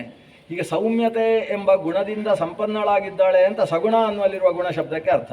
ನಿರ್ಗುಣ ಅನ್ನುವಲ್ಲಿರುವ ಗುಣ ಶಬ್ದಕ್ಕೆ ಅರ್ಥ ಏನು? ಹಗ್ಗ ಇಲ್ಲ ಮೂಗಿನಲ್ಲಿ ಅಂತ ಅದಕ್ಕೆ ಅರ್ಥ. ಗುಣರಹಿತ ಅಂದರೆ ಅಲ್ಲಿ ಅರ್ಥ ಬೇರೆ. ಹಾಗಾದರೆ ಒಟ್ಟೊಟ್ಟಿಗಿರುವ ಗುಣ ಶಬ್ದಕ್ಕೆ ಒಂದಕ್ಕೊಂದು ಅರ್ಥ, ಇನ್ನೊಂದಕ್ಕೆ ಒಂದು ಅರ್ಥ. ಯಾಕೆಂದರೆ ಒಂದೇ ಅರ್ಥ ಮಾಡಿದರೆ ಅಲ್ಲಿ ವಿರೋಧಾಭಾಸ ಉಂಟಾಗ್ತದೆ, ಪರಸ್ಪರ ವಿರುದ್ಧವಾಗಿ ಬಿಡುತ್ತೆ. ಇಲ್ಲೂ ಕೂಡ ಹಾಗೆ ಅಲ್ವಾ? ಅಷ್ಟಬಾಹು ಅನ್ನೋದಕ್ಕೆ ನಾವು 8 ಬಾಹು ಅಂತ ಅರ್ಥ ಮಾಡಿದರೆ, ದರಾರಿ ಚರ್ಮಾಸಿ ಗದೇಶು ಚಾಪ ಪಾಷಾನ್ ಅಂತ 8 ಆಯುಧವನ್ನು ಹೇಳಿದ್ದನ್ನು ಹೇಗೆ ಕೂಡಿಸಬೇಕು?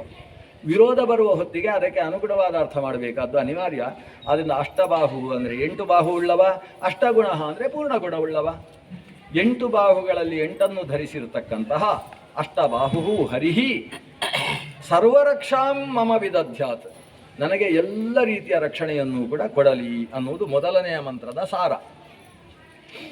ಇಲ್ಲಿಗೆ ಇಡೀ ನಾರಾಯಣ ವರ್ಮದ ಪೂರ್ವಪೀಠಿಕೆಯ ಅಧ್ಯಯನ ಮುಗಿಯಿತು. ಇನ್ನೊಂದು 3 ಶ್ಲೋಕ ನೋಡಿ ಇವತ್ತು ಉಪಸಂಹಾರ ಮಾಡುವ. ಏನು ಸುಸ್ತಾಗಲಿಲ್ಲಲ್ವ? ಬಿಸಿಲು ಬಂತು ಅಂತಾದರೆ ಒತ್ತುದು, ಸ್ವಲ್ಪ ಒತ್ತಿ ಅಂತೇಳಿ ಒತ್ತುಕೊಂಡು ಬನ್ನಿ. ಜಲೇಶು ಮಾಂ ರಕ್ಷತು ಮತ್ಸ್ಯಮೂರ್ತಿ ಯಾದೋ ಗಣೇಭ್ಯೋ ವರುಣಸ್ಯ ಪಾಶಾತ್ ಸ್ಥಳೇ ಚ ಮಾಯಾವಟು ವಾಮನೋ ವ್ಯಾತ್ ತ್ರಿವಿಕ್ರಮ ಖೇವತು ವಿಶ್ವರೂಪಃ. ಈಗ ಬೇರೆ ಬೇರೆ ಜಾಗದಲ್ಲಿ ಭಗವಂತನ ಬೇರೆ ಬೇರೆ ರೂಪಗಳು ನಮ್ಮನ್ನು ರಕ್ಷಿಸಲಿ ಅಂತ ಪ್ರಾರ್ಥನೆ ಮಾಡುವ ಭಾಗ ಶುರುವಾಗಿದೆ. ಒಂದು 5 ಶ್ಲೋಕಗಳಲ್ಲಿ ಈ ವಿಚಾರ ಉಂಟು. ಬೇರೆ ಬೇರೆ ಜಾಗ. ನಾವು ನೀರಿಗೆ ಇಳಿದಾಗ ಮೊದಲು ನೀರಿನ ವಿಷಯ ಬಂತು. ಸಾಮಾನ್ಯವಾಗಿ ಮನುಷ್ಯ ಇರುವುದು ನೆಲದಲ್ಲಿ, ಆದರೆ ನೆಲದಲ್ಲಿ ದೇವರು ರಕ್ಷಣೆ ಮಾಡಿಯೇ ಮಾಡ್ತಾನೆ, ನೀರಿನಲ್ಲಿ ಸ್ವಲ್ಪ ರಕ್ಷಣೆ ಕಷ್ಟ. ಅದಕ್ಕೋಸ್ಕರ ಎಲ್ಲಿ ಅಪಾಯ ಇದೆ ಆ ಜಾಗದ ರಕ್ಷಣೆಯ ಪ್ರಾರ್ಥನೆ ಶುರುವಾಗ್ತದೆ. ಜಲೇಶು ಮಾಂ ರಕ್ಷತು, ಯಾರು? ಮತ್ಸ್ಯಮೂರ್ತಿ. ನೀರಿನಲ್ಲೇ ಇರುವ ದೇವರ ಮೂರ್ತಿಯೊಂದುಂಟು, ಮತ್ಸ್ಯಮೂರ್ತಿ. ವೇದಗಳ ಉದ್ಧಾರಕ್ಕೋಸ್ಕರ ನೀರಿಗೆ ಇಳಿದು ಬಂದಂತಹ ಭಗವಂತನ ರೂಪ. ಆದರೆ ಮೀನು ಸಾಮಾನ್ಯ ವಾಸನೆ ಬರ್ತದೆ, ಭಗವಂತನ ಮತ್ಸ್ಯಮೂರ್ತಿ ಪರಿಮಳ ಬರ್ತಕ್ಕಂಥ ಮತ್ಸ್ಯ, ಪರಿಮಳದ ಮತ್ಸ್ಯ. ಮೀನುಗಳಿಗೆ ಕೋಡು ಇರುವುದಿಲ್ಲ, ಆದರೆ ಭಗವಂತನ ಮತ್ಸ್ಯಮೂರ್ತಿಗೆ ಒಂದು ಕೋಡಿದೆ. ಪ್ರಪಂಚದಲ್ಲಿ ಕೋಡು ಅಂತ ಹೇಳಿದರೆ ಎರಡು ಅಂತಲೇ ಅರ್ಥ, ಆದರೆ ದೇವರು ವಿಲಕ್ಷಣ ಅನ್ನುವುದನ್ನು ಸೂಚಿಸುವುದಕ್ಕೆ ಒಂದು ಕೋಡಿನಿಂದ ಬರ್ತಾನೆ. ವಿಷ್ಣು ಸಹಸ್ರನಾಮದಲ್ಲಿ ಅವನನ್ನು ನೈಕಶೃಂಗ ಅಂತ ಕರೀತಾರೆ. ನೈಕಶೃಂಗ ಅಂದರೆ ಏಕಶೃಂಗ ಉಳ್ಳವ, ಒಂದು ಕೋಡು ಉಳ್ಳವ. ಆದರೆ ಆ ಏಕ ಅದು ವಿಲಕ್ಷಣವಾದದ್ದು. ನಾ ಅಂದರೆ ವಿಲಕ್ಷಣ, ವಿಲಕ್ಷಣವಾದ ಏಕಶೃಂಗ ಉಳ್ಳವನಿಗೆ ನೈಕಶೃಂಗ ಅಂತ ಹೆಸರು. ಅಂತಹ ಮತ್ಸ್ಯಮೂರ್ತಿ ತನ್ನ ಕೋಡಿನಲ್ಲಿ ಕಟ್ಟಿದ ಹಗ್ಗದ ಮೂಲಕವಾಗಿ ಪ್ರಳಯ ಕಾಲದಲ್ಲೂ ಕೂಡ ಸತ್ಯವ್ರತ ರಾಜನನ್ನು ಅಥವಾ ವೈವಸ್ವತಮನವನ್ನು ಪಾಲನೆ ಮಾಡಿರ್ತಕ್ಕಂಥವ. ಅಂತಹ ಮತ್ಸ್ಯಮೂರ್ತಿ ಜಲದಲ್ಲಿ ನಮ್ಮನ್ನು ರಕ್ಷಣೆ ಮಾಡಲಿ. ಮತ್ಸ್ಯಮೂರ್ತಿ ಅಂತ ಹೇಳಿದರೆ ರಕ್ಷಿಸುವವ ಅಂತಲೇ ಅರ್ಥ. ನೀರಿನ ರಕ್ಷಣೆಯನ್ನು ಕೊಡ್ತಕ್ಕಂಥವ. ಈ ಮತ್ಸ್ಯ ಅನ್ನೋದೇ ಮಚ್ಚಲಿ ಅಂತ ಎಲ್ಲ ಶಬ್ದ ಆದದ್ದು ಮತ್ಸ್ಯ ಶಬ್ದವೇ. ಆ ಮತ್ಸ್ಯ ಸ್ವರೂಪ ನಮ್ಮನ್ನು ನೀರಿನಲ್ಲಿ ರಕ್ಷಣೆ ಮಾಡಿ. ಯಾದೋ ಗಣೇಭ್ಯೋ ವರುಣಸ್ಯ ಪಾಶಾತ್. ಅಲ್ಲ, ನೀರಿನಲ್ಲಿ ರಕ್ಷಣೆಯ ಕೆಲಸ ಏನುಂಟು? ಈಜು ಬಂದರೆ ಮುಗಿಯಿತು. ನೀರಿನಲ್ಲಿ ನಾವು ನಮ್ಮನ್ನು ರಕ್ಷಣೆ ಮಾಡಿಕೊಳ್ಬೇಕು ಹೊರತು ನೀರಿನಲ್ಲಿ ದೇವರು ಯಾಕೆ ಬರಬೇಕು ರಕ್ಷಣೆಗೆ? ಅಂದರೆ ಈಜು ಬಂದರೂ ಕೂಡ ನೀರಿನಲ್ಲಿ ರಕ್ಷಿತನಾಗಿ ಬರ್ತೀನಿ ಅಂತ ನಿಶ್ಚಯ ಇಲ್ಲ. ಯಾಕಂದರೆ ಈಜು ಬರುವವನನ್ನು ಸೆಳೆಯುವಂತಹ ಶಕ್ತಿಗಳು ನೀರಿನಲ್ಲಿದ್ದಾವೆ. ಏನದು? ಯಾದೋ ಗಣೇಭ್ಯ. ಯಾದೋ ಗಣ ಅಂದರೆ ಮೊಸಳೆ ಮೊದಲಾದಂತಹ ಪ್ರಾಣಿಗಳು, ನೀರಿನಲ್ಲಿರ್ತಕ್ಕಂತಹ ಮಾಂಸಾಹಾರಿ ಪ್ರಾಣಿಗಳಿಗೆ ಯಾದೋಗಣ, ಯಾದಸ್ಸುಗಳು ಅಂತ ಹೆಸರು. ಆಮೇಲೆ ಮತ್ತೊಂದಿದೆ, ವರುಣಸ್ಯ ಪಾಶಾತ್. ನೀರಿನಲ್ಲಿ ಸುಳಿ ಅಂತ ಬರ್ತದೆ. ಈಜು ಬರುವವನು ಕೂಡ ಅದಕ್ಕೆ ಸಿಕ್ಕಿ ಹಾಕಿಕೊಂಡ ಅಂತಾದರೆ ಅದು ಸುತ್ತಿಸಿ ಒಳಗೆ ಎಳ್ಕೊಂಡು ಹೋಗ್ತದೆ. ಒಳಗೆ ಎಳ್ಕೊಂಡು ಹೋಗಿ ಒಳಗಿರುವ ಕಲ್ಲಿಗೆ ಹೊಡಿತದೆ, ಮೇಲಕ್ಕೆ ತಗೊಂಡು ಬರ್ತದೆ, ಹೊಡಿತದೆ, ಮೇಲಕ್ಕೆ ತಗೊಂಡು ಬರ್ತದೆ. ಕೊನೆಗೆ ಏನಾಗ್ತದೆ ಅಂದರೆ ಆತನ ಪಾರ್ಥಿವ ಶರೀರವೂ ಸಿಗುವುದಿಲ್ಲ. ಅದಕ್ಕೆ ಗುದ್ದಿ ಗುದ್ದಿ ಗುದ್ದಿ ಅದು ಪುಳಿ ಮಾಡಿ ಹಾಕ್ತದೆ ನೀರಿನಲ್ಲಿ. ಅದು ನೀರಿನಲ್ಲಿದ್ದ ಮೀನು ಮತ್ತು ಬೇಕಗಳ ಆಹಾರವಾಗಿ ಪಾಲಾಗಿ ಹೋಗುತ್ತೆ. ಎಲುಬೂ ಸಿಗದೇ ಇರುವ ಹಾಗೆ ಪುಡಿ ಮಾಡ್ತದೆ. ಅದಕ್ಕೆ ಆವರ್ತ ಅಂತ ಕರೀತಾರೆ, ನೀರಿನಲ್ಲಿರ್ತಕ್ಕಂಥ ಆವರ್ತ. ಅದು ಹೇಗೆ ನಿರ್ಮಾಣವಾಗ್ತದೆ? ವಿಜ್ಞಾನಿಗಳು ಅನೇಕ ಕಾರಣ ಕೊಡ್ತಾರೆ. ಅದು ನಿರ್ಮಾಣ ಆಗುವುದಕ್ಕೆ ಆ ಕಡೆಯಲ್ಲಿ ಕಲ್ಲಿದ್ದು, ಈ ಕಡೆ ಕಲ್ಲಿದ್ದು, ಇದಕ್ಕೆ ಇದು ಹೊಡೆದು ಅದು ಸುತ್ತುವುದಕ್ಕೆ ಶುರುವಾಗ್ತದೆ. ಕೊನೆಗೆ ಏನಾಗ್ತದೆ? ಅದಕ್ಕೆ ಸಿಕ್ಕಿದ ಜಲ್ಲಿ ಕಲ್ಲುಗಳು ಮತ್ತೊಂದು ಸಿಕ್ಕಿ ಅದು ಹೊಡೆದು ಅಲ್ಲೇ ಹೊಂಡ ಆಗ್ತದೆ. ಕಲ್ಲನ್ನು ಕೂಡ ಹೊಂಡ ಮಾಡ್ತದೆ ಸುಳಿ. ಆದರೆ ಶಾಸ್ತ್ರ ಹೇಳುವುದು ನೀರಿನಲ್ಲಿ ಸುಳಿ ಉಂಟಾಗುವುದಕ್ಕೆ ಕಾರಣ ವರುಣ. ಅದಕ್ಕೆ ವರುಣ ಪಾಶ ಅಂತ ಹೆಸರು. ಯಾರನ್ನಾದರೂ ಸಾಯಿಸಬೇಕು ಅಂತ ವರುಣ ತೀರ್ಮಾನ ಮಾಡಿದರೆ ಅವ ಬಳಸುವಂತಹ ಪಾಶ ಯಾವುದು ಅಂತ ಹೇಳಿದರೆ ಸುಳಿ. ಅದು ಇದ್ದ ಜಾಗದಲ್ಲೇ ಇರಬೇಕು ಅಂತಿಲ್ಲ. ನಾಳೆ ಹೊಸ ಜಾಗಕ್ಕೆ ಆ ಸುಳಿ ಮಾರ್ಪಾಡುಗೊಳ್ಬೋದು. ಯಾರನ್ನು ಎಲ್ಲಿ ಮುಳುಗಿಸಬೇಕು ಅಂತ ವರುಣನ ಇಚ್ಛೆ ಉಂಟು ಆ ಜಾಗದಲ್ಲಿ ಸುಳಿಯನ್ನು ನಿರ್ಮಾಣ ಮಾಡ್ತಕ್ಕಂಥವ ವರುಣ ಇದ್ದಾನೆ. ಅದರಿಂದ ಅದಕ್ಕೆ ವರುಣ ಪಾಶ ಅಂತ ಹೆಸರು. ಆ ವರುಣನ ಪಾಶದಿಂದ ಮಕರ ಮೊದಲಾದಂತಹ ಜಲಚರ ಜಂತುಗಳಿಂದ ನಾವು ನೀರಿನಲ್ಲಿರುವಾಗ ಆ ಮತ್ಸ್ಯಮೂರ್ತಿ ನಮ್ಮನ್ನು ರಕ್ಷಣೆ ಮಾಡಲಿ. ಸರಿ, ನೀರಿನಲ್ಲೇ ಆಯಿತು. ನೀರಿನಿಂದ ಎದ್ದು ನೆಲಕ್ಕೆ ಬರ್ತೇವಲ್ವ, ನೆಲಕ್ಕೆ ಬಂದಾಗ ಹೇಗೆ? ಇನ್ನೊಂದಿದೆ, ಮೊದಲು ನೀರು ಯಾಕೆ ತಗೊಂಡ್ರು ಅನ್ನೋದಕ್ಕೆ ವ್ಯಾಖ್ಯಾನಕಾರರು ತುಂಬ ವಿಮರ್ಶೆ ಮಾಡಿದ್ದಾರೆ. ನಾವು ನೆಲಕ್ಕೆ ಬರುವುದಕ್ಕಿಂತ ಮುಂಚೆ ನೀರಿನಲ್ಲೇ ಇರುವವರು ಅಂತ, ಅದಕ್ಕೆ ಗರ್ಭಾಂಬುಜಿ ಅಂತ ಕರೀತಾರೆ. ಮೊದಲು 9 ತಿಂಗಳ ತನಕ ನೀರಿನಲ್ಲಿ ಬೆಳೆದಂತಹ ಮಗು ಆಮೇಲೆ ಭೂಮಿಗೆ ಕಾಲಿಡುವುದು. ಆದ್ದರಿಂದ ಗರ್ಭದಲ್ಲಿ ನೀರಿರುವಲ್ಲಿಯ ತನಕ ಮಗು ಅಲ್ಲಿರ್ತದೆ. ನೀರು ಜಾರಿತು ಅಂದರೆ ಮಗು ಜಾರಲೇಬೇಕು. ಗರ್ಭಾಂಬುದಿ ವಾಸ. ಆದ್ದರಿಂದ ನೀರಿನಲ್ಲಿ ನಮ್ಮನ್ನು ರಕ್ಷಣೆ ಮಾಡುವವ ಯಾರು? ಜಲೇಶು ಮಾಂ ರಕ್ಷತು ಮತ್ಸ್ಯಮೂರ್ತಿ. ಗರ್ಭದಲ್ಲಿರುವಾಗ ನನ್ನನ್ನು ಆ ಮತ್ಸ್ಯಮೂರ್ತಿ ರಕ್ಷಣೆ ಮಾಡಲಿ. ಯಾದೋ ಗಣೇಭ್ಯೋ ವರುಣಸ್ಯ ಪಾಶಾತ್. ನಾನು ಗರ್ಭದಲ್ಲಿರಬೇಕಾದರೆ ಬರಬಹುದಾದಂತಹ ಪಿಶಾಚ ಭಯಾದಿಗಳನ್ನು, ಅಲಕ್ಷ್ಮೀ ಭಯ ಅಂತ ಕರೀತಾರೆ ಅದನ್ನು. ಸೀಮಂತೋನ್ನಯನದ ದಿವಸ ತಲೆಯ ಮೇಲೆ ಒಂದು ಶಲಲಿಯನ್ನಿಟ್ಟು ಅಲ್ಲಿ ಪುಷ್ಪಗಳನ್ನು ಮುಡಿದು ಶರೀರದಲ್ಲಿ ಮಹಾಲಕ್ಷ್ಮಿಯ ಸನ್ನಿಧಾನವನ್ನು ಚಿಂತನೆ ಮಾಡಿ ಗರ್ಭದಲ್ಲಿರತಕ್ಕಂತಹ ಮಗುವಿನ ಮಾಂಸಭಕ್ಷಣೆಗೆ ಕಾತರವಾದಂತಹ ಯಾದೋಗಣದಿಂದ ರಕ್ಷಣೆ ಸಿಗಲಿ ಅಂತ ಒಂದು ಆಶೀರ್ವಾದ ಮಾಡುವಂಥದ್ದಿದೆ ಸೀಮಂತೋನ್ನಯನ ಅನ್ನುವ ಪ್ರಕ್ರಿಯೆಯಲ್ಲಿ.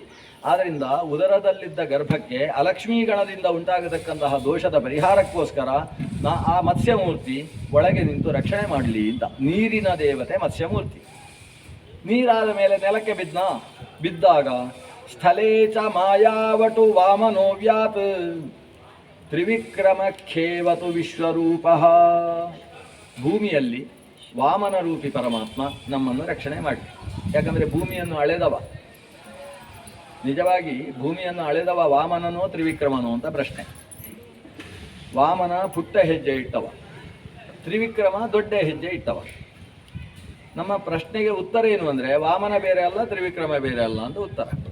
ವಾಮನನೇ ತ್ರಿವಿಕ್ರಮನಾಗಿ ಬೆಳೆದ ಅಂತ. ಇದಂ ವಿಷ್ಣುರು ವಿಚಕ್ರಮೇ ತ್ರೇಧಾ ನಿದಧೆ ಪದಂ. ಆ ವಾಮನನೆಂಬಂತಹ ವಿಷ್ಣು ವಿಚಕ್ರಮೇ ಅಂದರೆ ದೊಡ್ಡ ದೊಡ್ಡ ಹೆಜ್ಜೆಯನ್ನಿಟ್ಟ, ತ್ರೇಧಾ ನಿದಧೆ ಪದಂ 3 ರೀತಿಯಲ್ಲಿ ಹೆಜ್ಜೆ ಇಟ್ಟ, ಸಮುಳ್ಳಮಸ್ಯ ಬಾಂಸುರೆ. ಅದು ಎಂಥ ಹೆಜ್ಜೆ ಅಂದರೆ ಆತ ಭೂಮಿಯ ಮೇಲೆ ಆ ಹೆಜ್ಜೆಯನ್ನು ಇಟ್ಟಾಗ, ಅರ್ಥಾತ್ ಇವನ ಹೆಜ್ಜೆ ಬೆಳೀತಾ ಬೆಳೀತಾ ದೊಡ್ಡದಾದಾಗ ಈ ಭೂಮಿ ಕೆಳಗಿದ್ದವನ ಹೆಜ್ಜೆಯಲ್ಲಿ ಆ ಬೆರಳಿನ ಮಧ್ಯದಲ್ಲಿ ಒಂದು ಧೂಳಿನ ಕಣದ ಹಾಗೆ ಕಾಣಿಸ್ತಾ ಇತ್ತಂತೆ. ಹಾಗಾದರೆ ಭೂಮಿಯಲ್ಲಿ ಭಗವಂತ ತ್ರಿವಿಕ್ರಮನ ಹೆಜ್ಜೆ ಎಲ್ಲಿತ್ತು? ಭೂಮಿಯಲ್ಲಿ ಭಗವಂತನ ಹೆಜ್ಜೆ ಇದ್ದದ್ದಲ್ಲ, ಅವನ ಹೆಜ್ಜೆಯ ಒಳಗೆ ಭೂಮಿ ತೂರಿಕೊಂಡದ್ದು. ಸಮೂಳ್ಳಂ ಅಸ್ಯ ಪಾಂಸು. ಪಾಂಸು ಅಂತ ಹೇಳಿದರೆ ಧೂಳು ಅಂತ ಅರ್ಥ. ಪಾದದಲ್ಲಿ ಅದು ಧೂಳಿನ ಹಾಗೆ ರಮಿಸಿತು ಅಂತ.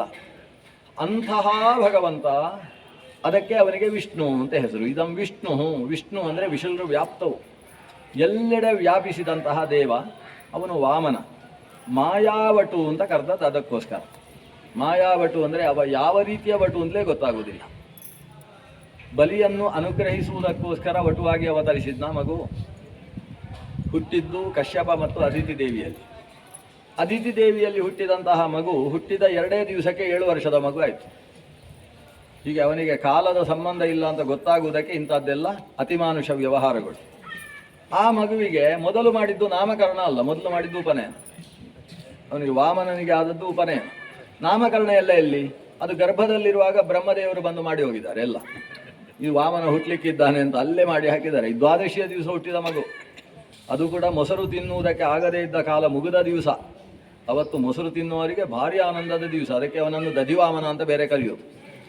ಅಂದ ವಾಮನ ದ್ವಾದಶಿಯ ದಿವಸ ಶ್ರವಣಾಯಾಮ್ ಶ್ರವಣ ದ್ವಾದಶ್ಯಾಮ್. ಆ ದಿವಸ ಶ್ರವಣ ನಕ್ಷತ್ರ ಬೇರೆ ಇತ್ತಂತೆ. ಶ್ರವಣ ನಕ್ಷತ್ರದಿಂದ ಕೂಡಿದಂತಹ ಆ ದ್ವಾದಶಿ ನಿಜವಾಗಿ ಉಪವಾಸ ಮಾಡಬೇಕಾದ ದಿವಸ. ಆದರೆ ಏನಾಗಿದೆ, ಶ್ರವಣ ನಕ್ಷತ್ರ ಮಧ್ಯಾಹ್ನದ ತನಕ ಇರಲಿಲ್ಲ. ಆದ್ದರಿಂದ ಅವತ್ತು ಬೆಳಗ್ಗೆ ಊಟ ಮಾಡುವುದಕ್ಕೆ ಅವಕಾಶವೂ ಇತ್ತು.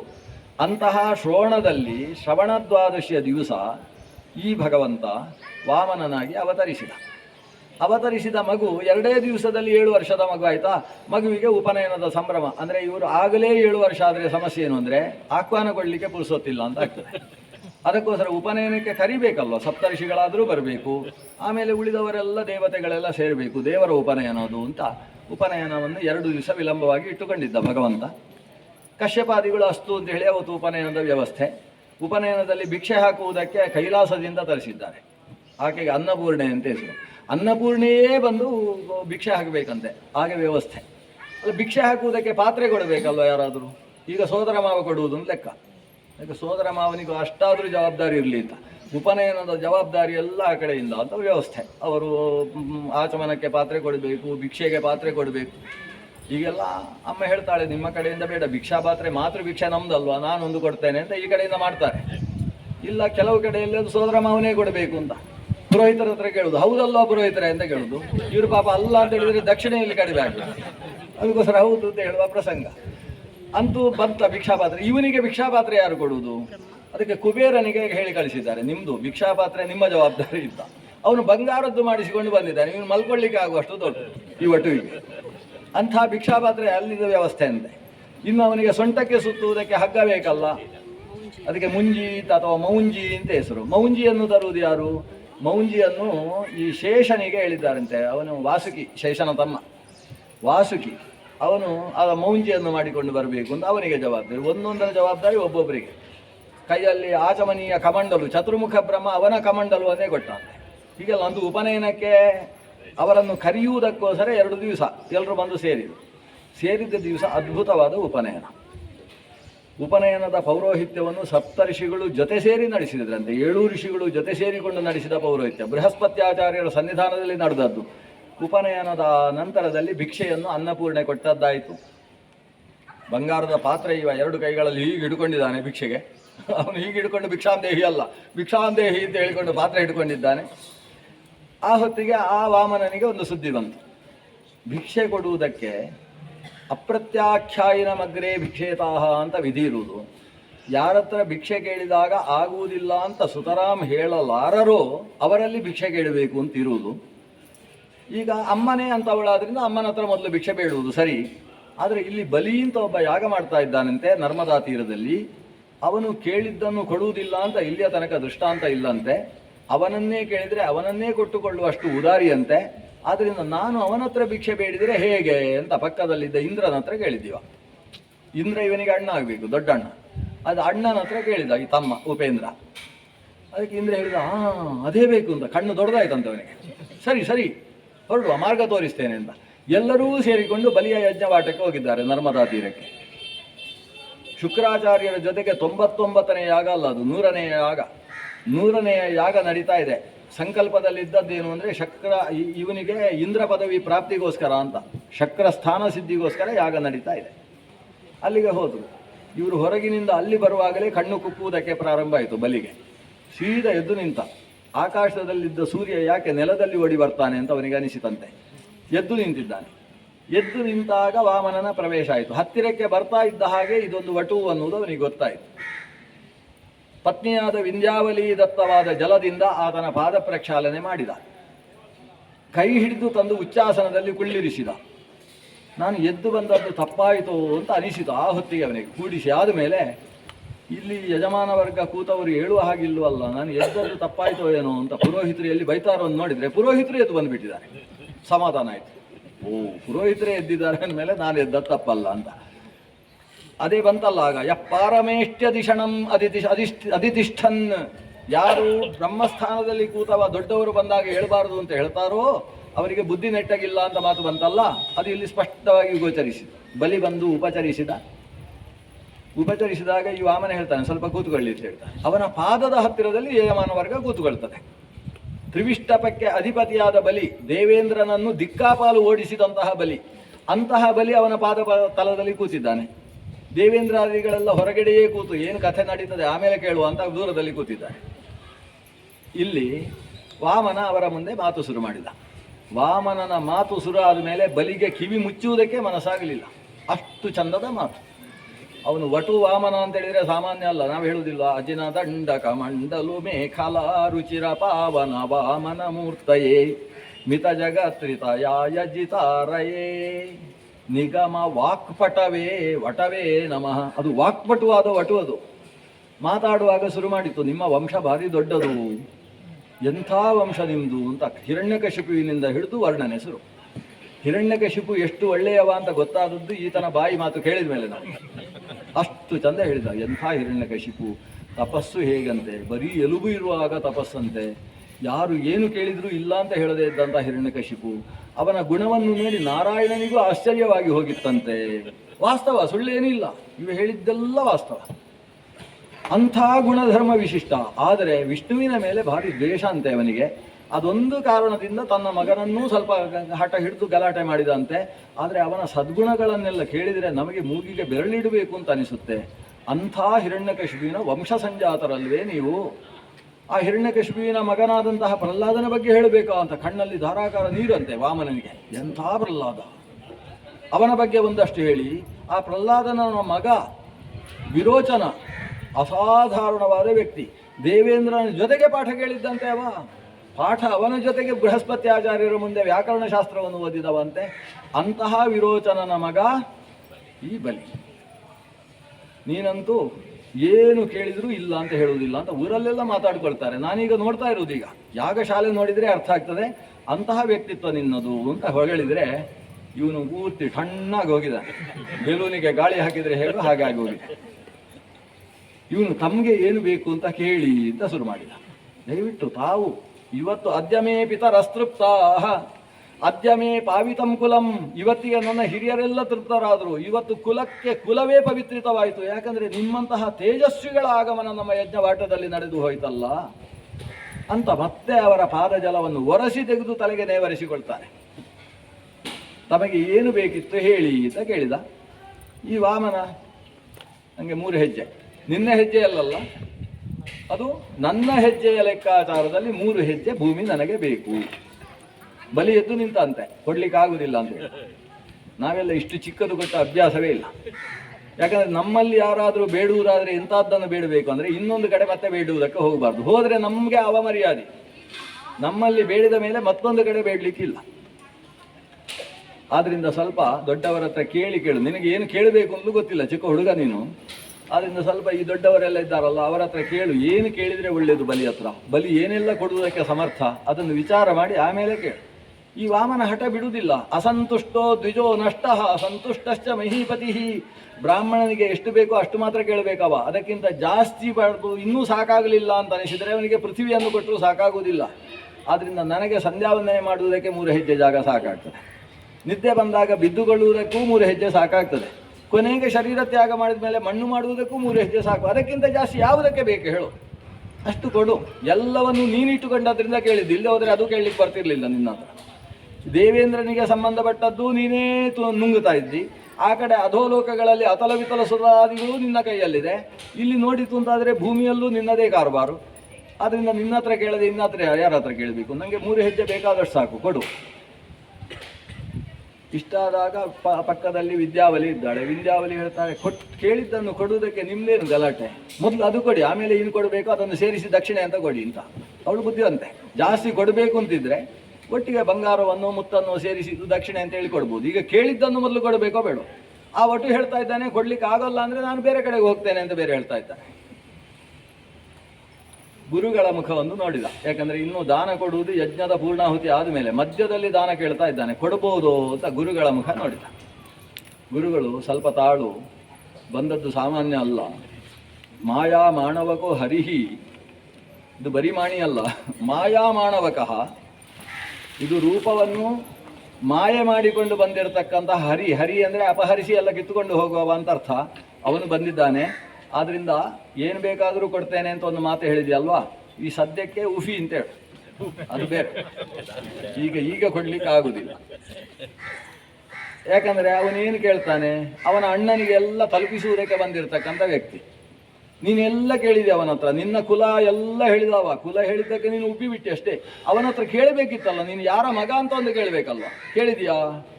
ಅದು ಕೇಳಲಿಲ್ಲ. ಇವ ಕೇಳಿದರೆ ನಿಂಗೆ ಅರ್ಥ ಆಗ್ತಿತ್ತು ಅವ ಯಾಕೆ ಬಂದಿದ್ದಾನೆ ಅಂತ. ಅದರಿಂದ ಸ್ವಲ್ಪ ಜಾಗ್ರತೆ ಇರು. ಬಲಿ ಹೇಳ್ತಾನೆ, ಆಗುವುದಿಲ್ಲ ಗುರುಗಳೇ, ನಾನು ಕೊಡ್ತೇನೆ ಅಂತ ಹೇಳಿದ್ದೇನೆ, ಅವನ ಮುಖ ನೋಡಿದರೆ ನನಗೆ ಕೊಡಬೇಕು ಅಂತ ಅನಿಸ್ತಾ ಉಂಟು. ಶುಕ್ರಾಚಾರ್ಯ ಹೇಳ್ತಾರೆ, ಅಂಥ ದಾನ ಕೊಡಬಾರ್ದಪ್ಪ, ಸ್ವಲ್ಪ ಉಪದೇಶ ಮಾಡ್ತೇನೆ ಕೂತುಕೋ ಅಂತೇಳಿ. ಶುಕ್ರ ನೀತಿ ಅಷ್ಟು ಉದ್ದಕ್ಕೆ ನಮಗೆ ಪುರುಸೊತ್ತಿಲ್ಲ, ಯಾಕಂದ್ರೆ ನಾವು ನಾರಾಯಣ ವರ್ಮದಲ್ಲಿ. ಶುಕ್ರ ನೀತಿಯನ್ನೆಲ್ಲ ಹೇಳ್ತಾರೆ, ಅಂಥದ್ದು ದಾನ ಕೊಡಬಾರ್ದು. ನಾಳೆ ನೀನು ಭಿಕ್ಷಾಪಾತ್ರ ಹಿಡಿಯುವ ರೀತಿಯ ದಾನ ಕೊಡಬಾರ್ದಪ್ಪ. ನಾಳೆಯೂ ದಾನ ಕೊಡುವುದಕ್ಕೆ ಆಗುವ ಹಾಗೆ ಇವತ್ತು ದಾನ ಕೊಡಬೇಕು.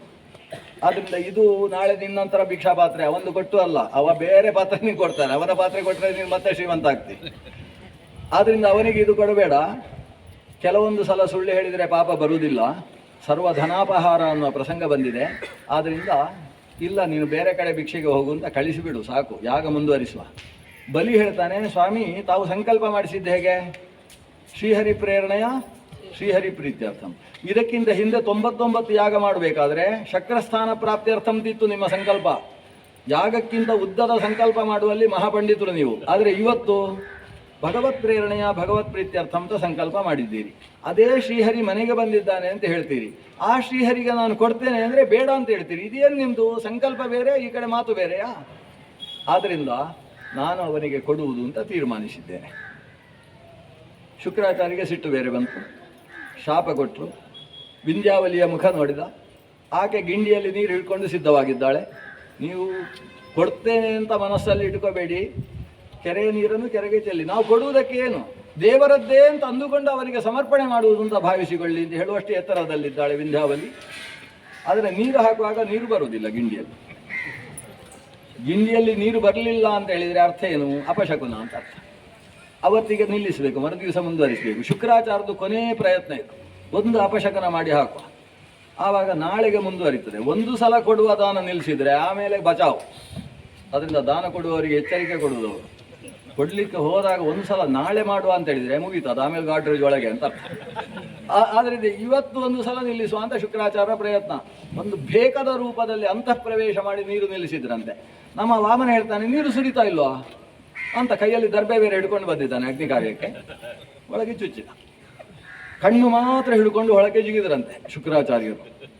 ಅಲ್ಲಿಂದ ಅವರಿಗೆ ಏಕಾಕ್ಷಿ ಗ್ರಹ ಅಂತ ಹೆಸರಾಯಿತು. ಶುಕ್ರ ಗ್ರಹ ಜ್ಯೋತಿಷ್ಶಾಸ್ತ್ರದಲ್ಲಿ ಹೀಗೆ ಹಾಕಿ ಶುಕ್ರ ಬಂದರೆ ಚೋರ ಸ್ಥಾನದಲ್ಲಿ ಶುಕ್ರ ಬಂದಿದ್ದಾನೆ, ಹಾಗಾದರೆ ಒಂದು ಕಣ್ಣಿನವರು ಯಾರೋ ಕದ್ದಿದ್ದಾರೆ ಅಂತ ಅರ್ಥ ಅಂತ ಹೇಳ್ತಾರೆ ಅವರು ಜ್ಯೋತಿಷ್ಯದಲ್ಲಿ. ಹಾಗಾದರೆ ಏಕಾಕ್ಷಿಗೆ ಕಾರಕ ಗ್ರಹದ ನಿರ್ಮಾಣವಾದದ್ದು ಅಲ್ಲಿಂದ. ಶುಕ್ರಾಚಾರ್ಯರ ಅವರು ಬಂದು ವಾಮನನ ಕಾಲು ಹಿಡ್ಕೊಂಡು ಹೇಳ್ತಾರೆ, ದೇವರೇ, ನಾನು ಸುಮ್ಮನೆ ನನ್ನ ಶಿಷ್ಯನ ಪರೀಕ್ಷೆ ಮಾಡಿದ್ದು, ಆದರೆ ನಿನ್ನ ಪರೀಕ್ಷೆಯಲ್ಲೇ ಗೆದ್ದು ಬಿಟ್ಟವ, ಆದ್ದರಿಂದಾಗಿ ಅವನು ಉದ್ಧಾರ ಆಗುವ ಹಾಗೆ ಅನುಗ್ರಹಿಸು ಸ್ವಾಮಿ, ನಾನು ಬದಿಯಲ್ಲಿರ್ತೇನೆ ಅಂತೇಳಿ ಪರದೆಯ ಹಿಂದಕ್ಕೆ ಹೋಗಿ ಶುಕ್ರಾಚಾರ್ಯರು ಕೂತರು. ಆಮೇಲೆ ನಡೆದದ್ದು ತ್ರಿವಿಕ್ರಮಾವತಾರ. ಅವ ತ್ರಿವಿಕ್ರಮನಾಗಿ ಬೆಳೆದರೂ ಕೂಡ ವಾಮನನಾಗಿಯೇ ಇದ್ದ. ಆದ್ದರಿಂದ 24 ಇದ್ದದ್ದು 23 ಆಯ್ತಲ್ಲ ಅಂತ ನೀವು ಹೆದರ್ಕೊಳ್ಳೋದು ಬೇಡ. ಅದು ವಾಮನ ಎನ್ಮಹ ತ್ರಿವಿಕ್ರಮ ಎನ್ಮಹ ಋಷಿಕೇಶ ಪದ್ಮನಾಭ ದಾಮೋದರ ಅಲ್ಲ, ವಾಮನ ತ್ರಿವಿಕ್ರಮ ಒಂದೇ ಆದರೆ 24 ಆಗೋದು ಹೇಗೆ? 23 ರೂಪ ಆಗಬೇಕಲ್ಲ. ಅದನ್ನ ವಾಮನ ಬೇರೆ ತ್ರಿವಿಕ್ರಮ ಬೇರೆ. ಅವ ತ್ರಿವಿಕ್ರಮನಾಗಿ ಬೆಳೆದಾಗಲೂ ಇಲ್ಲಿ ವಾಮನ ಬಲಿಯ ಜೊತೆಗೆ ಮಾತಾಡ್ತಾ ಇದ್ದಾನೆ. ಬಲಿ ಗಲಾಟೆ ವಾಮನನ ಹತ್ರ. ಏನು ವಾಮನ, ನೀನು ಕೇಳಿದ್ದು ಯಾವ ಹೆಜ್ಜೆಯಲ್ಲಿ, ಮಾಡ್ತಾ ಇರುವುದು ಯಾವ ಹೆಜ್ಜೆ? ನೀನು ಛಲವಾದಿಯಾಗಿ ಬಂದು ಮೋಸ ಮಾಡಿದ್ದಿ, ವಂಚಕ ನೀನು ಅಂತ ಬಲಿ ಬೈತಾನೆ ವಾಮನನಿಗೆ. ಅದಕ್ಕೆ ವಾಮನ ನಗುತ್ತಾ, ನನ್ನ ನಿಜವಾದ ವಿಷಯ ಗೊತ್ತಾದದ್ದು ನಿಂಗೆ ಮಾತ್ರ ಅಂತ ಖುಷಿ ಪಡ್ತಾ ಇರ್ತಾನೆ.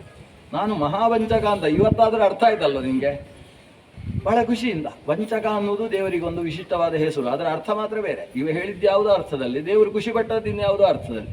ಭಕ್ತರು ಏನು ಹೇಳಿದರೂ ದೇವರು ಇಷ್ಟಪಡ್ತಾನೆ ಅನ್ನೋದಕ್ಕೆ ಇದು ನಿದರ್ಶನ. ಬಲಿ ಹಾಗೆ ಬೈದದ್ದು ಯಾಕೆ ಅಂತ ಶ್ರೀಮನ್ ಮಧ್ವಾಚಾರ್ಯರು ಹೇಳ್ತಾರೆ.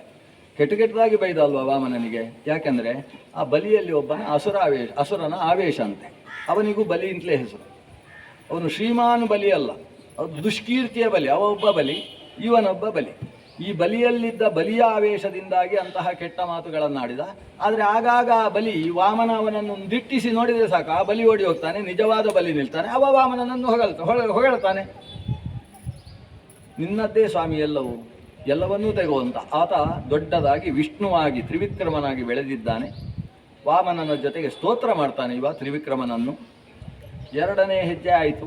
3ನೇ ಹೆಜ್ಜೆಗೆ ಜಾಗ ಯಾವುದು ಅಂತ ಕೇಳಿದ. ನನ್ನ ತಲೆಯ ಮೇಲೆ ಇಡು ಅಂತ ಇವ ಬೇಡಿ ಬಂದ. ಯಾಕಂದರೆ ನಾನು ಸುಳ್ಳು ಹೇಳಿದೆ ಅಂತ ಆಗಬಾರ್ದು, ನಾನು ಎಲ್ಲಕ್ಕಿಂತ ಹೆಚ್ಚು ಅದಕ್ಕೆ ನಾನು ಕಷ್ಟಪಡ್ತೇನೆ, ಅಂತಹ ಮಾತು ನನ್ನ ಹತ್ರ ಕೇಳಬಾರ್ದು.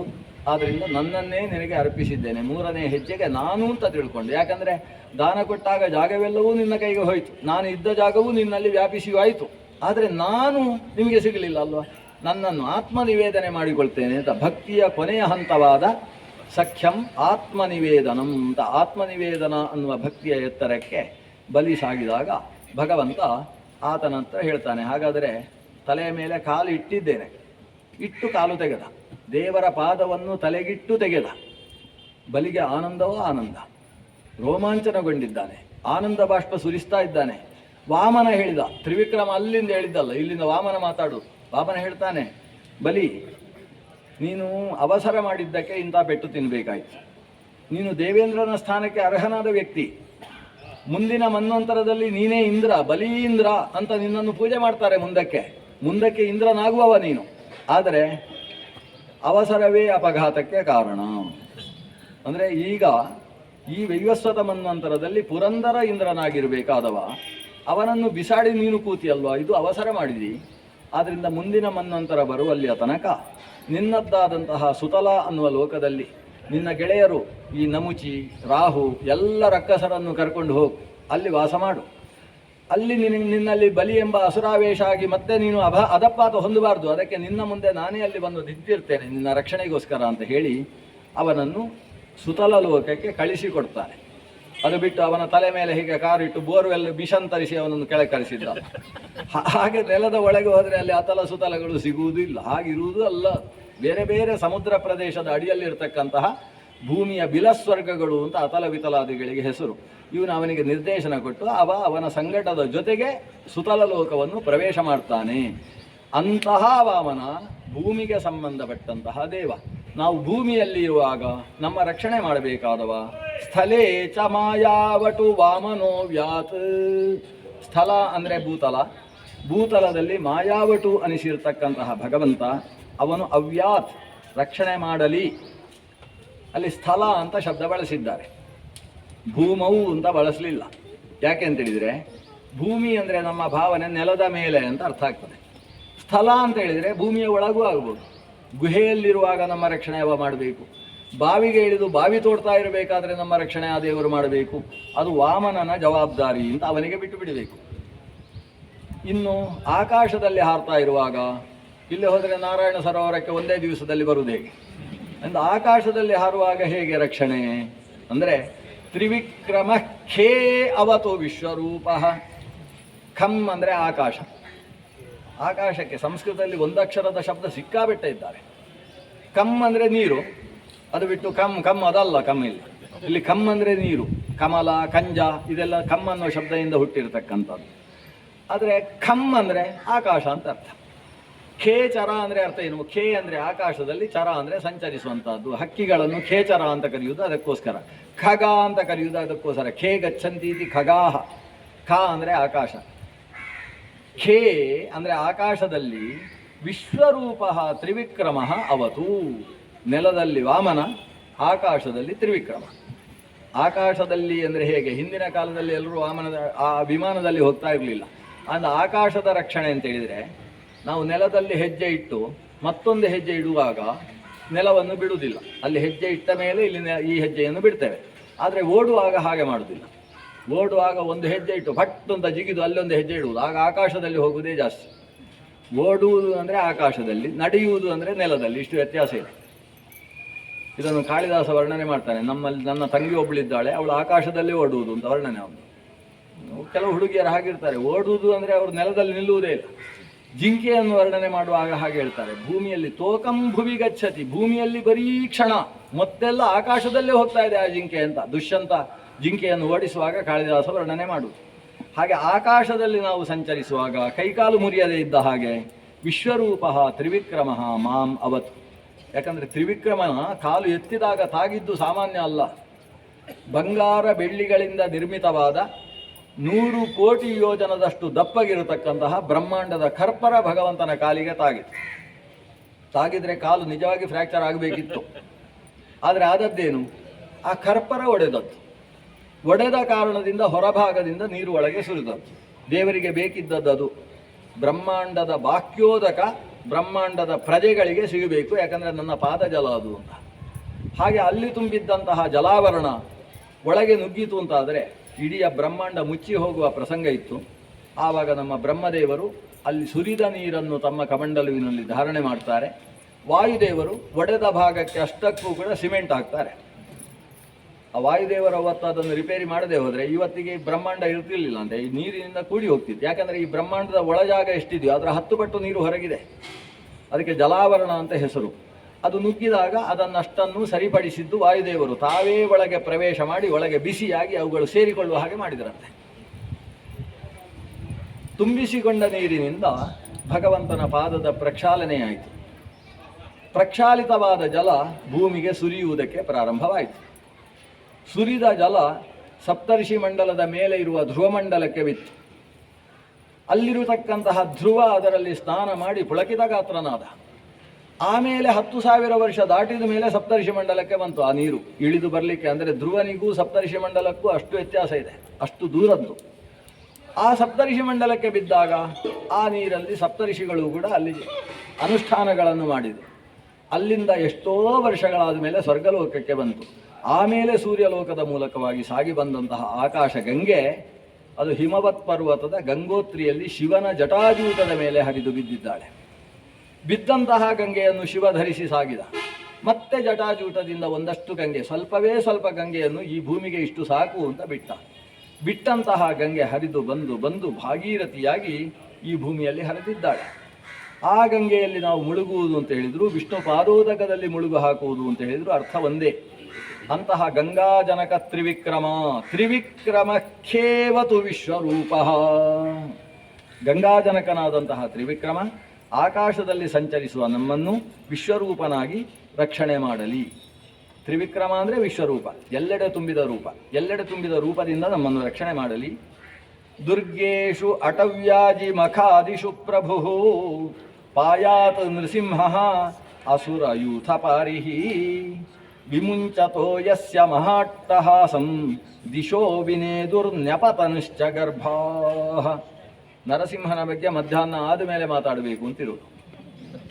ಯಾಕಂದರೆ ಅವು ಮುಸ್ಸಂಜೆಯ ದೇವತೆ. ಈ ವಾಮನ ತ್ರಿವಿಕ್ರಮ ಎಲ್ಲ ಬೆಳಗ್ಗಿನ ದೇವತೆಗಳು, ಮಧ್ಯಾಹ್ನದ ದೇವತೆಗಳು.